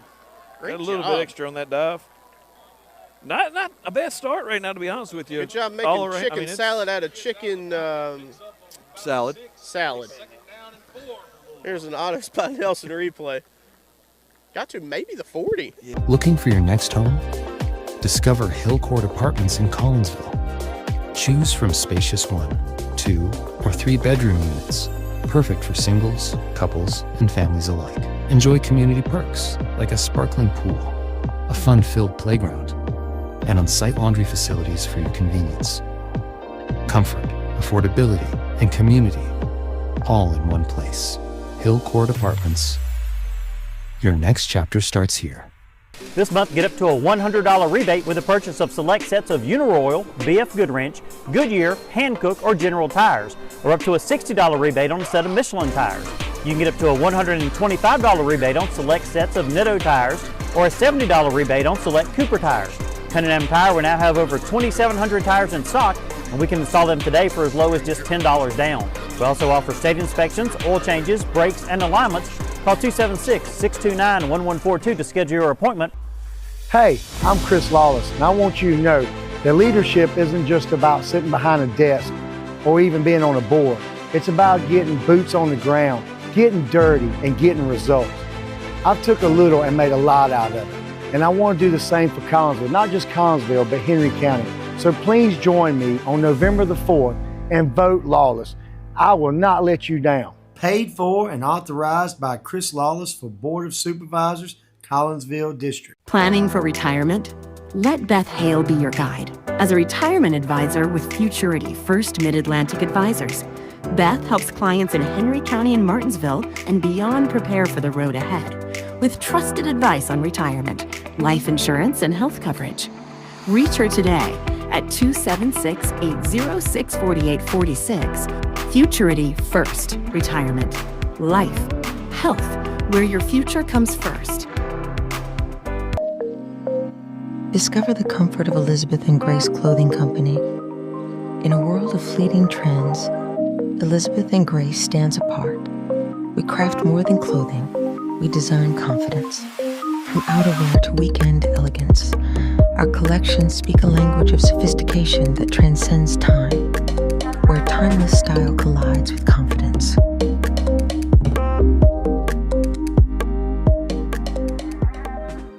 Remember when stores had a little bit of everything?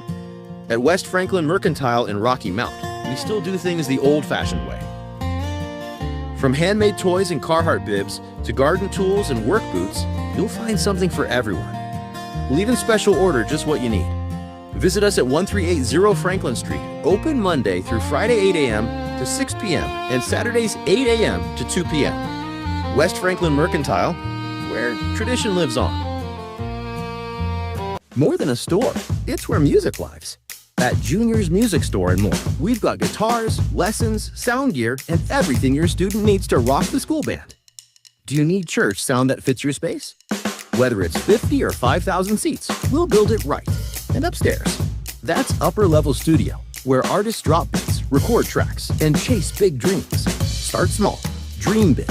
Junior's Music Store and more, where your music journey begins. When you need help on the road, trust the name that's always there. Harbor Towing and Recovery, located at 6010 Greensboro Road in Ridgeway, Virginia. We're certified, licensed, and insured, ready to serve you any time of day or night. Whether it's tires, brakes, or engine repair, we've got you covered. Call 276-632-2580, and remember, in a roadside emergency, tell the police to call Harbor Towing and Recovery, a name you can trust. At PVT Express, we're fast, we're reliable, and we're here when you need us. From oil changes to major jobs, PVT has you covered with the best technicians in the business. Stop by our service center where our certified technicians will get your oil change done right. Visit us today at PVT Express, where speed meets service. PVT Express. Done right, done fast. Frustrated by that crack in your windshield? At Daniels Auto Glass, we don't just fix glass, we restore your peace of mind. Our certified technicians use top-grade materials and precision techniques to repair or replace any auto glass damage. Need us to come to you? Our mobile service brings our expertise right to your home or office. Don't let that chip become a crack, or that crack become a bigger problem. We are ready to serve you. Daniels Auto Glass, clear views ahead, peace of mind guaranteed. From small beginnings, I started a business here in Henry County. Through hard work, faith, and a commitment to doing what's right, I know what it takes to grow, to face challenges, and to find solutions that work.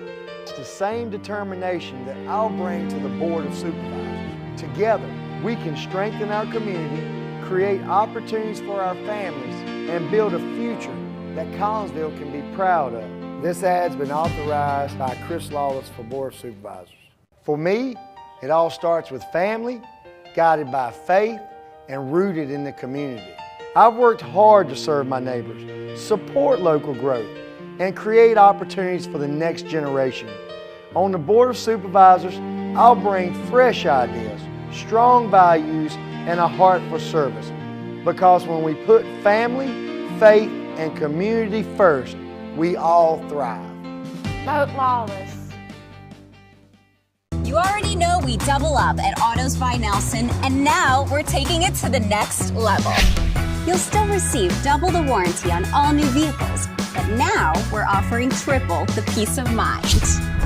With free towing up to 125 miles and no collision deductible at our body shop for any new or used vehicle. It's just one more way we're tripling up at Autos by Nelson. Do you know her?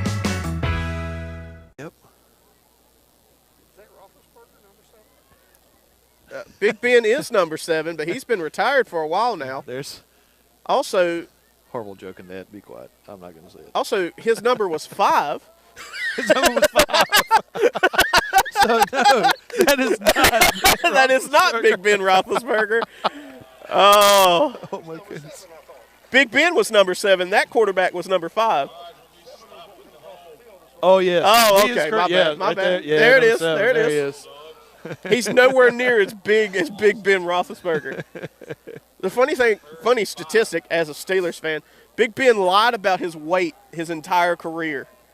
That dude. What did he tell me? He was like 250 and he's really like 625. Oh, he's a big dude. Oh, he was a big dude. His shoulders are huge. He's a big dude. Playing with broken noses and everything. Now we got the Raj back there slanging it. I got a timeout. Hold on.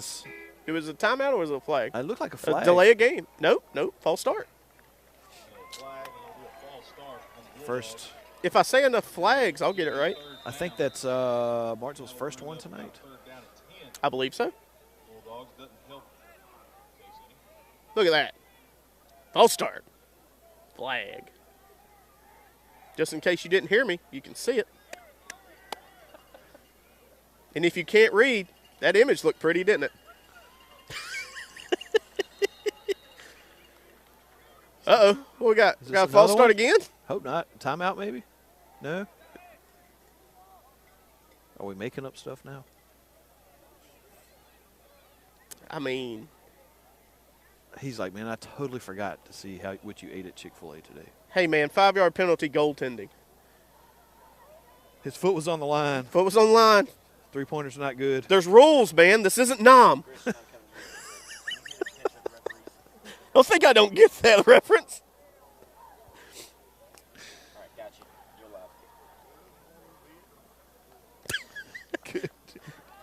Yeah, we got Chad Robin Williams Hall over here. There was another penalty, so they got to Yeah, another they're going 5 back yards. them up. 3rd and 15. So instead of being at about the 40, we're all the way back to, is that the 20, 30? This has just been ugly. 28, yeah. It's just been real ugly. And the first quarter's almost over. Good snap. He's Rolling, scramble, he's throws got a man open. Got it. He's going. Hold up. He's going to take him. Luka low extended play with his feet. That was a good throw. Jaden Stockton, great catch.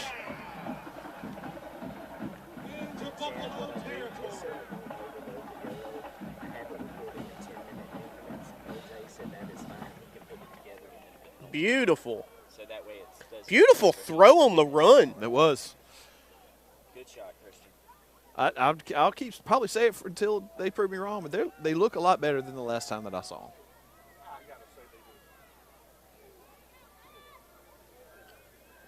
Handoff.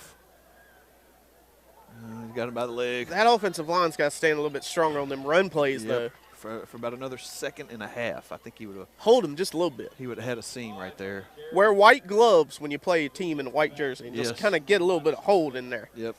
After watching the replay, if he'd have just a second more, he would have. If he'd have zigged when he zagged, then he'd have got it. Not flipped when he flopped, but zigged when he zagged. That's going to be the end of the first. We got a 0-0. We got a tight one. We'll be right back with the start of the second. I'll see if I can get you some score updates. Love you. 142 for your appointment today. Pen & M Tire, we keep you rolling. I'm Pam, Operations Lead at Martinsville First Savings Bank. We've been serving our community for over 100 years, and we're proud to offer a full range of services. We have checking and savings accounts to CDs, business and personal accounts, and now our brand new online banking and debit cards. Come on home and grow with us at Martinsville First Savings Bank, located at 25 West Church Street, Martinsville.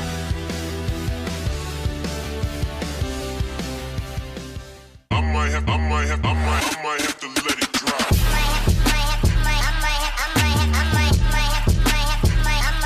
Let it drop.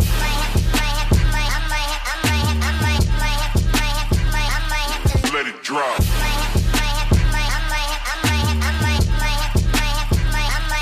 Let it drop. All right. Martinsville starting out the second quarter.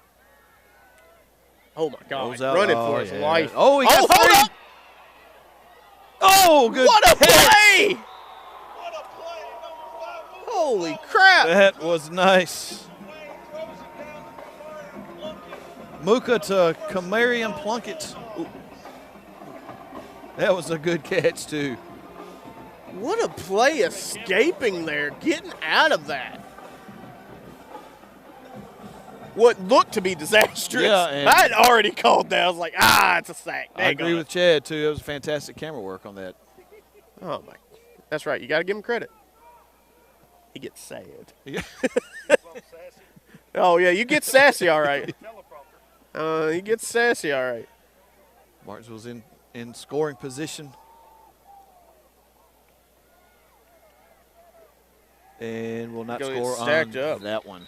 Oh, we got an opportunity. We got a score update. Carver 14, McMichael 6. Magna Vista 7, Mecklenburg 7. Ooh. Tie game there. Moorhead 0, Reedsville 14. You're welcome. Is that good? Rockingham County 13, Bartlett Yancey 0. I do believe all the Carolina games started early tonight. I wonder why. It's cold. It's cold. I don't have a score update from Bassett GW yet, so I'm assuming 0-0. Anyone in the comments want to update? Go for it. Touchdown! Yep, low to Plunkett again. Rewarded Plunkett from that sweet catch earlier. Yep. Look right back to see if the Buffalo can answer. Let it drop.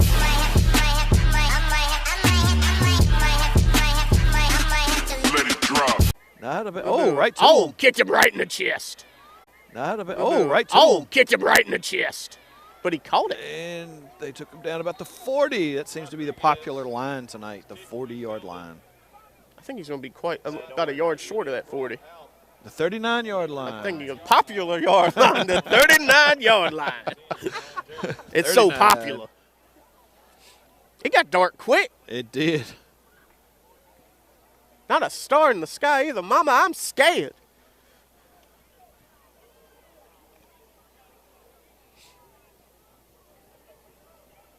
Yeah, 24 hours really makes my day. So it's been nice. I've had fun these last week and a quarter and a couple minutes. But I think we're going to call it there. I think we're going to go ahead and let you go. We're going to go ahead and we wish you the best. They're going to send me back to doing coupons. Yeah. Oh my goodness. Any good deals? Oh yeah, there's lots of stuff. Find any good deals? Yeah. Other coupon deals? Download the Kroger app. Download the Food Line app. Oh, it heck is yeah. Walmart deal days until Sunday. Oh, snap. Ordered several things off of them. Have you been into Walmart since they remodeled? I have. Does it look good? Does it look like the one in Madison? It looks like Walmart to me. All right, daggone it. It's Walmart. He's a big Walmart guy. Yeah, online.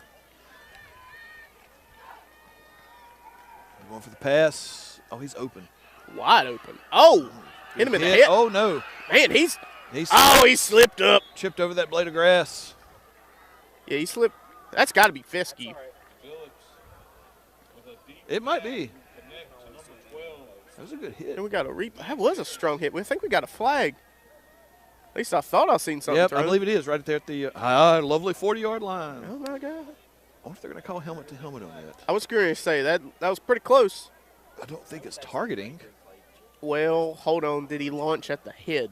Now, I have not yet to see that in high school. I've been doing this a while, and they have yet to call it targeting. I don't think. Now, I ain't saying they ain't going to do it.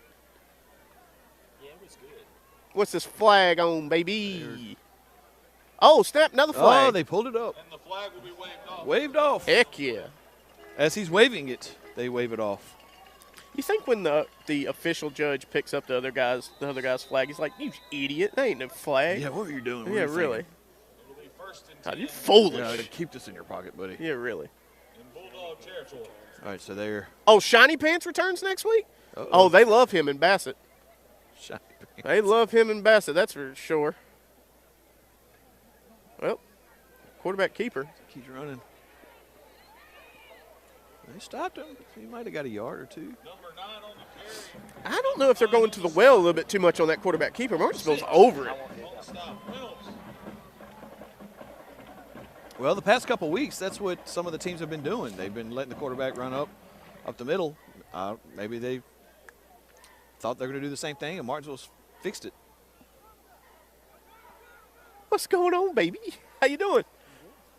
Second down and 8. See, don't let Chad see you. He'll make you do the job.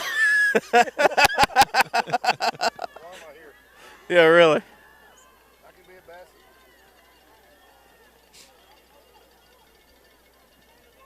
Oh, that was a good handoff. Uh-oh. Oh, my goodness. Oh! Yep. Got some scataboo in him. Get that one, Chris. Great run. See that replay. That's all right. Straight up the gut. Right. Look at that. Great run.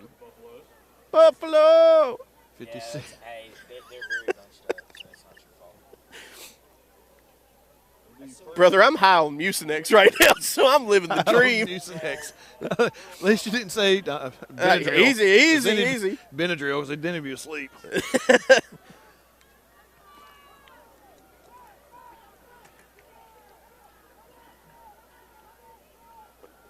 Another keeper. Yeah, He's following. That's going to be a touchdown. Yep, I think he got in. Yeah, he in there. Looked like touchdown. Floyd has cleaned up those snaps a little bit too there. Yeah, touchdown Buffalo. Floyd Buffalo. Is there Buffalo and Floyd? I don't know. I'm sure there's curious cows. I'm curious how they get their, like, big bucks in Floyd. Do you? Oh, what the heck is this? What the heck is that? Did he catch it? I didn't see. Yeah, he did. Went for 2.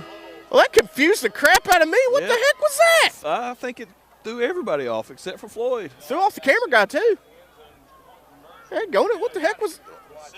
All right, so it's 8-7. I'm befuddled. I'm dumbfounded. Someone hand me my dictionary. I need other adjectives. He is far clamped. I'm far clamped. SNL, yes. What are we doing? Linda Richmond. That's your job tonight. Go to YouTube and look up Linda Richmond. Stand right here, but back down and look. We can hear you. Hey, look at that. Look at that. Oh, Lord, he broke the camera. I did. I'm going to be honest. I'm kind of concerned there's a serial killer behind me. It's Halloween. It's October. Oh, we appreciate him. So me and Christian, when we would call the Martinsville games, we called him the Larry Bird. We just kept calling him Larry Bird. Larry Bird. He shot threes like Larry Bird. He did. He didn't have the attitude of Larry Bird, though. He wasn't going at people. He had to be talking to them. Being a Celtics fan. And then they pull him out. Yeah. Being a Celtics fan, they were trying to keep him down. Larry Bird. That's a pretty good kick.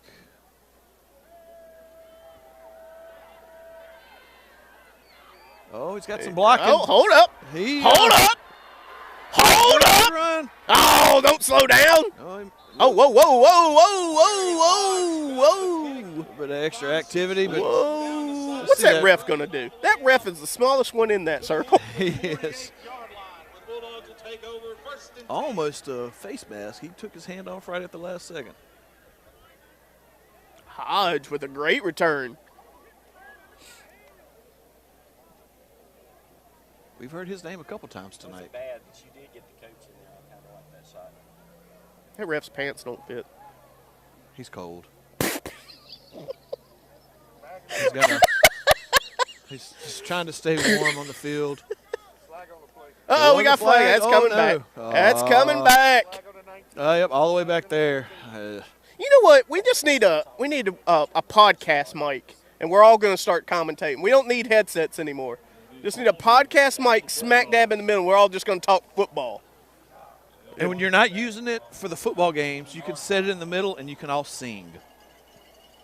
They're looking at me like, what? You're a weird guy. I want you to know it. It's what you do. You get like a 4-part harmony going around a big microphone. What, you want kumbaya? Like, what the heck you want from me? Taylor Swift. No, that new album sucks. I haven't heard it. I have not, honest to goodness, I have not heard it. No, that new album sucks. I learned more about Travis Kelce than I needed to know. It tells me I don't need to listen to it. You know what? Good for him, though. Good for him.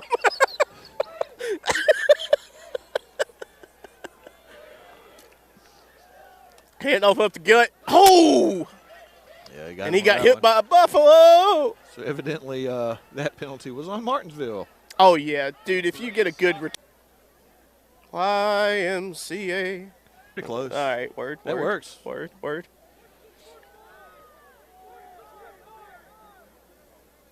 So, well, I've done figured something. How funny would it be if you just see a ref just pull out a cigarette, just like flag on the 22-0 Reedsville over Moorhead.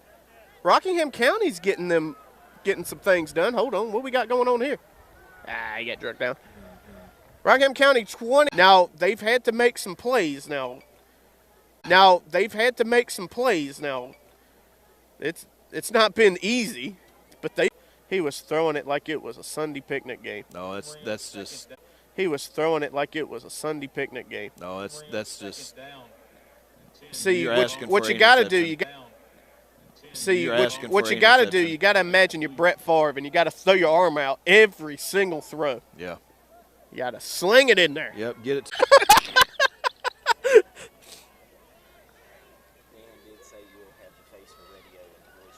He did.